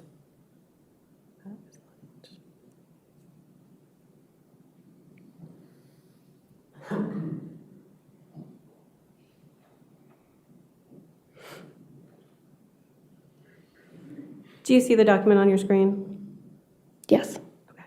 And this is, I'm asking to admit this as Commonwealth's 231, and it has been stipulated to. I already have 231 as Christine's phone with Oh, I'm sorry. Then the app showing. we'll do that as 2, Correction. yes. 235, 235 is the firearm Glock 19M. 236, 236 is a firearm Glock 43X. 237, That is blank. 237. 237. Any objection? All right. Thank you. I'm going to scroll through this so that you can see. Let's pause there quickly. Jenny Lynn said, I know we won't. Well, we don't know. Maybe she'll testify, right? You said, but it would be nice to know if this slime ball ever tried to make a move on the previous au pair, right? The previous nanny. It would be interesting to know. I wonder what she thought of Brendan Banfield. Juliana was also supposed to have a 1-year contract. So I would assume that the previous au pair had a 1-year contract. And that's maybe why she left. But she probably really loved it. It seems so from her social media posts. You know, she was super close to the little girl. So for her to hear this at the next au pair, that must be hectic, because she would have lived in the same house before and gotten close to the daughter and all of that. And here comes Juliana doing the absolute worst in that same house, right?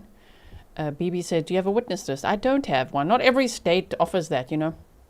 They don't all just say, here's a witness list. Some do, and we like to highlight that and look at it, but I don't have one. I don't have one. Sorry about that.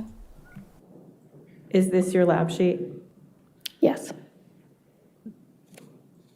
I don't have any further questions for you. Mr. Carroll is going to have some questions for you. I'm going to separate for this for just a moment so that only the lab sheets that Mr. Okay. Carroll is looking All right, for are showing. Take a moment to do that. Mr. Carroll. Okay. Adam Bluefire said, it's disturbing how many times Christine was stabbed. It's excessive, which makes me wonder if there was a lot more going on with this gruesome twosome than meets the eye, allegedly. I agree. I think they were the ones into the knife and blood play, which they took it way further than people on the FetLife website would. Yeah, I think they were into that. So that I think we might be thinking a similar thought there. You know, because that really is excessive. It was somewhere between 5 and 20 times, right? Okay, let's just quickly see. Okay, let's carry on. Are you going to need the firearms themselves for your cross-examination? Okay.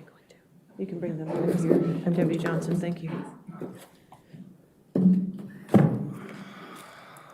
The first au pair was also from Brazil, yes. Yes, indeed.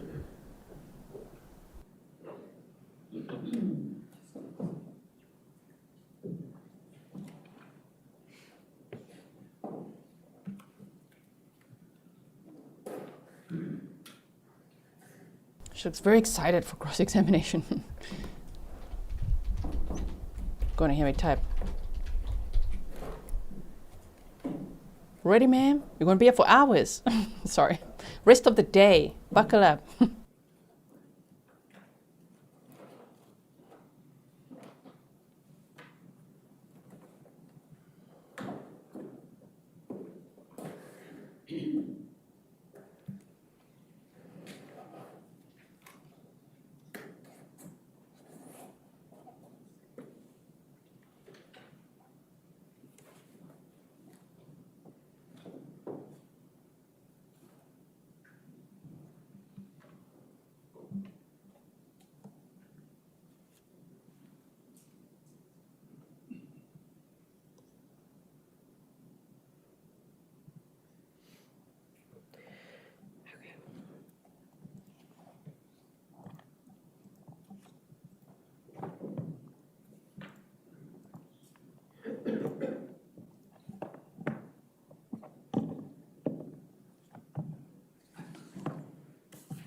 Okay.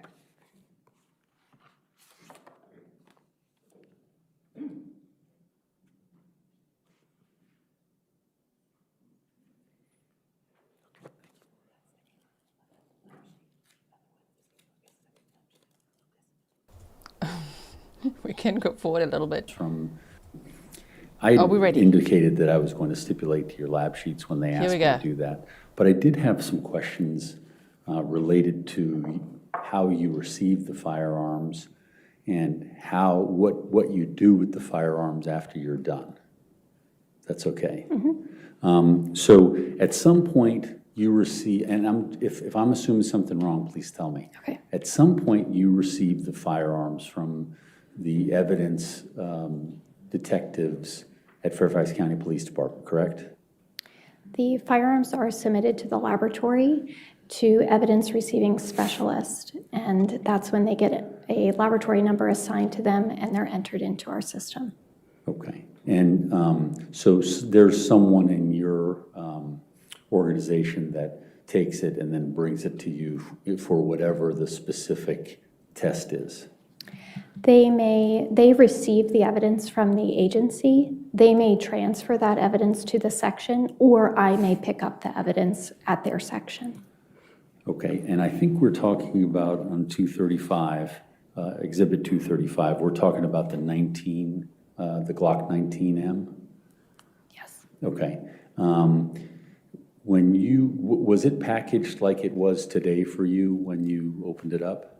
Yes, it was. Okay, so same packaging, and then you put yellow tape over it after you're done? That's correct. Okay, and when you took it out, what was the condition of the firearm when you got an opportunity to handle it? I can refer specifically to my notes, if that's okay. Yes, please. Can I refer to my notes, Your Honor? Yes, ma'am.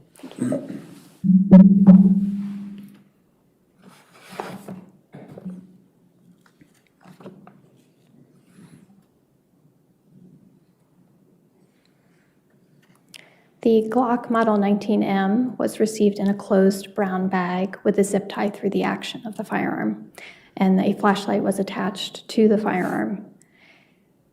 and there was possible biological material that I noted on the firearm. Okay, and the biological material, would that have been blood?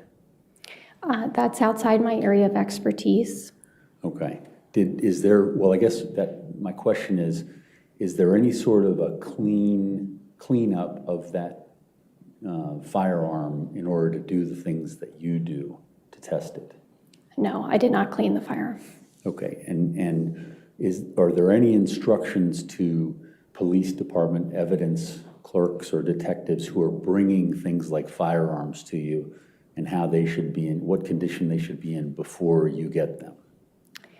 Firearms can be submitted to the laboratory in the same condition that they are recovered in, particularly ones that are submitted in water. We want the agency to submit the firearm with water or in water. Okay. And is there any situation where you would want them, if say there were other tests that needed to be done, where you would advise them to do other tests before the tests that you do? There are some agencies that do test fire the firearm for entry into the NIBIN system before it's submitted to the laboratory. And was that done in this case, do you know? Yes, it was. Okay. So the testing, would the testing have you done that you did in creating this lab sheet, would that have caused any contamination to any later blood analysis that was on the gun? Again, any analysis regarding biological materials outside my area of expertise. Okay, so you don't. Sorry, gonna pause it there. Sorry about that. Maud said, we might hear about Walmart. We did. We already heard about Walmart today. So that was when they were going through some of the exhibits earlier. Also, wait, I'm sorry, I'm trying to catch up here because, you know, I went off to do my little squats there. Christine said, I missed most of Juliana's testimony, but was the evidence that she had been manipulated by B, or was she all in? In my opinion, she was all in. Especially if you look at what she did afterwards. So after seeing him allegedly stabbing his wife, what did she do? Move into the bedroom with him. Move all her things into the bedroom. I mean, damn, that's hectic, hey? So in my opinion, she was all in, not manipulated at all. In fact, I would almost say that she manipulated him. Anyway. There are no policies or anything regarding that. Typically, if there is a request for a DNA test or a latent print test, that would occur before it comes to the firearms section. Okay.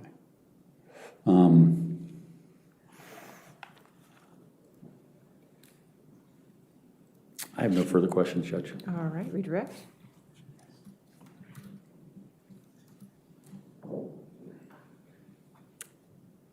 Neither of these firearms were submitted to you in water, correct? That's correct. No further questions, Judge. All right, is this witness subject to recall? No, Judge. All right, you're free to go. Thank you, ma'am. Thank you. Have a good day.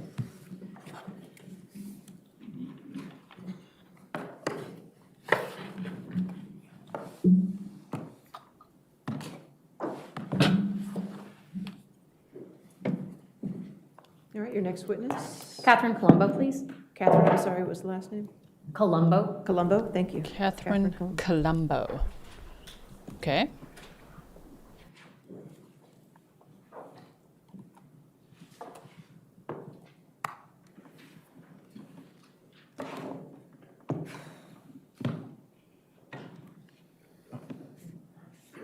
He looks worried there. Oh no. Yes, the jury will have a long time to think about this because this court runs Monday to Thursday, and Monday, next week is a holiday, Martin Luther King Day, so there's no court on Monday, which means today there's trial day 3, right? Trial day 3, and then we'll have to wait Friday, Saturday, Sunday, and Monday. We only resume on Tuesday with day 4, can you imagine? So next week will also only be 3 days of trial, as in Tuesday, Wednesday, Thursday. Yes, Brendan Banfield, they're going to think about all this all weekend. Astro Moon said, even sorrier face than yesterday. Do you swear or affirm to testify Yes. truthfully in this case under penalty of law? I do. Thank you.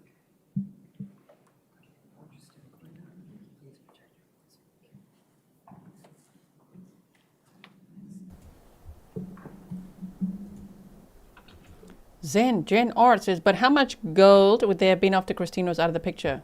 Well, I wonder if there was life insurance, you know? Maybe he was thinking, not only, maybe Juliana, I'm speculating, okay, speculation warning. Maybe Juliana was like, damn, I could be the woman of the house. I could move in and have the house and the lifestyle, the cars, and be with this IRS federal agent who would probably have a good salary, right? Anyway, and maybe there's some life insurance that the two of them were thinking about. Especially if they could frame somebody else for Christine's murder.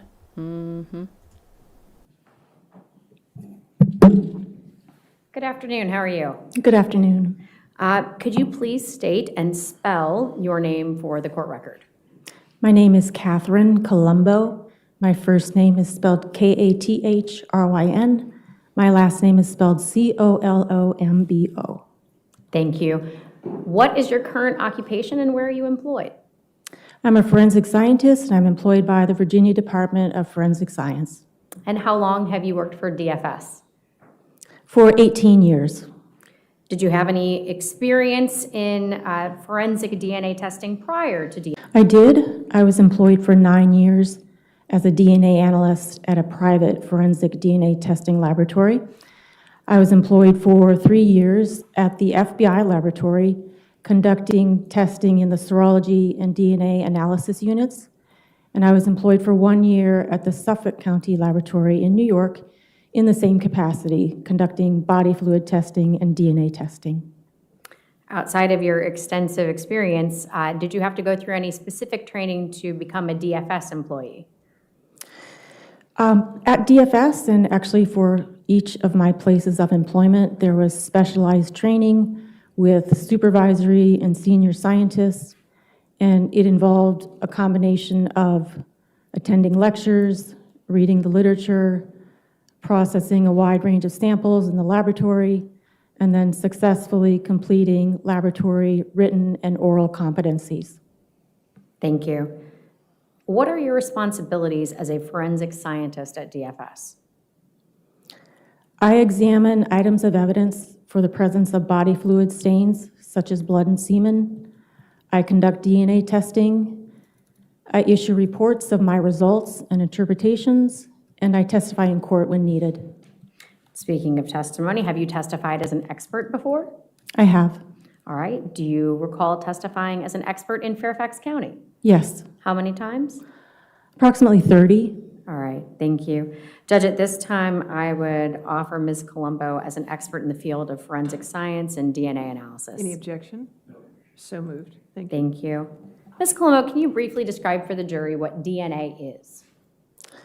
The letters are an abbreviation for deoxyribonucleic, and it's the chemical substance found in our bodies that contains all the information and instructions that a person needs to develop and function during his or her lifetime.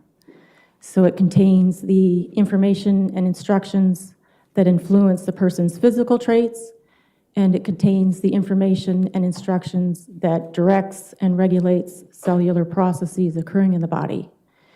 We inherit our DNA from our parents, half from our father and half from our mother. And can you describe for the jury what DNA typing is? Forensic DNA typing is a laboratory procedure that examines locations or regions of the DNA where individuals may have different DNA information. It's used to determine if an evidence profile, perhaps it's a profile from a sample from the crime scene, it's used to determine whether that evidence profile could or could not have originated from certain individuals whose DNA has been submitted for comparison. And this information can be useful in the investigation of a criminal case. So how do you do this? What is the process that you use at the lab to type DNA? It's a multi-step process, and it begins with a DNA extraction. And this is the step where the cells present in the sample are broken open to release the DNA, and then the DNA is purified of other cellular material.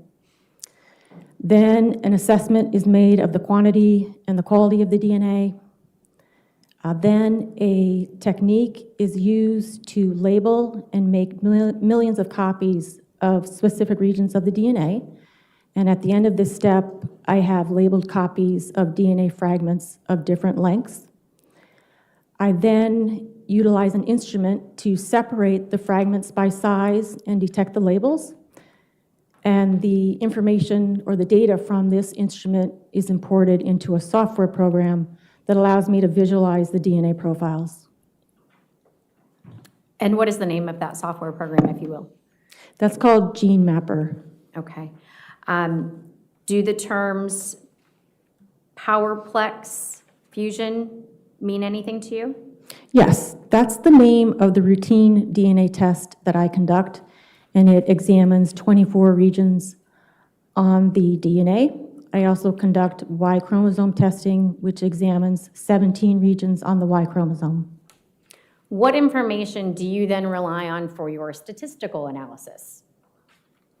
For that analysis, I use the actual data for the evidence profile being evaluated, and I use population studies of the frequencies of the DNA types that's provided by the National Institute of Standards and Technology, and I'm utilizing standards and guidelines in the field as well as my own laboratory's procedures. All right. Let's talk about other types of testing that you might perform outside of DNA. Do you test for bodily fluids? I do. Okay. And what information do you use, or what methods do you employ to detect the presence of bodily fluids? Body fluid testing, blood is indicated using visual and chemical tests. For seminal fluid, these tests are done using visual tests, chemical tests, and/or immunological tests. I also conduct a microscopic examination for spermatozoa, which are the male reproductive cells. All right. So I think later we're going to see not confirmatory. What does it mean when the results of these tests on bodily fluid are not confirmatory? Yes, so the blood and the seminal fluid tests that I do are called presumptive tests, and it means that a substance could possibly cause a positive reaction when either of those body fluids are not actually present. The identification of spermatozoa with a microscopic examination, that is a confirmatory test. Thank you. So did you receive evidence collected from each of the 4 individuals involved in this case? I did. And what did you receive? Specifically, did you receive perk kits? I did. Okay. What is a perk to your knowledge? It's a kit that contains samples and swabbings from various body areas. And did you receive a perk from Christine Banfield and Joseph Ryan? I did, and each contained a blood sample from which I produced a DNA profile to be used for comparison to evidence profiles. All right. And then from Juliana Peres Magalhães and Brendan Banfield, did you receive a different type of material? Yes. What did you receive? I received buccal samples from each, and a buccal sample is a swabbing of the inside of the mouth, of the inner cheeks, and it's a way for an individual to provide a DNA sample from which a profile can be developed and used for comparison to evidence profiles. So you were able to develop a DNA profile for each of the 4 individuals involved in this case, is that correct? Yes. Okay. You were then given a number of items to test for the presence of DNA and compare to those 4 profiles, right? Yes. Okay.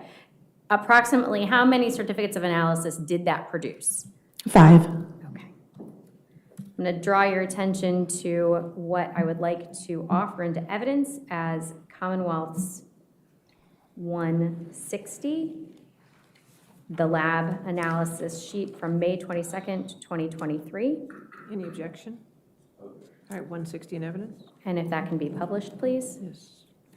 All right, do you recognize this exhibit? I do. Can you identify what it is? It's the certificate of analysis that I issued for laboratory case number N231753, and it's dated May 22nd, 2023. All right. Let's walk through the items that you tested that resulted in the production of this certificate of analysis. We see item 10, the knife, and if I can have the court share Commonwealth's 114, previously admitted.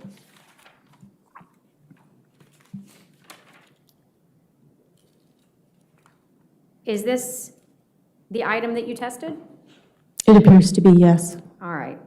Tell us about your results. I collected a sample of red-brown staining from the sharp edge of the blade, and I recovered a sample of red-brown staining from the heel of the blade, and blood was indicated in each of those samples. And I developed the same DNA profile from each of those samples. And Christine Banfield could not be eliminated as a contributor of that profile. Brendan Banfield, Juliana Peres Magalhães, and Joseph Ryan were each eliminated as contributors of that DNA profile. And the probability of randomly selecting an unrelated individual with a DNA profile matching the profile developed from these two samples is 1 in greater than 7.2 billion, which is the approximate world population. And that was the case when I did the calculation in each of three population groups, the Caucasian, the African American, and the Hispanic. I then recovered a sample of red-brown staining from the underside of the handle where the blade and the handle meet, and I developed a DNA mixture profile. And that means that DNA from more than one individual was present. Brendan Banfield and Juliana Peres Magalhães were eliminated as contributors to the mixture profile. I referred the data for this mixture profile to a separate analyst for evaluation with specialized software and for conclusions with respect to Christine Banfield and Joseph Ryan and any statistics if applicable. Thank you. Going back to your test of the blade of the knife and the language that an individual could not be eliminated as a contributor, would you also be able to say that means it was a match to the contributors that you did identify?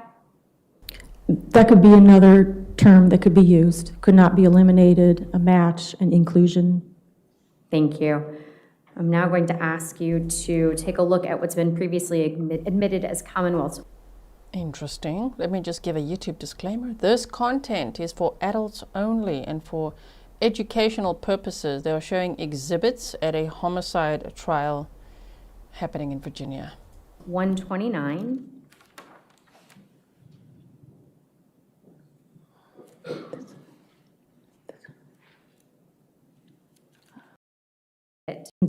I selected the data from just one of the areas for further analysis and Test of the blade of the knife and the. Sorry, I was trying to make sure they weren't going to show something too graphic next, but I just went forward a bit by mistake. Okay, here we go. 29.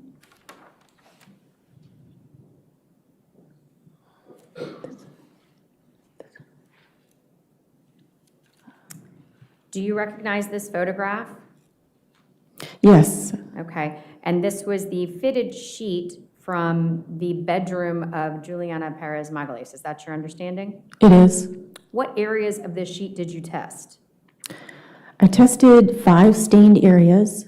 4 of them were located inside that center area where there's the larger circle, and then 1 was located below the larger circle.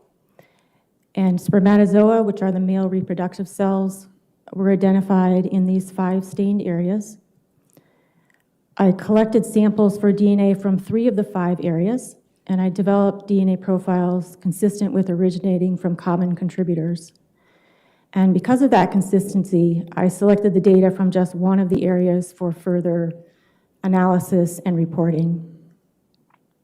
When I processed this sample, I used a method that attempts to separate the DNA information contained within the sperm cells from the DNA information contained within any other cell type present in the sample. So from the sperm fraction, I developed a DNA profile. Brendan Banfield could not be eliminated as a contributor of that profile. The other 3 individuals were eliminated as a contributor of that profile. And the probability of randomly selecting an unrelated individual with a DNA profile matching the profile developed from the sperm fraction is 1 in greater than 7.2 billion in each of the 3 population groups. All right, so Brendan Banfield's spermatozoa was identified on Juliana Peres Magalhães' bedsheet. He could not be eliminated as a contributor of that profile, and the other 3 individuals were eliminated. Busted, at least for that. Oh, his sperm, I mean, well, we're really surprised. That's why I said earlier when they showed the sheet, trigger warning, bodily fluids on her sheet. No, we didn't want to know. Oh, yeah, is he embarrassed? Can we see him, camera person? Thank you. I'm sorry.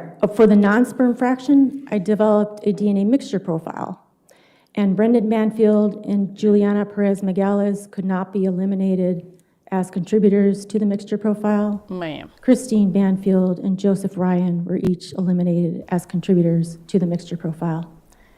And oh no, we don't want to know about that. It was in Juliana's room, huh? The bed sheet. So we know what they did in there. probability of randomly selecting an unrelated individual who would be included as a contributor to this mixture profile is 1 in greater than 7.2 billion, and that was the case in each of the 3 population groups. MJC. Thank you. MJC, thank you for becoming a monthly supporter on Buy Me a Coffee. That was cool. Turning to item 91, the Physical Evidence Recovery Kit, or PERC, from Christine Banfield. When you examined the contents of that kit, what did you determine? In the kit, there was a vaginal cervical sample, an anorectal sample, and an oral sample, and blood was indicated on the oral sample. The blood tests were inconclusive for the vaginal cervical and anorectal sample, and no male DNA was detected on any of these samples, so no further testing was conducted. There, in the kit, there was a left breast swab, a right breast swab, a swabbing of the back of the left hand, and a swabbing of the palm of the left hand. And blood was indicated on each of these samples. From each of these samples, I developed a full profile attributable to Christine Banfield, and there were types different from Christine Banfield. However, the types different were too limited for comparison purposes. I did determine at this stage in the testing that it was possible that male DNA was present in these samples. And did you then set those samples aside for further testing? I reported that male DNA was possibly present and that these may be suitable for further Y chromosome DNA testing. All right. To go back for just a second, though, before we looked at the left backhand, right breast, left palm, the anorectal, oral, and vaginal sample, they were negative for male DNA. Is that correct? No male DNA was detected. Thank you. What did you test next? Then there was the right back of the hand sample, the right palm sample, and 3 samples from the neck, and blood was indicated on each of these samples. From each of these samples, there was a full profile attributable to Christine Banfield. However, there was nothing different from Christine Banfield. For the right hand samples, the back of the hand and the palm, it was possible that male DNA was present. For the 3 next samples, no male DNA was detected. Looking then at the fingernail clippings, what did you learn from your testing? Blood was indicated in a sample of the right hand fingernail clippings and in a sample of the left hand fingernail clippings. And I developed a DNA profile, and the profile that I developed from these samples, there was a full profile attributable to Christine Banfield. There was nothing different from Christine Banfield. However, it was possible that male DNA was present in these two samples. Thank you. Did you also test head hair, pubic combings? No. Okay. You then turned to the physical evidence recovery kit from Joseph Ryan, is that correct? Yes. All right.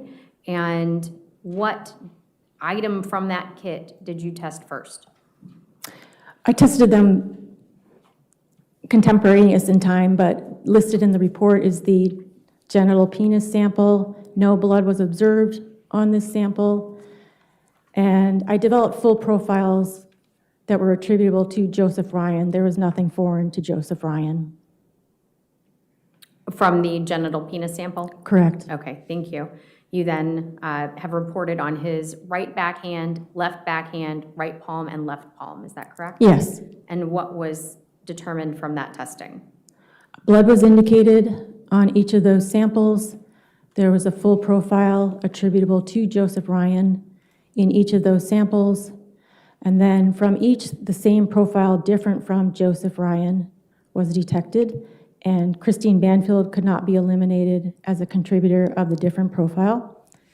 Juliana Peres Magalhães and Brendan Banfield were eliminated as contributors of the different profile. And the probability of randomly selecting an unrelated individual with a DNA profile matching the profile different from the hand samples of Joseph Ryan is 1 in greater than 7.2 billion in each of the 3 population groups. And Joseph Ryan's fingernail clippings? Yes, blood was indicated on the right hand fingernail clipping sample and on the left hand fingernail clipping sample.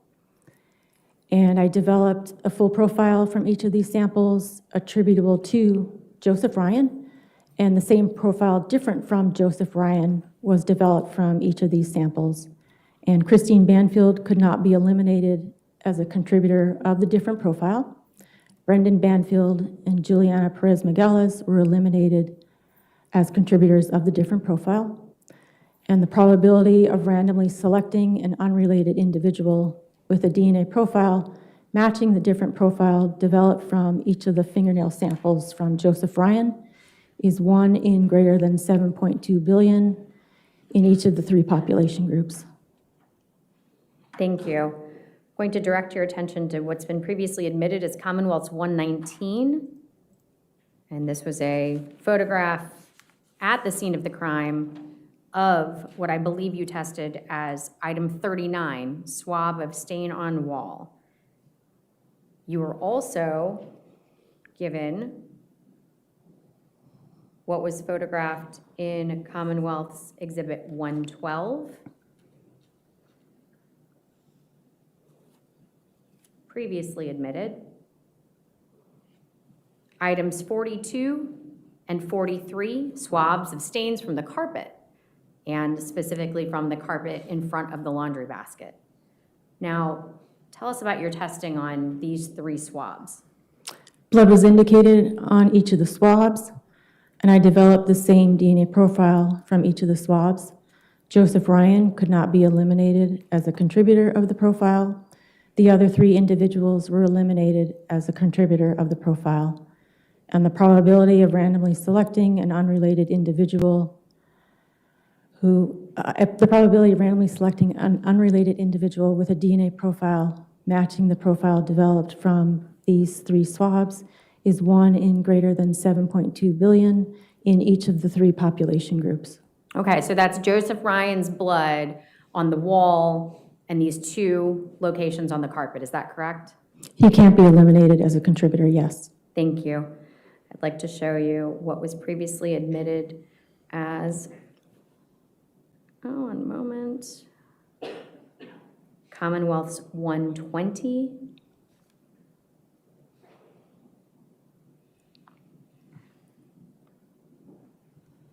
This photograph in evidence was for item 41, the swab of stain from the front of the laundry basket. What testing did you perform there? I conducted the blood testing, and blood was indicated, and a DNA mixture profile was developed. And Christine Banfield and Joseph Ryan could not be eliminated as contributors to that mixture profile. Juliana Peres Magalhães and Brendan Banfield were eliminated as contributors to the mixture profile. And the probability of randomly selecting an unrelated individual who would be included as a contributor to this mixture profile is 1 in greater than 7.2 billion in each of the 3 population groups. All right, so that's Christine and Joe cannot be eliminated from this side of the basket. Is that correct? Correct. Thank you. Turning to Commonwealth's previously admitted 121, the photograph that shows us a different angle of the basket.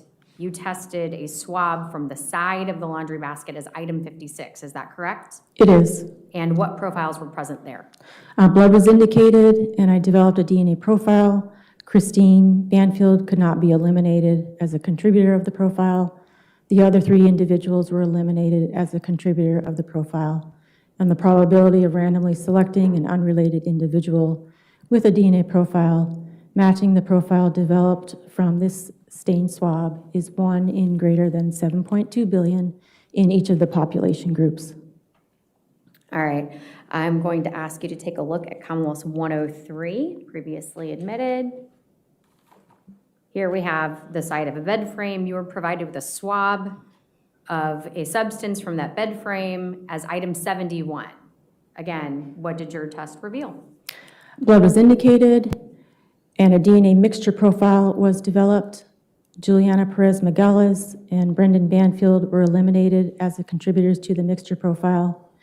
And for this mixture profile, I referred the data to another analyst for evaluation of the profile with specialized software and for conclusions with respect to Christine Banfield and Joseph Ryan and any statistics if applicable. Thank you. This time, I'm going to have you take a look at Commonwealth's 161, a certificate of analysis from July 17th, 2023, and I would offer this into evidence as Commonwealth's 161. Any objection? 161 in evidence. All right, so this one's a little different. Tell us, what is Y chromosome testing? A Y chromosome testing is a male-specific test, and it examines regions on the Y chromosome. Why was that manner of testing employed in this case? In my previous report, I had indicated that there were samples where it was possible that male DNA was present and that Y chromosome testing could be done, and that request was made for me to do that testing.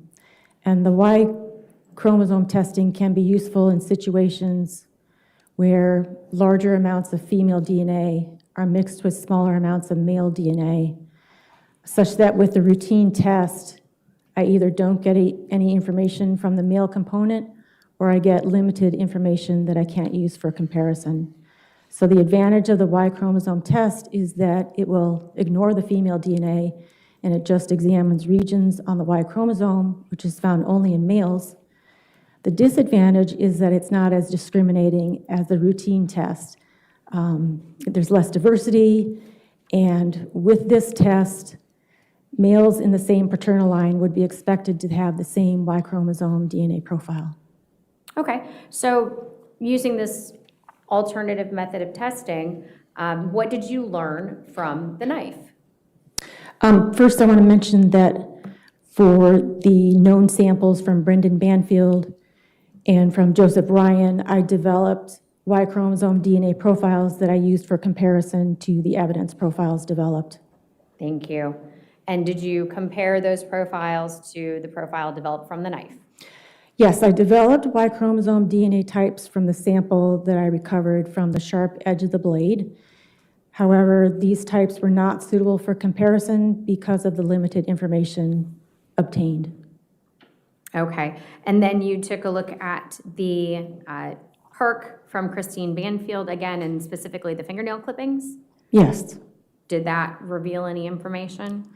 So for the right hand fingernail clippings, a Y chromosome DNA mixture profile originating from more than one male was developed, and Brendan Banfield was eliminated as a contributor to this Y chromosome DNA mixture profile. Because my laboratory does not have a method to use to calculate statistics for this type of Y chromosome mixture profile, I'm not offering any conclusions with respect to Joseph Ryan. For the left-hand fingernail clippings from Christine Banfield, a Y chromosome DNA mixture profile originating from more than one male was developed. However, this mixture profile was not suitable for comparison due to the unknown number of contributors. All right, and then turning to her right breast, and left back hand samples. Yes. So Y chromosome DNA mixture profiles originating from more than one male were developed from each of these samples, and there is insufficient information to draw a conclusion with respect to Brendan Banfield as a contributor to these Y chromosome DNA mixture profiles.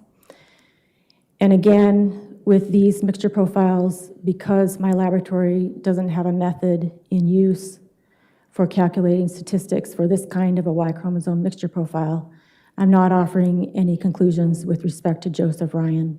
Were you able to reach any conclusions for the right backhand and left palm sample? Yes, Y chromosome DNA mixture profiles were developed, and I developed the same major Y chromosome DNA profile from each of these samples.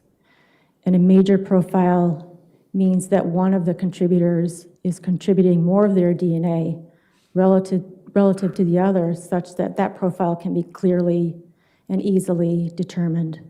So Joseph Ryan could not be eliminated as a contributor of the major Y chromosome DNA profile developed from these two samples, nor could any of his male relatives in his paternal line. Brendan Banfield was eliminated as a contributor of the major profile developed from these two samples. And I followed there's a particular procedure for calculating the statistics for the Y chromosome, and it ultimately resulted in a frequency for the major Y chromosome DNA profile of approximately 1 in 2,800 male individuals in the Caucasian population, 1 in 2,300 male individuals in the African American population, and 1 in 2,000 male individuals in the Hispanic population. For the minor profiles, they weren't suitable for comparison, either due to the limited information obtained or to the complex nature. Okay, and you looked at the right palm sample, but that one was not suitable for comparison, is that correct? That's right, that was due to the complex nature and the limited information obtained.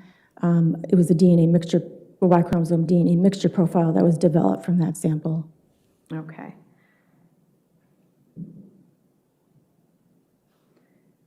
We'll turn to what's being marked as Commonwealth's 162, Certificate of Analysis from February 5th, 2024. Yes. To offer that into evidence at this time as Commonwealth's 162. Any objection? Okay. 162. All right, do you recognize this document? I do. All right, and Judge, I'd ask it be published if it has not yet already. It is. Thank you, Goldie, for the 3 delicious coffees. I feel like we need it for this final stretch. I'm not hearing any wow information right now. Are we? Not really, right? Not right now, not yet. But Brendan Banfield looks nervous, so that's great. All right. Gonna try to move through this one a little bit more quickly because it wasn't as interesting, I think, for us. The swab of the cartridge casings did not present enough DNA for there to be testing. Is that correct? That's correct. For the item 75 swab of the cartridge case, no blood was observed. For item 76, no blood was indicated. And then for this type of sample, which is called a DNA trace sample or a DNA touch sample, my laboratory has done a study and we've determined a threshold of DNA that must be present in order to proceed with the testing, because we know if we don't have that threshold met, we don't get useful results. And these two samples did not meet the threshold, so DNA analysis was discontinued. All right, and the testing from Mr. Banfield's hand swabs, what did that reveal? No blood was indicated on the right hand swab or the left hand swab. From the right hand swab, a full profile attributable to Brendan Banfield was detected, and there was a profile different from Brendan Banfield, but it was of no value due to the unknown number of contributors and the limited information obtained. They let him wash his handies, remember? Goldie, thank you for spoiling the mods with coffees too. Giving us all energy for the final stretch of this day, hey? For the left-hand sample, a full profile attributable to Brendan Banfield was detected, and there was a mixture profile different from Brendan Banfield detected. And Juliana Peres Magalhães and Joseph Ryan were eliminated as contributors to a different profile.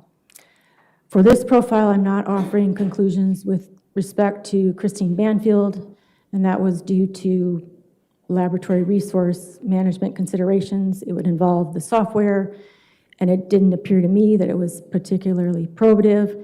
However, if requested, that statistical analysis could have been done. Okay, but we didn't dig into this, and were you aware that Mr. Banfield was permitted to wash his hands prior to the collection of these swabs?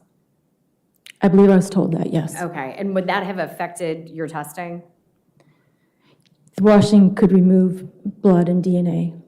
Okay, thank you. I'm going to direct you to Commonwealth's 131, previously admitted.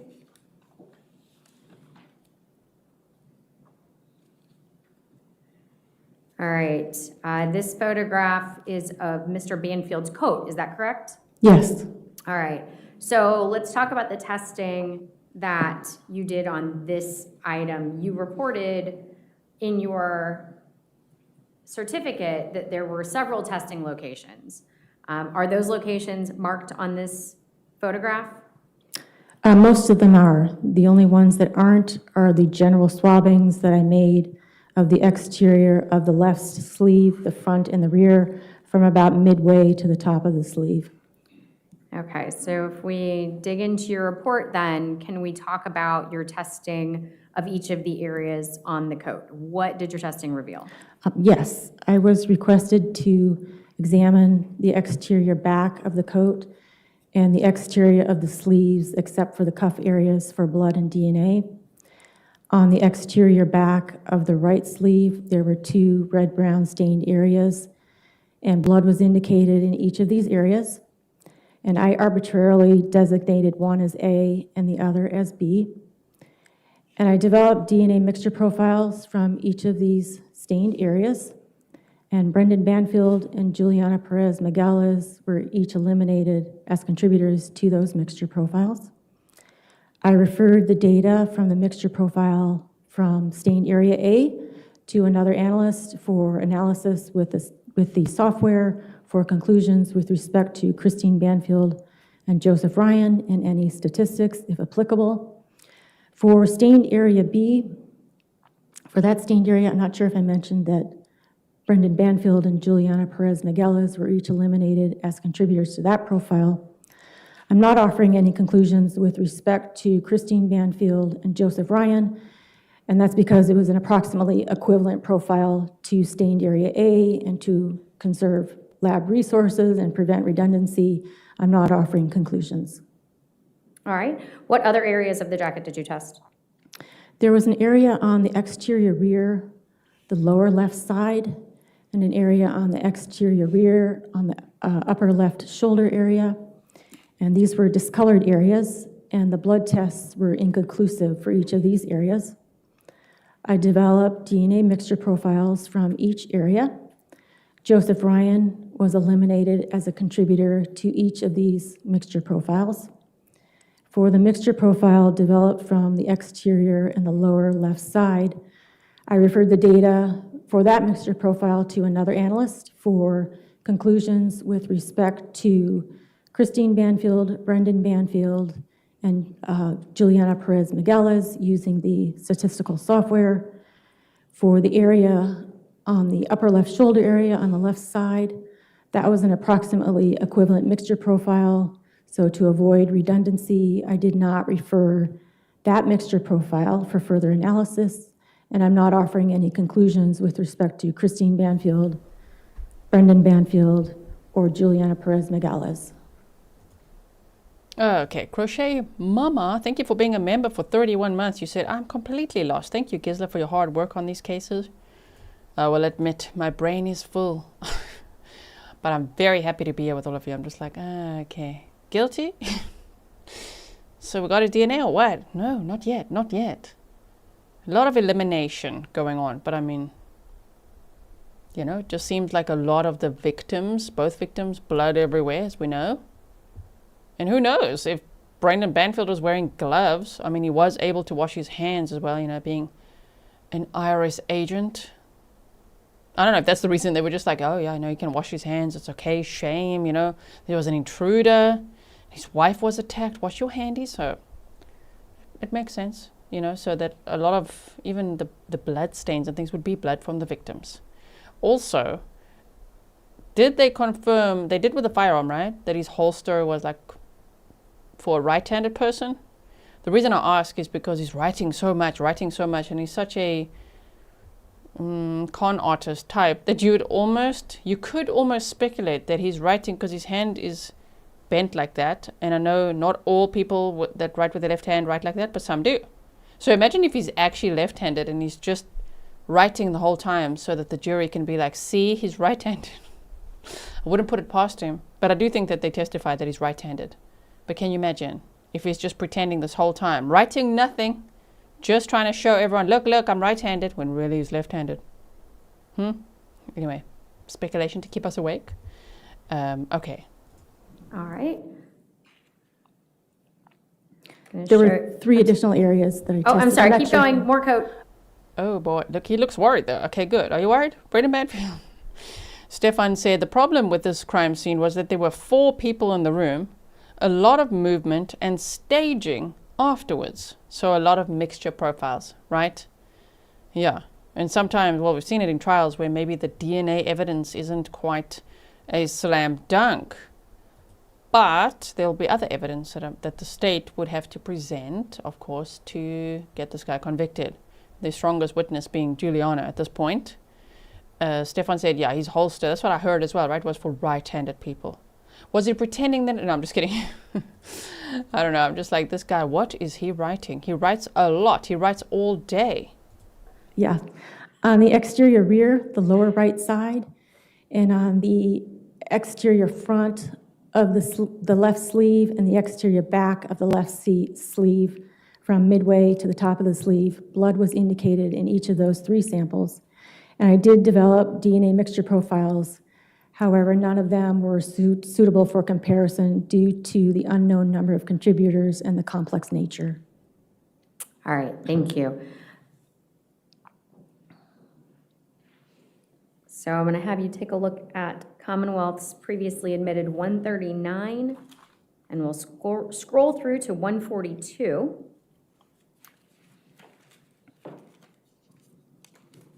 Do you recognize these items? I do. Go back one.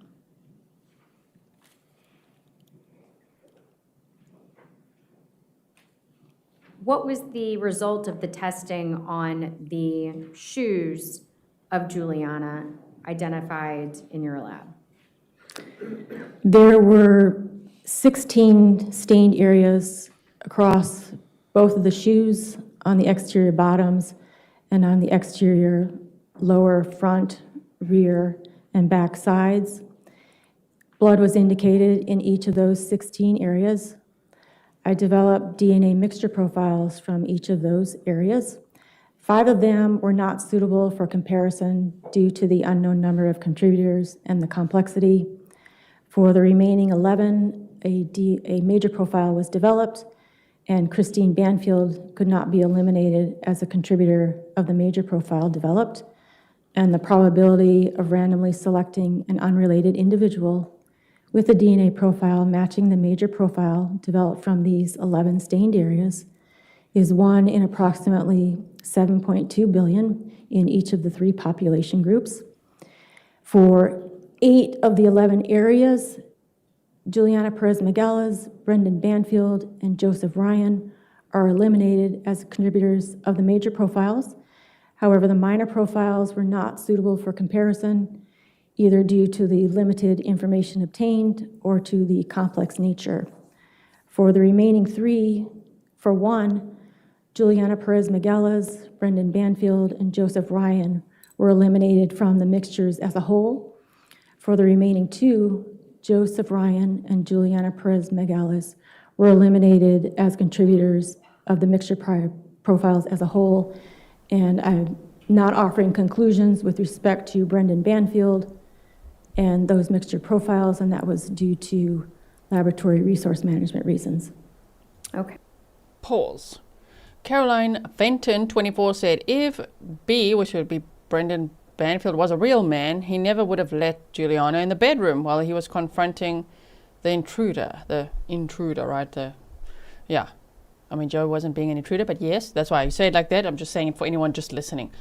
Okay, can you just think about how depraved that is as well? If he's claiming he's so in love with this au pair, but he's willing to, that's what tells me she's sick in the head herself, because he's willing to kill people in front of her, not protect her at all either.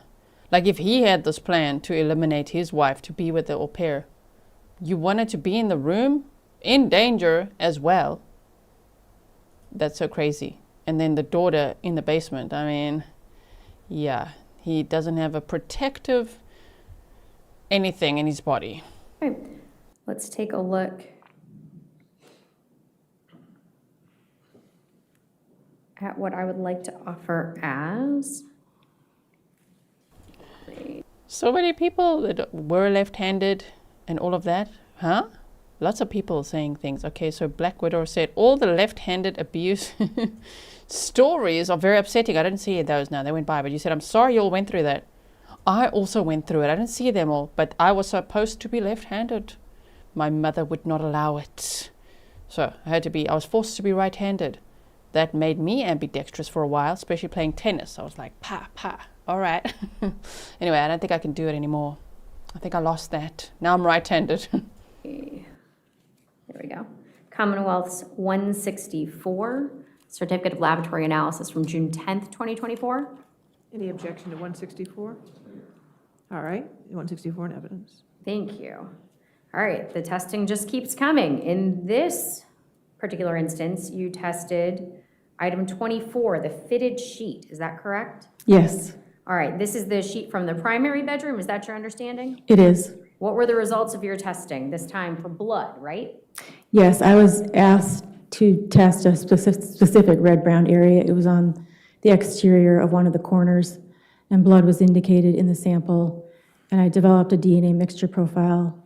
Brendan Banfield and Juliana Peres Magalhães were eliminated as contributors to the mixture profile, and I referred the data for this mixture profile to another analyst for evaluation with this specialized software and for conclusions with respect to Christine Banfield and Joseph Ryan and any statistics if applicable. Okay. Item 118, the sneaker insert from the tennis shoe of Juliana.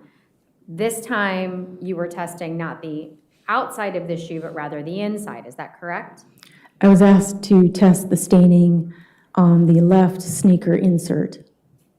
All right, I'm going to direct your attention to Commonwealth's 143, previously admitted, just so we can see what you're talking about.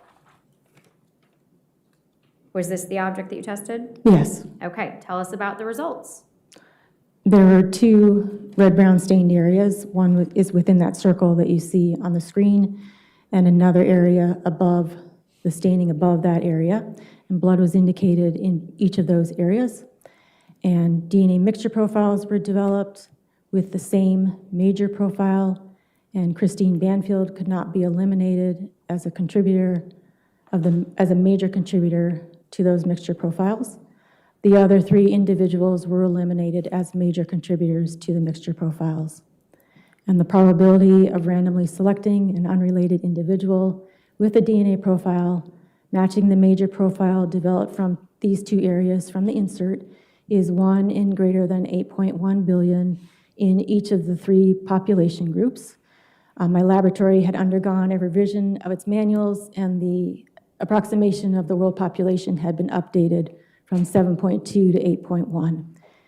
The minor profiles developed from each of these areas were not suitable for comparison due to the limited information, or I'm sorry, I believe it's for the complex nature of the information. Thank you. I'm going to direct your attention to Commonwealth's previous exhibits 134, 135, and 136.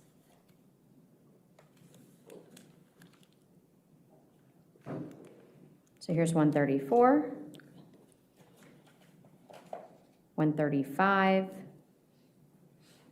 136. And we'll start back with 135. These are Brendan Banfield's jeans, is that correct? Yes. Okay, and looking at this photograph, we have a close-up of 5 spots. Is that accurate? Yes, Okay. Did you test those spots individually? I did. And how did you identify those spots in your testing? Well, I was directed to examine these 5 stains and an additional 6 stain on the rear of the jeans near the waistband. And I labeled them from top to bottom. I designated them A, B, C, D, and E. Okay, and so that would be, if you see my cursor, A, B, C, D, and E. Is that accurate? Right, for the area on the exterior front of the right pant leg. Okay, and then we had this spot on the back, correct? Correct. Okay, and that was tested as well? Yes. Okay, and what did your testing reveal?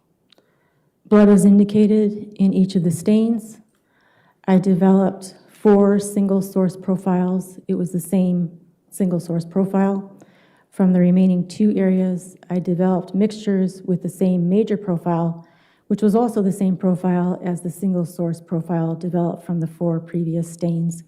And Christine Banfield could not be eliminated as a contributor of this profile, and the probability of randomly selecting an unrelated individual with a DNA profile matching the profile developed is 1 in greater than 8.1 billion in each of the 3 population groups.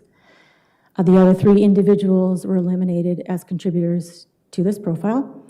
For the 2 areas where there were mixtures, the minor profiles were not suitable for comparison due to the limited information obtained. Okay, so let's talk about this for just a second, because we have 5 blood droplets, for lack of a better description, and you're telling us that you found a major profile and that was Christine Banfield, or that she could not be eliminated, but you did find a minor profile. Were you surprised to find a minor contributor here to these seemingly singular drops of blood? The minor profiles were very limited. The testing is sensitive, so it's not unusual to see that. And in order to test these, they were so small and they weren't absorbing well onto a swab. I actually had to cut through the material, so there could have been some trace DNA on the interior of the pants that I might be detecting. All right, because these pants were on someone when they were collected, correct? To your knowledge? That would be my understanding, yes. Okay. I'm going to direct your attention to Commonwealth's previously admitted 125.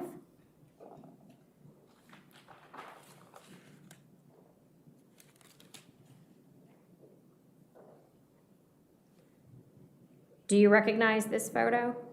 I do. Okay. And this is Joseph Ryan's backpack, is that correct? Correct.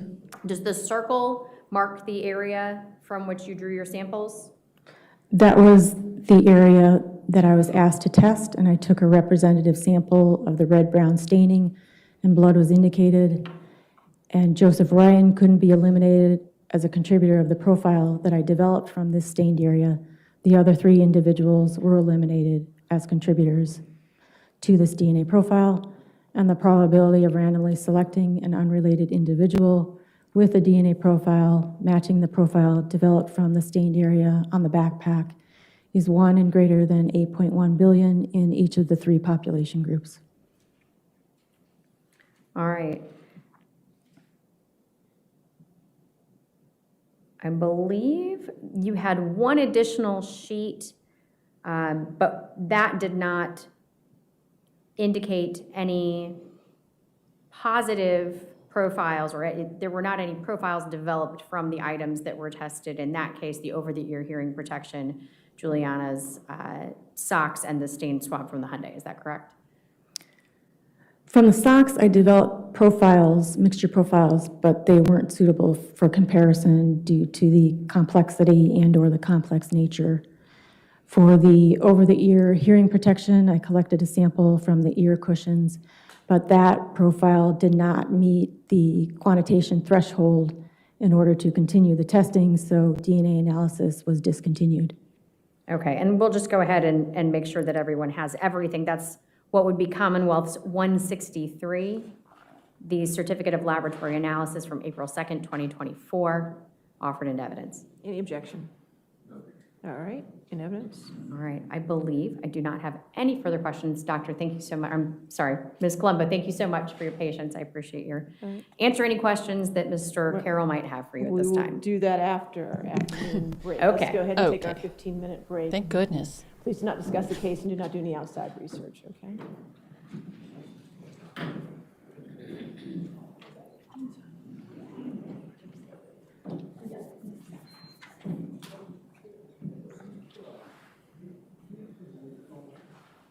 Okay.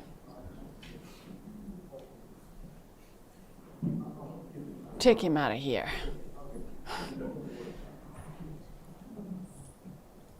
Long day, huh?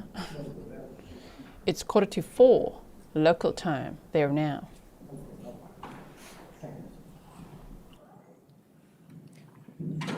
Since you're still on the stand, please do not discuss your testimony with anybody to include the prosecutors at this point, okay? Thank you. We'll be back. Let's come back at 3:45? Thank you, Judge. All right, 3:45. All rise. Okay. Let's refresh. Hold on.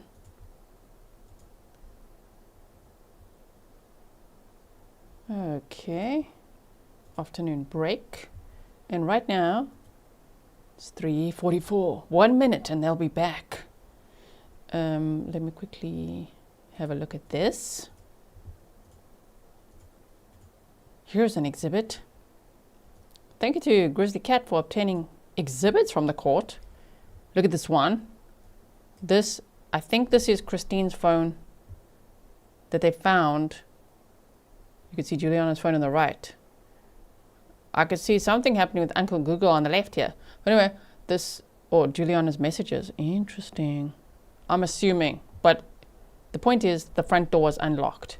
And remember that they said that Brendan Banfield used Christine's phone to unlock the front door, because it was the lock controlled with the phone, to unlock the front door for however long they needed to be, knowing exactly when Joseph Ryan would arrive and knowing the plan. You know what I mean? So there's one new exhibit that we haven't seen before. Tracy's reminding everyone there's no court on Fridays with this trial. No. So today we're watching, I'll be here for a second, day 3 together. Day 4 will resume on Tuesday because there's no court on Fridays. And Monday is a holiday, Martin Luther King Day. So no court. Grizzly Cat, thank you so much. Yeah, so Caroline says we will need a GTC summary of the DNA before Tuesday. Who's going to do that homework for us? Me. I just heard a lot of eliminated. I didn't hear any busting. Nothing like, he's busted, he's guilty. I didn't hear none of that. So that just went right over my head because I just heard eliminated, eliminated, eliminated. Washed his hands, eliminated. What? Okay, so DNA evidence is not so damning. I can't wait for the cell phone data. More messages, Google searches, cell phone locations, laptops, maybe accounts like that. Things like that will be quite interesting as well. I mean, Juliana's testimony was interesting, especially on day 1, testifying against Brendan Banfield. Even though I think most of us don't like her, if not all of us, and we want her to be LWOPed as well. That testimony was pretty rough for Brendan Banfield. Now we'll just have to see, right? Okay, any questions? We've got 1 minute. Jackie, thank you for being a member for 13 months. You said great coverage, G. Oh, thank you so much. Now, the one thing I did take away from that DNA evidence was actually that Joseph Ryan did have some contact with Christine because his fingernail clippings and, you know, some parts of his hands and things did have her DNA on it. So we weren't too sure during that testimony, like, did Joseph Ryan, was he like ambushed on the stairs or as soon as he got in the room, or did he actually even get to Christine thinking he's going to have a consensual experience, right? Remember that? Yeah, it appears that he did. So what a big fright for everyone. For Christine and Joseph. They didn't know what the heck was going on within minutes. And we're back for the final stretch of the afternoon.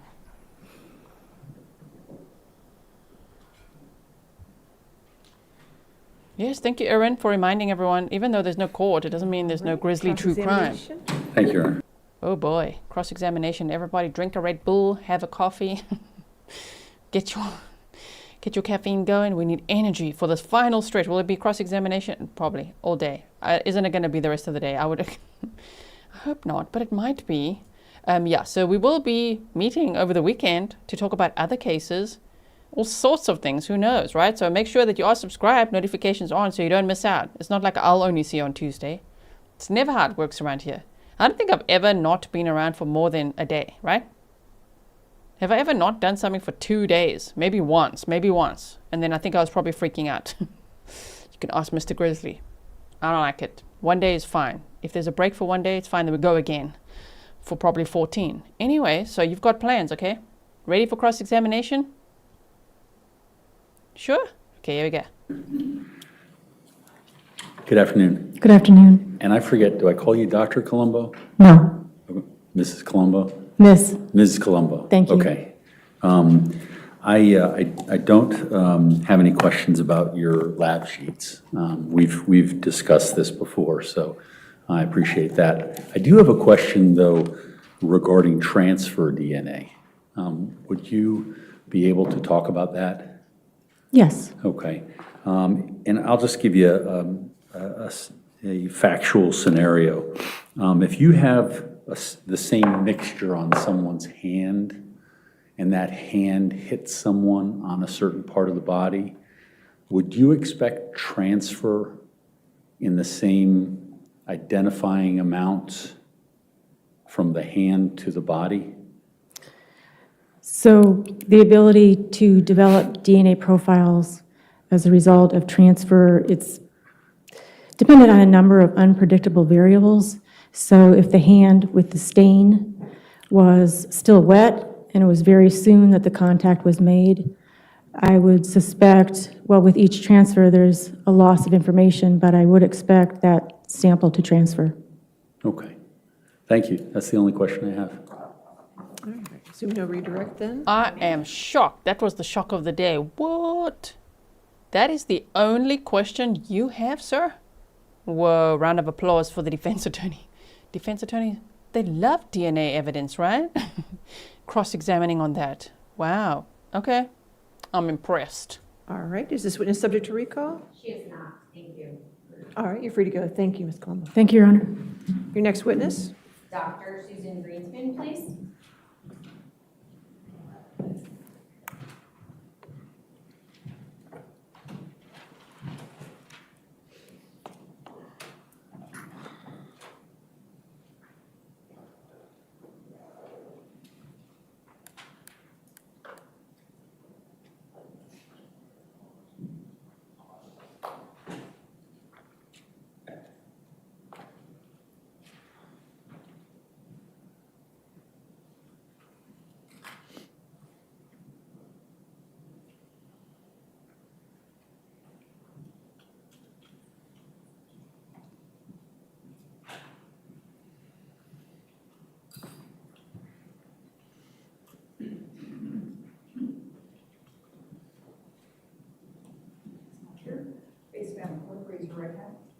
Do you swear or affirm to testify truthfully in this case under penalty of law?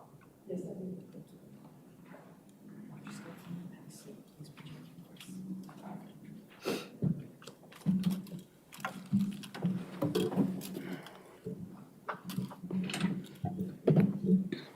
Thank you. Good afternoon, Doctor. Could you please state and spell your name for the court record? Susan Greenspoon, it's Susan and Greenspon. Thank you. What is your current occupation and where are you employed? I'm a forensic molecular biologist at the Virginia Department of Forensic Science. How long have you been with DFS? I've been with DFS for over 24 years now. All right. And did you have employment in the area of forensic testing prior to DFS? Yes, I worked at the Detroit Police Department Crime Lab for 6 years prior to joining DFS. Okay. Outside of your formal education, did you receive any training to work at DFS? Well, I was trained as a DNA examiner at the Detroit Police Department Crime Lab prior to coming to DFS, and so I was a court-qualified DNA examiner. So once I got to DFS, I was already qualified as a DNA examiner, but I did receive additional training for various specialties, such as probabilistic genotype software analysis and other special types of casework activities that I performed at DFS. I did receive additional training for that. Okay, thank you. What are your responsibilities at the Department of Forensic Science? My primary responsibilities are to head the research and validation program for the forensic biology unit. I also perform specialized casework such as for probabilistic genotyping and relationship testing statistical analysis.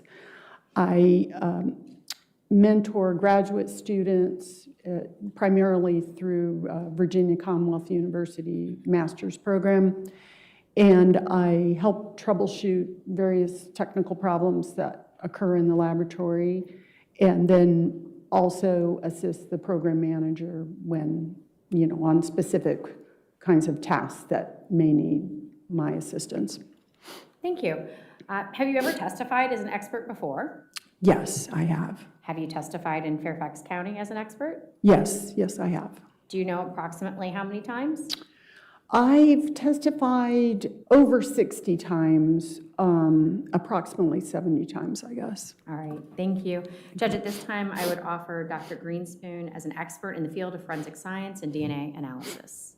Any objection? All right, so moved. Thank you. All right, so we've heard a little bit about DNA testing using the PowerPlex fusion amplification system. You, however, in the testing that you did in this case, used the true allele casework system. Is that correct? That is correct. All right. Can you tell us a little bit about the difference between PowerPlex and true allele? Well, the PowerPlex fusion system is used to generate the DNA profiles. It's used in combination with the PCR thermocycler, a machine that uses the chemicals and the specific components of the PowerPlex fusion system to generate millions of copies of specific regions of the DNA that vary among people. And that's what we use for human identification analysis. That's what PowerPlex fusion is used for. What the true allele casework system does is it takes the raw data produced by the instrumentation used to visualize those DNA samples, and it utilizes that data to model forensic casework samples. So it models the DNA mixture samples in such a way that allows it to separate out the DNA profiles for the unknown contributors to that mixture. So if you have multiple contributors to a DNA sample that's a forensic unknown casework sample, a program such as True Allele that performs probabilistic genotyping will propose a model to explain that DNA mixture in terms of the DNA profiles for the contributors to that mixture. So it models it, it proposes a model, it tests that model using probability assessments, and then it changes the model, and then it tests it, and it does this, iteratively, repeatedly for millions of times. And so it does it millions of times, it proposes a model, it tests it to see how well does it explain this mixture, and then it does this over and over and over. And at the end of its analysis, the software program analysis, then it comes up with the most likely DNA profiles for these unknown contributors to this DNA sample. All right, so in this case, you were provided with items that had been previously tested and resulted in mixture of profiles that you then used TrueAllele to sort out. Is that accurate? That is correct. Okay. For comparison, what did you receive from the 4 potential individuals in this case from whom you then had to, or from which you then had to develop profiles? The DNA profiles in this case were developed by Ms. Colombo. She performed all the DNA analysis. She provided electronic data from the instrument itself that the instrument produced when it was visualizing and separating out and visualizing these DNA products, these DNA typing products. So she provided that electronic data to me for analysis for the specific samples that were earmarked for TrueAllele analysis, this TrueAllele casework probabilistic genotyping system.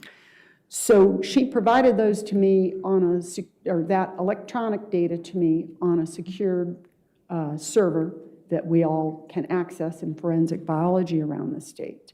And she also provided copies, hard copies, printed copies of the DNA profiles that she developed, because I'm dealing with the raw data that I upload to the software program, but then she provides with the DNA profiles that she generated. So I have a bigger picture of what's been developed on the DNA testing side in the case.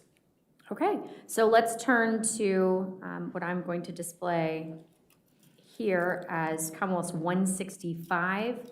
I'd like to offer into evidence at this point in time the certificate of analysis dated June 7th, 2024. Any objection? All right, so entered. All right, so reviewing this certificate of analysis, I see that you were comparing buccal samples, or at least the data as you have described that was previously analyzed and produced, shared with you, that resulted in profiles for Brendan Banfield, Juliana Peres Magalhães, Christine Banfield, and Joseph Ryan, for comparison with then the sample from the coat from Brendan Banfield. Is that correct? Yes, Okay. that is correct. And what did your testing reveal? If I can refer to my copy, or well, if you scroll. So Your preference, I can either, I don't know if you can this read is it. fine. Okay. So I want to just provide a little bit more information about this process, because the TrueAllele casework probabilistic genotyping software program separates out and generates the most likely DNA profiles for these unknown contributors to this mixture. After that work is done, then a comparison is made to reference samples, known DNA profiles for persons of interest. The comparison is, so the probabilistic genotyping system simplifies these mixtures.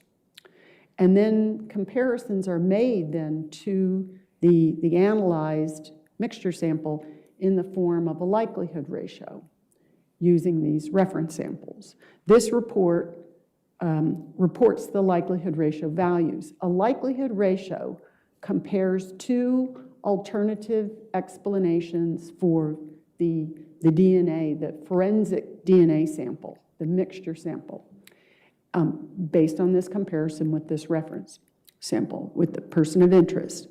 So the first, the 2 different alternative explanations are that the probability of generating this, or the probability of observing this DNA mixture profile if the person of interest is a contributor, versus the alternate explanation, which is the probability of observing this DNA mixture if somebody else, not that person of interest, is a contributor. So the likelihood ratio can be over 1, and that lends support to the first explanation, or it can be below 1, and that lends support for the alternate explanation. So the larger the value, the stronger the support for the first explanation in this case. I really like how she explains everything to the jury, right? And keeping them awake. Mystery Willow, thank you so much for your $5 sticker. You said, I hope that this witness is able to separate the DNA that the previous witness wasn't. Here is to hoping for definitive answers of the DNA. I hope so. I mean, it looked like it just from that page we saw. Tell us where he couldn't be eliminated. Tell us where he's busted. All right, so looking at the results that were produced from the testing on Mr. Banfield's jacket, we looked, I believe the area that was first reported was the testing on the exterior rear lower left side of the coat. Yes, so on evaluation of the mixture profile, I told the software program that I estimated there to be 3 contributors to this mixture. That was from my human evaluation of this, the DNA profile generated by Ms. Colombo. So assuming the DNA profile that was previously developed from an area on the exterior rear and lower left side of Brendan Banfield's coat is a mixture of 3 unknown contributors, then the true allele casework system objectively inferred genotypes solely from these data. So we do perform duplicate analyses. We're required to generate at least 2 concordant analyses that they confirm each other's results. So following these duplicate reproducible analyses, then the computer then compared each inferred contributor genotype to the provided reference genotypes of Brendan Banfield, Juliana Peres Magalhães, and Christine Banfield relative to the reference populations to compute the likelihood ratio match statistics. So based on these results, Brendan Banfield cannot be eliminated as a contributor to this DNA mixture profile, and the DNA profile developed from an area on the exterior rear lower left side of Brendan Banfield's coat at the Powerplex fusion loci is approximately 21 million times more likely if it originated from Brendan Banfield and 2 unrelated unknown individuals in the Caucasian population than if it originated from 3 unrelated unknown individuals in the Caucasian population. Quick pause. I feel like I have a stare down. Don't you feel like that when Brendan Banfield stares into the camera like that? Don't you feel like you're having a stare down with him? That's why I'm like, I'm watching you, bro. Watching you, huh? Sure, he really stares into that camera, huh? My goodness. Then it's 1 billion times more likely to be observed if it originated from Brendan Banfield and 2 unrelated individuals in the African American population than if it originated from 3 unrelated unknown individuals in the African American population. And then finally, it's 29 million times more likely to be observed if it originated from Brendan Banfield and 2 unrelated unknown individuals in the Hispanic population than if it originated from 3 unrelated unknown individuals in the Hispanic population. Okay, so if we boil that down, Brendan Banfield is on Brendan Banfield's coat. Well, there is statistical DNA and statistical support that for the explanation that Mr. Banfield is on Mr. Banfield's coat. Okay, Yes. but more than that was found, right? Yes. And without going into the population and probabilistic information, we saw that the other profiles that were developed were from who? Well, then similarly, a comparison with this mixture sample was made with Ms. Magalhães' reference DNA profile. These values wound up being considered, based on our internal validation testing, to be uninformative or inconclusive. They were not large values. And so these values were 310 times more likely. Okay, so we could identify that Juliana's DNA was inconclusive. We weren't able to necessarily make a match there. Is that fair? We would state it as it was just uninformative. We can't draw conclusions Okay. as to whether there's support or not for that. Thank you. How about Christine's DNA? So for Christine's DNA, the statistics were 18 billion times more likely for this profile to be a DNA mixture profile to be observed if it originated from Christine Banfield and two unrelated unknown individuals in the Caucasian population than if it originated from three unrelated unknown individuals in the Caucasian population. So in our mixture, we have most likely Brendan and Christine. Is that accurate? I know I'm dumbing down the science here, and I apologize, but to just be as simplified about it as we can. We would say that the true allele casework probabilistic genotyping analysis provided support, statistical support for Christine Banfield and Brendan Banfield to be contributors to this mixture. All right, and then we looked at the stain A from the coat. Is that correct? Yes, right. From of the two, stain A of the two stained areas, approximately midway. Right, and again, certainly not trying to limit the extensive effort that you put in here to determine the results, but as a summary, whose DNA could not be eliminated from consideration as a contributor to the mixture at stain A? Well, at stain A then, Christine Banfield and Joseph Ryan cannot be eliminated as contributors to this stain A. Thank you. I'd like to direct your attention to what I will offer into evidence as Commonwealth's 167. And I'm sorry, Your Honor, can I confirm that we just did 166? No, we did 165. That's what I felt like, okay. Thank you, Judge. In which case, let me look at 166.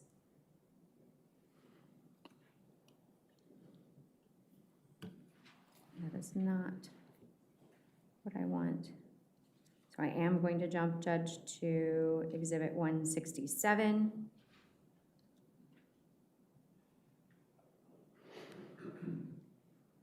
And if I can take just a step back. All right, we're going to go with 166. Judge, at this time, I would offer Commonwealth's 166 into evidence. All right, any objection to 166? Yeah, sorry. But I think to the The top. other way to the top. Certificate of analysis dated June 17th, 2024. No objection? Okay, no objection to 166. So 166 is no. Let me ask this question in case there's replay viewers, right? You can then type it in the comments. So if you're watching live, you could type it right now in the live chat. What do you think the state's strongest evidence either has been or will be against Brendan Banfield? How do you think they believe they will get him convicted? Thank you. Dr. Greenspan, do you recognize this document? Yes. Okay. And here we are again using true allele to learn more about the blood that was tested by Ms. Colombo on the fitted sheet from the master bedroom. Is that correct? That is correct. Okay. Tell us what we learned about the mixture profiles that were present on the sheet in the blood sampled here. Okay, on the sheet, Do you need me to scroll back up just a bit? It's okay. For this, the representative sample from a stained area on the sheet, I estimated there to be 2 contributors to this mixture sample. And so based on the TrueLeal analysis, Christine Banfield cannot be eliminated as a contributor to this DNA mixture profile.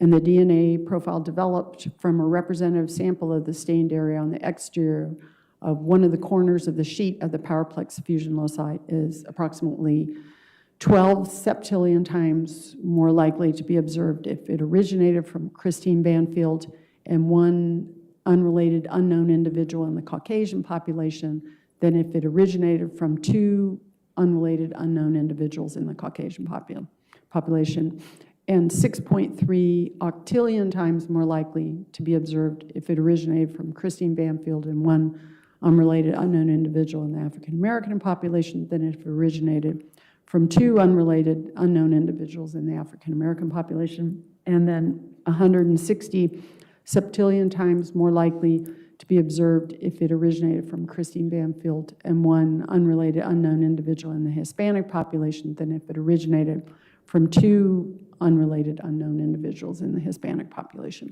Okay, and then who was the other contributor? And then the other individual who cannot be eliminated as a contributor to this mixture was Joseph Ryan, and the values were 530 sextillion times more likely to be observed if it originated from Joseph Ryan and one unrelated unknown individual in the Caucasian population than if it originated from 2 unrelated unknown individuals in the Caucasian population, and 960 septillion times more likely to be observed if it originated from Joseph Ryan and one unrelated unknown individual in the African American population than if it originated from 2 unrelated unknown individuals in the African American population. And then finally, it was 6.1 septillion times more likely to be observed if it originated from Joseph Ryan and one unrelated unknown individual in the Hispanic population than if it originated from 2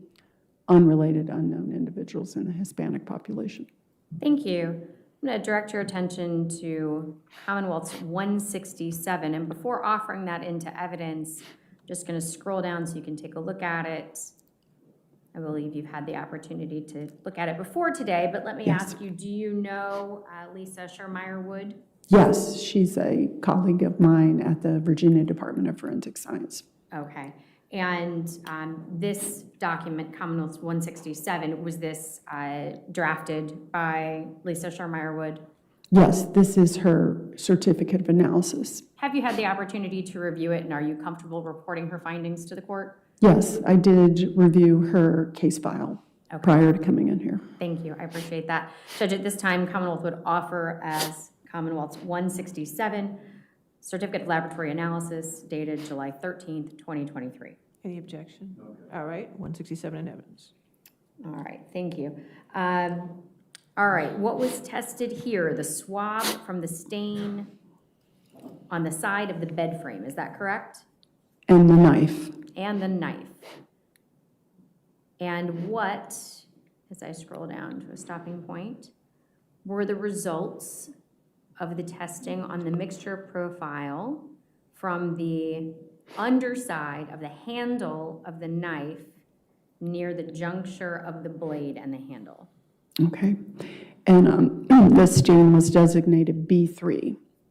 And the estimate was that it's a mixture of 2 unknown contributors.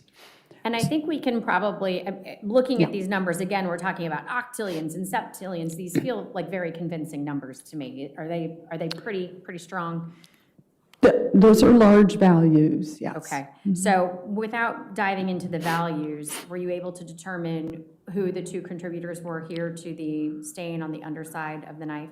Well, the program, TrueLeal casework, doesn't identify an individual, but it does analyze and compare to the reference profile, and the likelihood ratio generates support for one explanation or the other.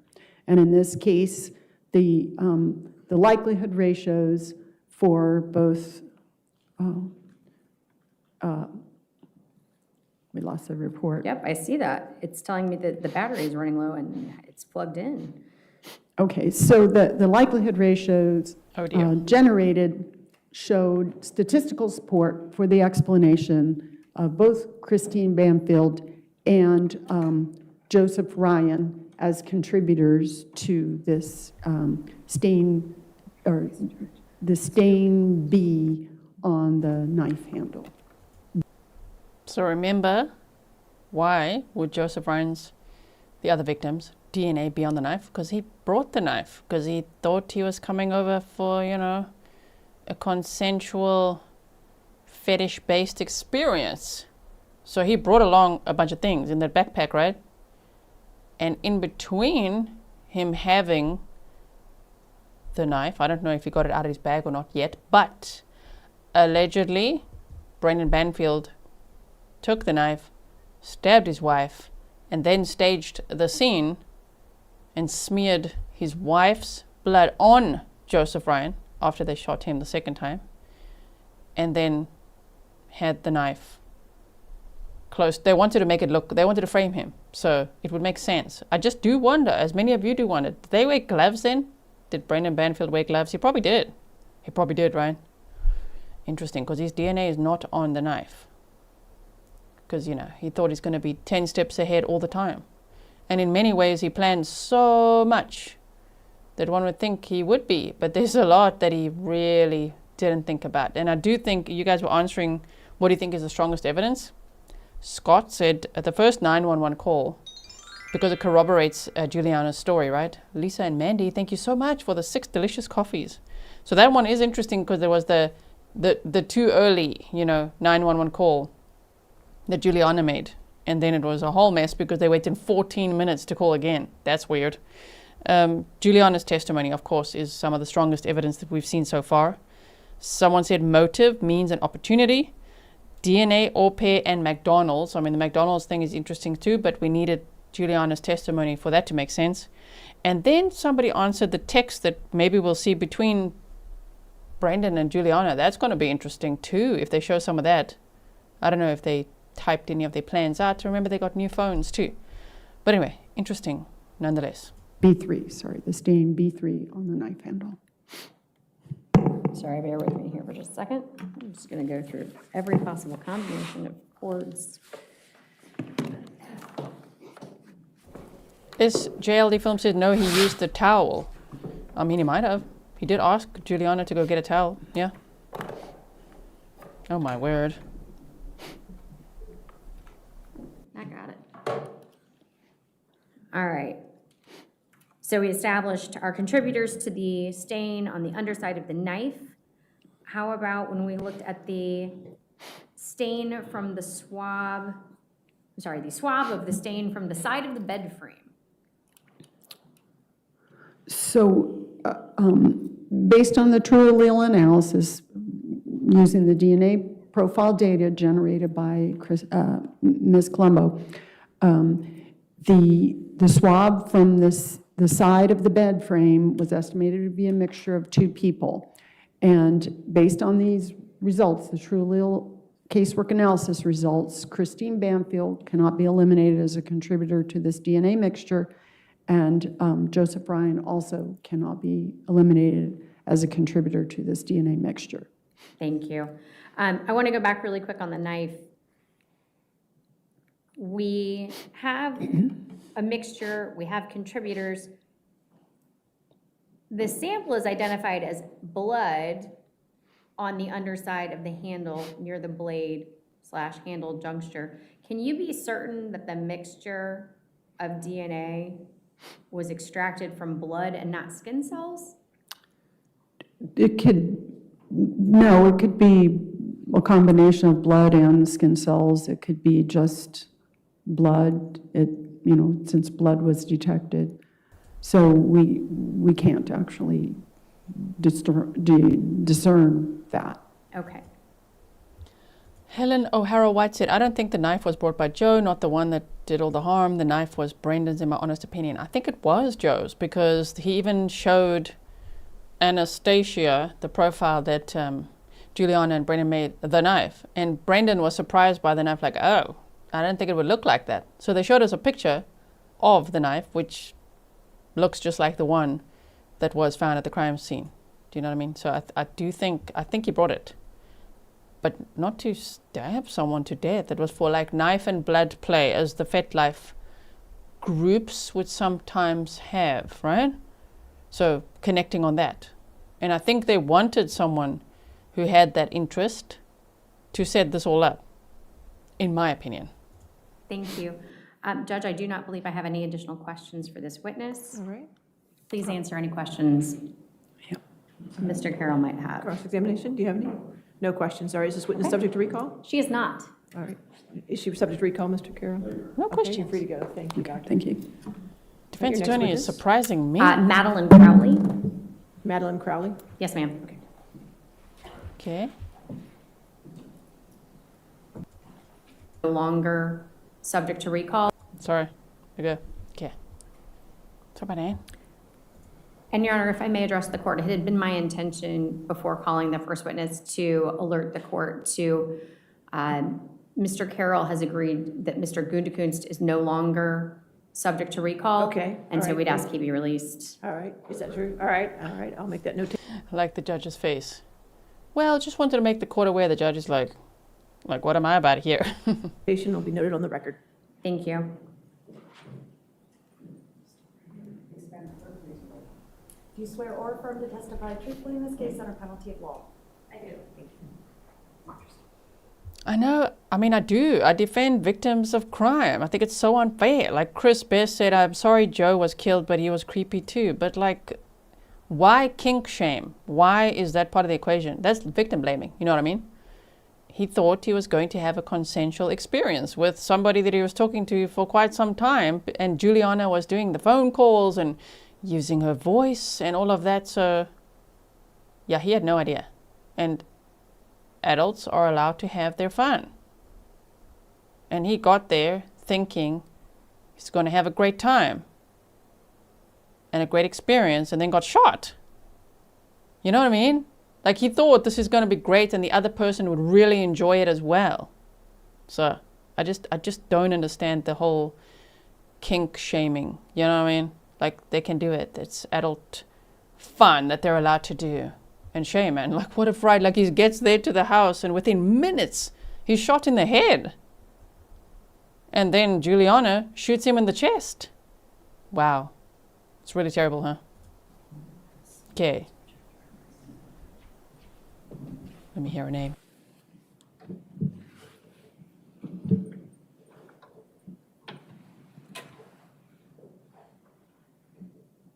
Good afternoon, ma'am. How are you today? Good afternoon. I'm good, thank you. Can you please state and spell your name for the court record? My name is Madeline Crowley, Madeline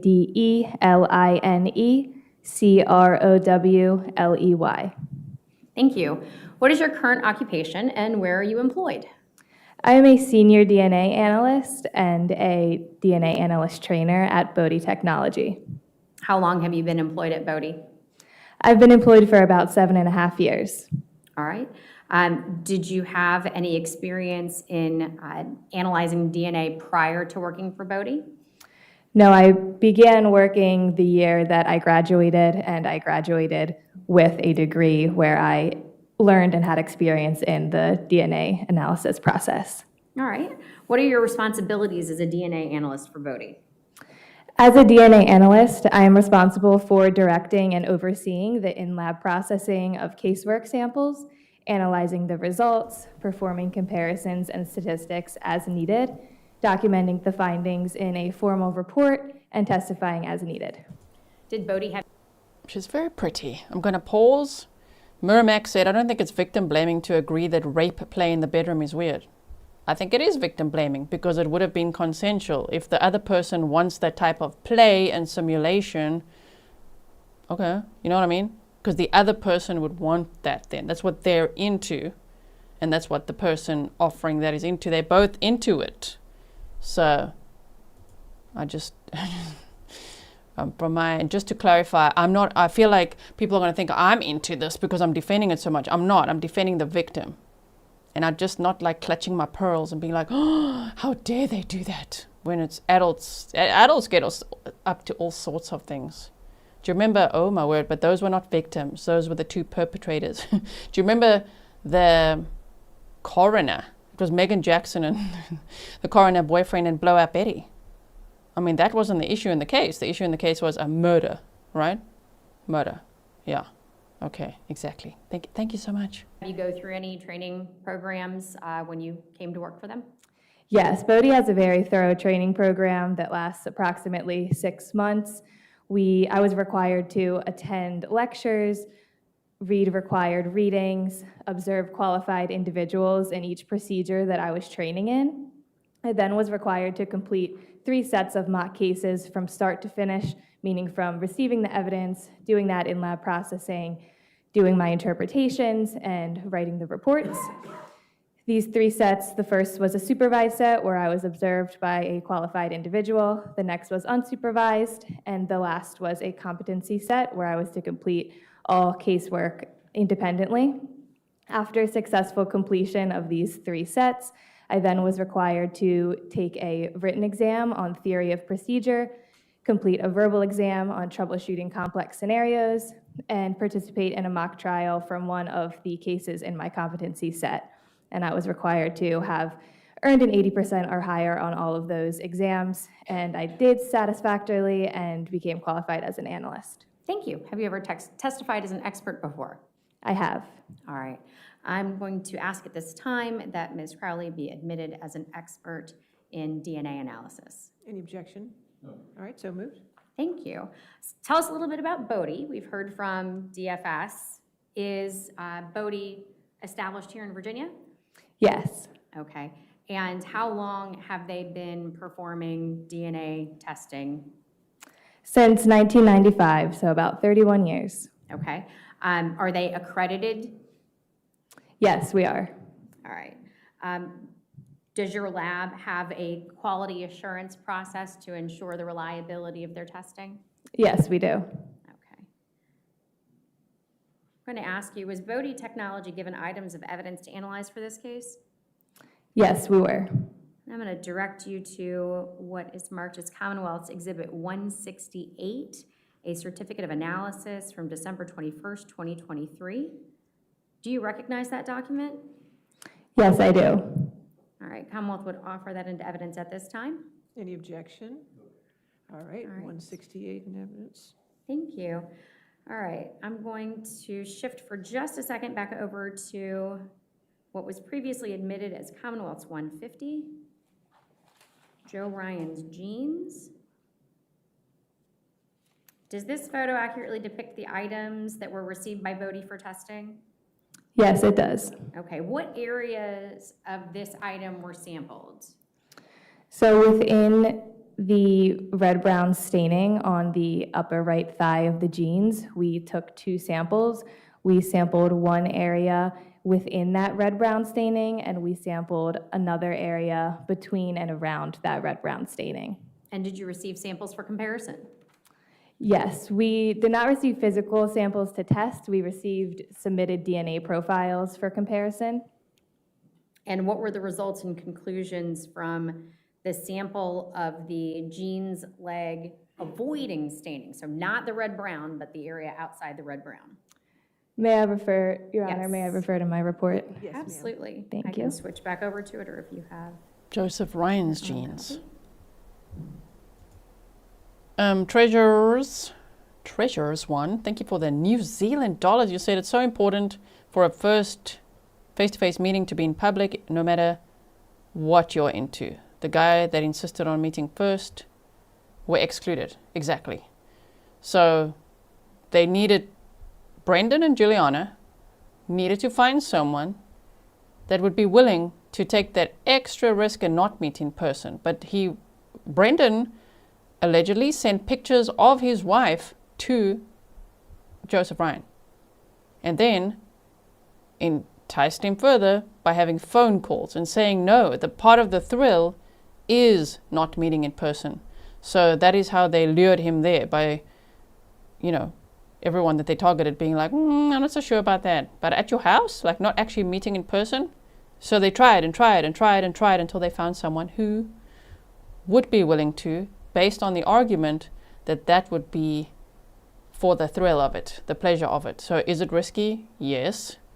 But it was long conversations between allegedly supposed to be two consenting people, planning an experience. But unfortunately, Joseph Ryan didn't know he was being set up.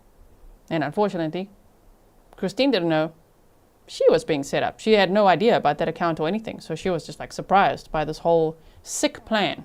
So someone said, I'm gonna keep quiet now. We're gonna play this in a moment.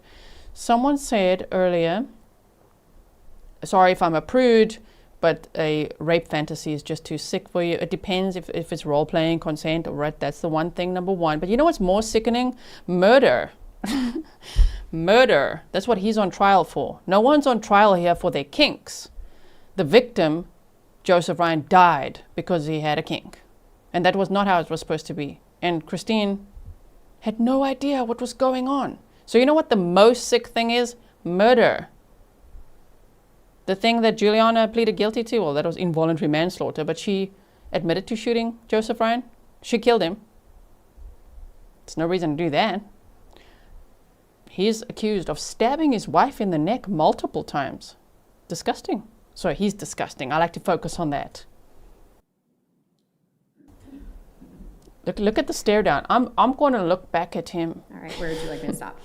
The number 2. Page 2? No, the Sorry, number 2 number and 2. results. There you go. I think that gets most of it in there. He thirsty. Yes. So the DNA profile obtained from, this is the portion avoiding the red-brown staining, is consistent with a mixture of 3 or more individuals with a major mixture component of 2 individuals, including a major male contributor. This deduced major component DNA profile matches the DNA profile provided for Joseph Ryan. The probability of randomly selecting an unrelated individual with this DNA profile is at least 1 in 180 septillion in the US population. The deduced minor component DNA profile matches the DNA profile for Christine Banfield. The probability of randomly selecting an unrelated individual with this DNA profile is at least 1 in 83 sextillion in the US population. There were 2 locations that we tested not used in that statistical calculation due to the inability to resolve a minor component. Brendan Banfield and Julia Magalhães are excluded as possible contributors to the major mixture component DNA profile deduced from the sample listed above. And due to the possibility of allelic dropout, no conclusions can be made on the minor alleles that are not part of the major mixture. All right, so let's talk really quickly about major and minor. We talked about this on the phone at one point. Does it inherently mean that there is more of the substance being tested, let's say blood, if it's a major contributor, and less DNA in the substance being tested if it's a minor contributor? So a major contributor is able to be deduced when we have more of that component than the rest of the profile. So yes, being able to pull a major component means that there was more DNA from that component, that individual, in the evidence sample. Okay, but again, more DNA, not necessarily more blood or... Correct, more DNA. Skin cells, more anything. It's specifically, if we were to take a pin dot, it's within that pin dot of matter that you're testing that you see a minor and major contributor. Is that correct? Correct. Okay. You also tested the red-brown staining itself. What were the results of that testing? The DNA profile obtained is consistent with a mixture of 3 or more individuals with a major mixture component of 2 individuals, including a major male contributor. The deduced major component DNA profile matches the DNA profile provided for Joseph Ryan. The probability of randomly selecting an unrelated individual with this DNA profile is at least 1 in 180 septillion in the US population. This deduced minor component DNA profile matches the DNA profile provided for Christine Banfield. The probability of randomly selecting an unrelated individual with this DNA profile is at least 1 in 12 sextillion in the US population. The following loci were not used in the statistical calculation. There were 4 locations not used in this statistical calculation due to the inability to resolve a minor component. Brendan Banfield and Juliana Magalhães are excluded as possible contributors to the major mixture component of that DNA profile.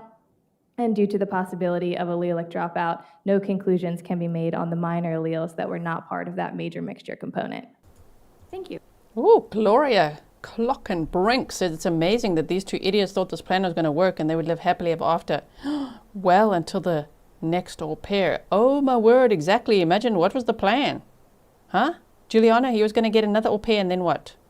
Oh my goodness. Quick question. Do you know why Fairfax County sent this item to your lab, Bodie Technologies, rather than leaving it with DFS? Specifically for this case, no, we were not informed why they chose to have us process the case. However, this is typical as we are a private lab. We receive requests from state labs to do processing. Thank you, Judge. I have no further questions of this witness. All right, cross-examination. All right, is she subject to recall then? She is not. All right, you're free to go. Thank you, ma'am. Have a good Thank day. you. Thank you. Wow, nothing from the defense. Judge, I just have a stipulated document that I'd like to put into evidence. Okay. Judge, at this time, I would like to offer into evidence as Commonwealth's 169, a report from DNA Labs International, previously referred to by our witness, Mr. Leach, as DLI, specifically the testing of the zipper, button, and waistband area of the blue jeans from Joseph Ryan, which indicated the presence of DNA from Christine Banfield and Joseph Ryan. Brendan Banfield and Juliana were excluded as contributors. The mixture profile was tested using StirMix, and the probabilistic information is contained within the report. All right, any objection then? All right, 169 is in evidence. Okay. Pug hair is glitter, is it? Thank you so much. You said, you're so right, G. What happened to the victims is what's sickening here, including all the lies, deception, along with the murder. That's what we are judging here.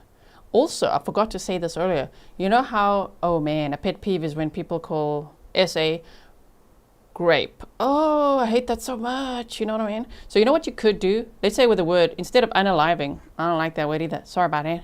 It's just a side note. What you could do is say now, because we got to censor a little bit for YouTube, okay? It's a PG-13 platform. We try our best in true crime. So what you could do is say now the word RAPE. You could write R, make a little star, or use any little, like make a R, star, PE. You know what I mean? Murder could be M, star, R, D, star. You know what I mean? Put little characters in there to help censor it instead of making up a whole new language. Because I know that's a problem in true crime where we're all like starting to develop our own language of like, what are we even saying these days? You know what I mean? So I try to stick to the words as much as I can. I've got to say SA sometimes, you know, or one word or the other. And at that point in time, Judge, the Commonwealth is out of witnesses. For today. For today. Okay. All right, that's fine, ladies and gentlemen. It's 4:30. We can go ahead and break. We're actually going to be breaking until Tuesday now because we don't, remember, you don't come tomorrow. Yes. So you get the day off. And we will reconvene on Tuesday since Monday is a holiday. Okay, so make sure you are here early on Monday. I am going to read you a few instructions. This is the same instruction I gave you the first day when you were impaneled, just a little longer so we can remember my order and remember what your obligations are during this weekend. Okay, so you are not to read anything about this case. You are not to watch anything about this case. You are not to listen to anything about this case. This applies to television, newspapers, magazines, the internet, and any online sites. Further, you're not to read, watch, or listen to anything about this case on any social networking site or streaming service. In addition, you must not communicate with anyone about the case, whether in person, over the phone, by email, text, or instant messaging, or by any other electronic or non-electronic means. This includes your fellow jurors, friends, family, co-workers, acquaintances, and strangers. I also instruct you that you cannot do any research or make any inquiries about this case, whether online or by any other means. For example, you cannot look up information up on the internet that is related to this case or related to the persons involved in this case.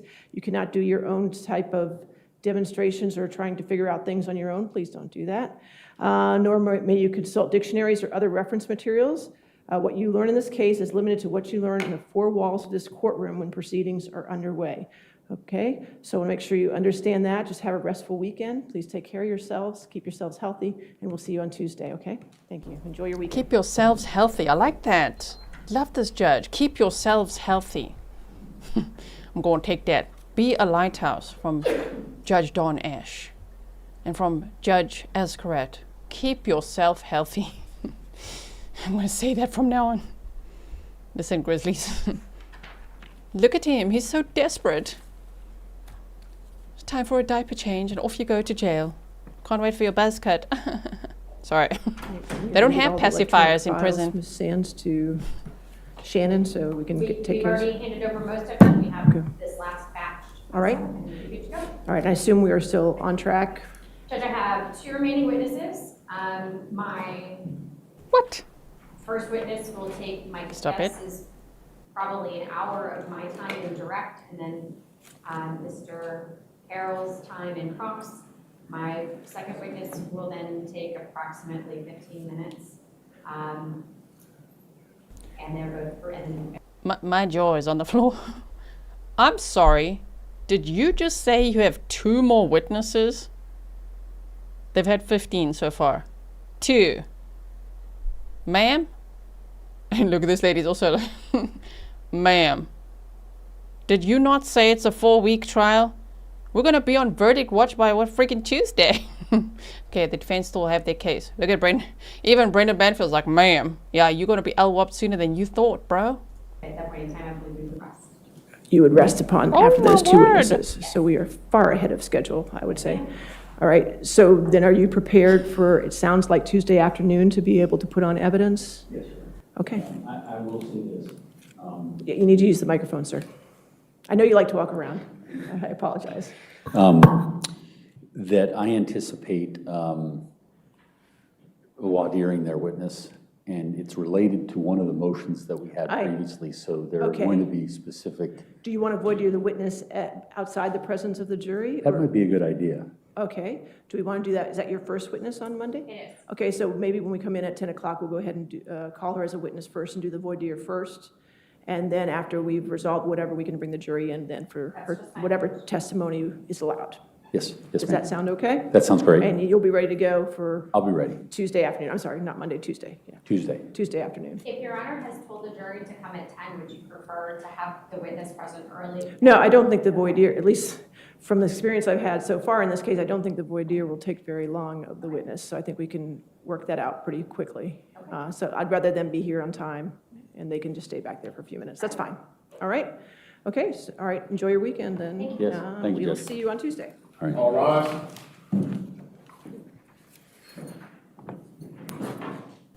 Oh my word. I mean, I do love short trials. I actually do. But this is a little too short for me.